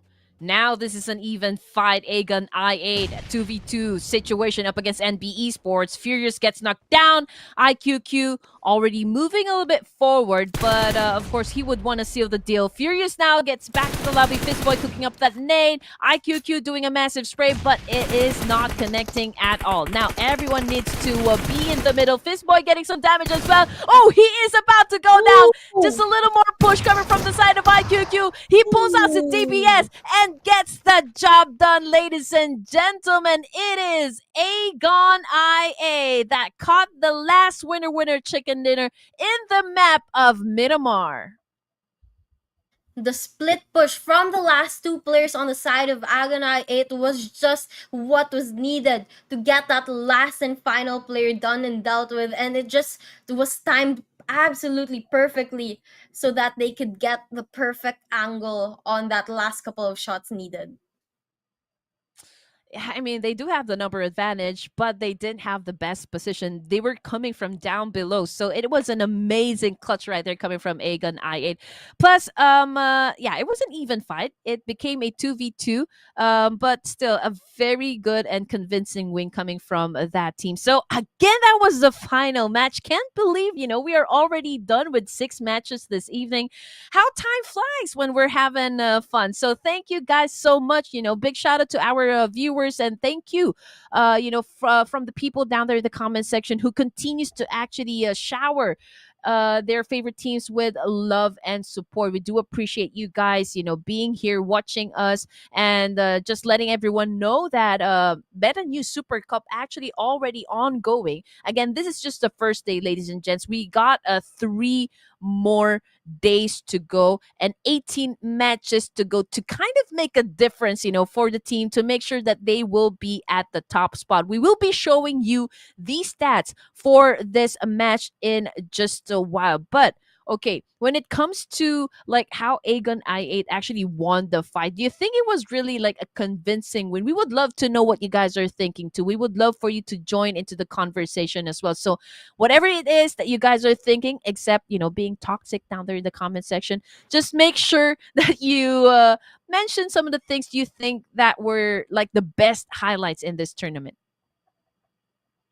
Yeah, it's only day number one, but we already saw so many incredible things happen. And we just want to know which one of those incredible things were your favorites, or what was something that really caught you off guard, something that you weren't expecting, because we love to read what's on your mind there in the comment section. But guys, also don't forget a slight reminder that this tournament is going to be continuing all the way till I think the 29th of January, and that's for 3 more days of action here. And if you want to keep updated with that, don't forget to again subscribe to the channel of Super Cup Esports so that you keep updated with the next couple of days of these tournaments, and you get to find out which among your favorite teams will come out on top. Yes, sir. And here we go. The final stats for this evening. Aegon I8 getting the WWCD, and it's IQQ that got most of the elimination points. Now, when it comes to damage dealt, it is Crypto 9 that actually became the tank, for the team, receiving all the punishment, right, to protect his teammates. And when it comes to the survival time, obviously it was IQQ and Crypto right here. This amazing duo that made it happen, for Aegon I8. Yep, they were the last two players remaining who was able to go up against the players on NBE Sports and eliminate those last two players on their side as well. And of course, bring home that winner chicken dinner. And when it comes to the throwables, used 165. Still, okay. Average, I will have to say. Longest elimination distance, it is DRS Gianti over here, 392 meters to be exact. So this is actually the match summary, but I know what you guys are waiting for. It is the leaderboard. So you have to keep track about how well your favorite teams are actually performing for this tournament.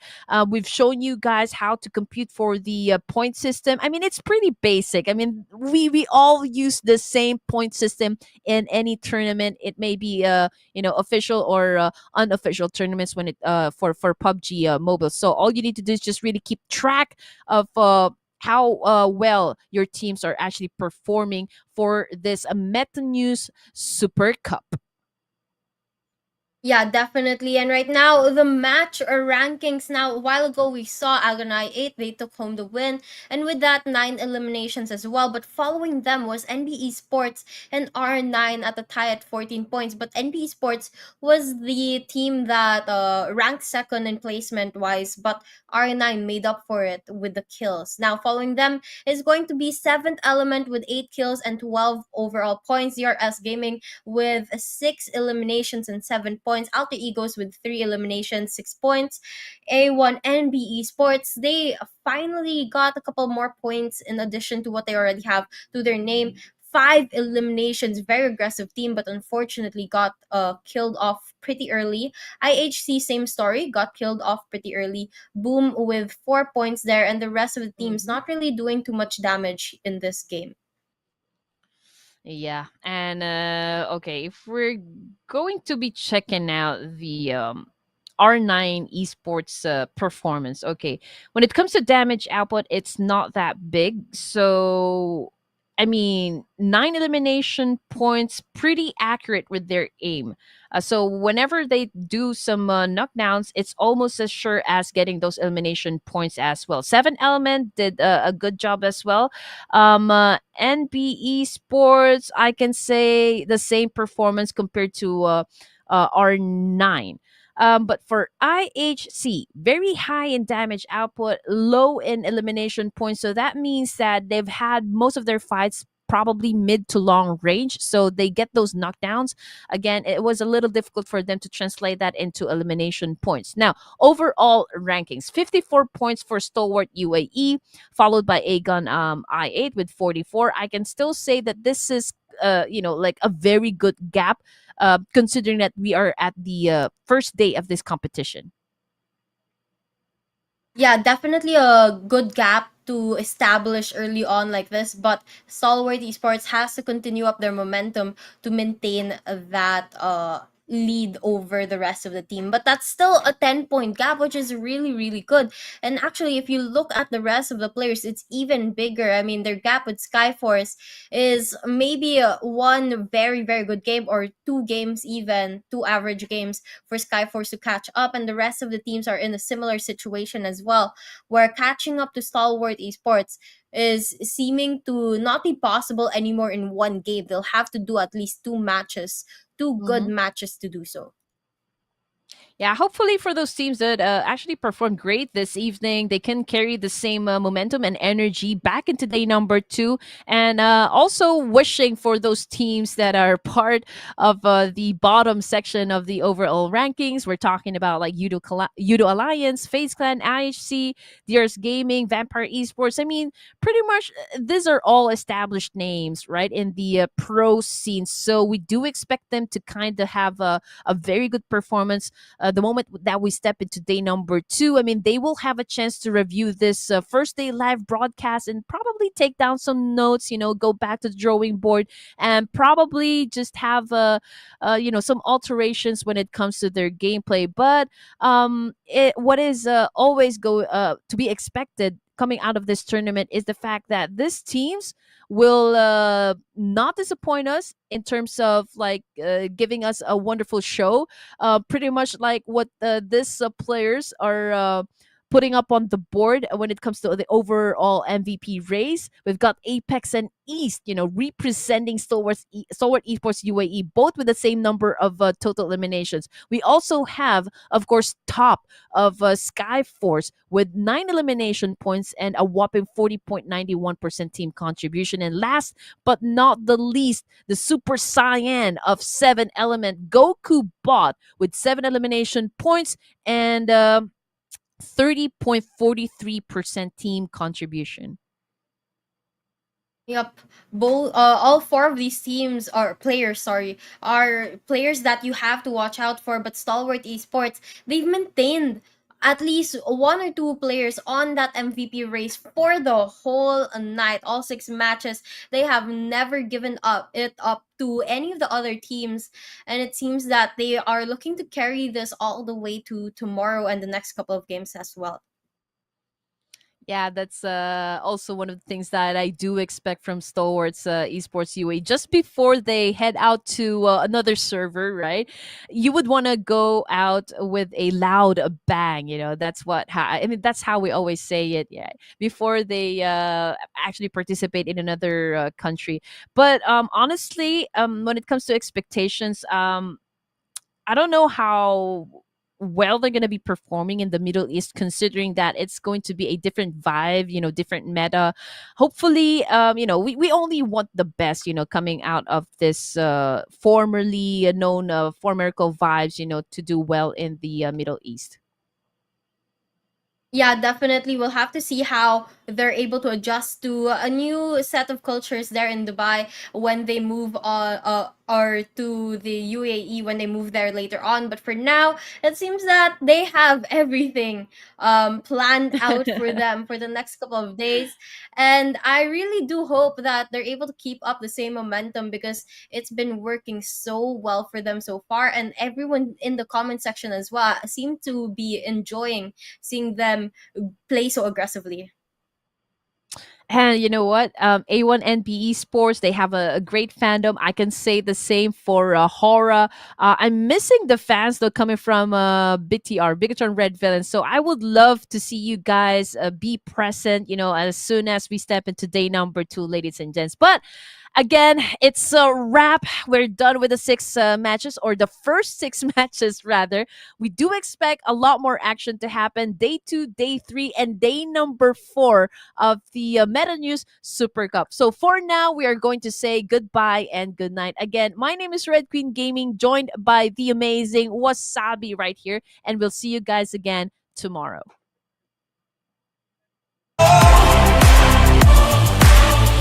You're invincible. Be unbreakable again. Unbreakable.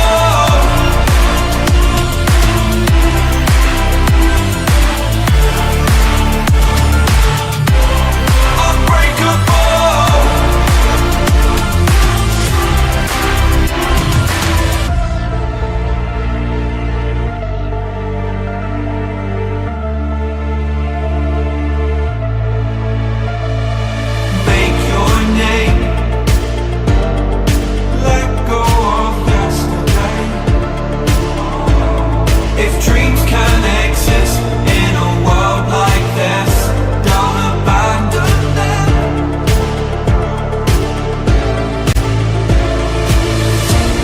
You need to embrace all that you are. Stare fear in the face to reach for the stars. Been waiting for this moment, so let it begin. You're unbreakable. Feeling powerful. Nothing's getting in the way. You're unbreakable. You're invincible. Be unbreakable again.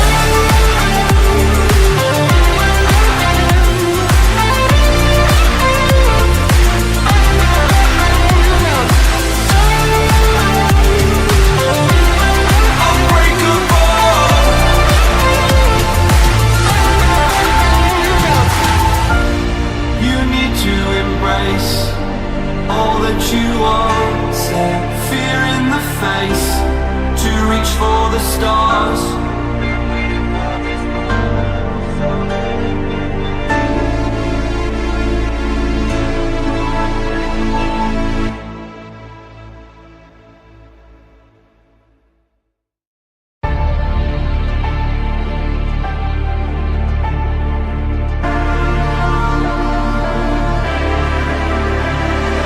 It's your time. Don't be held back again.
fire.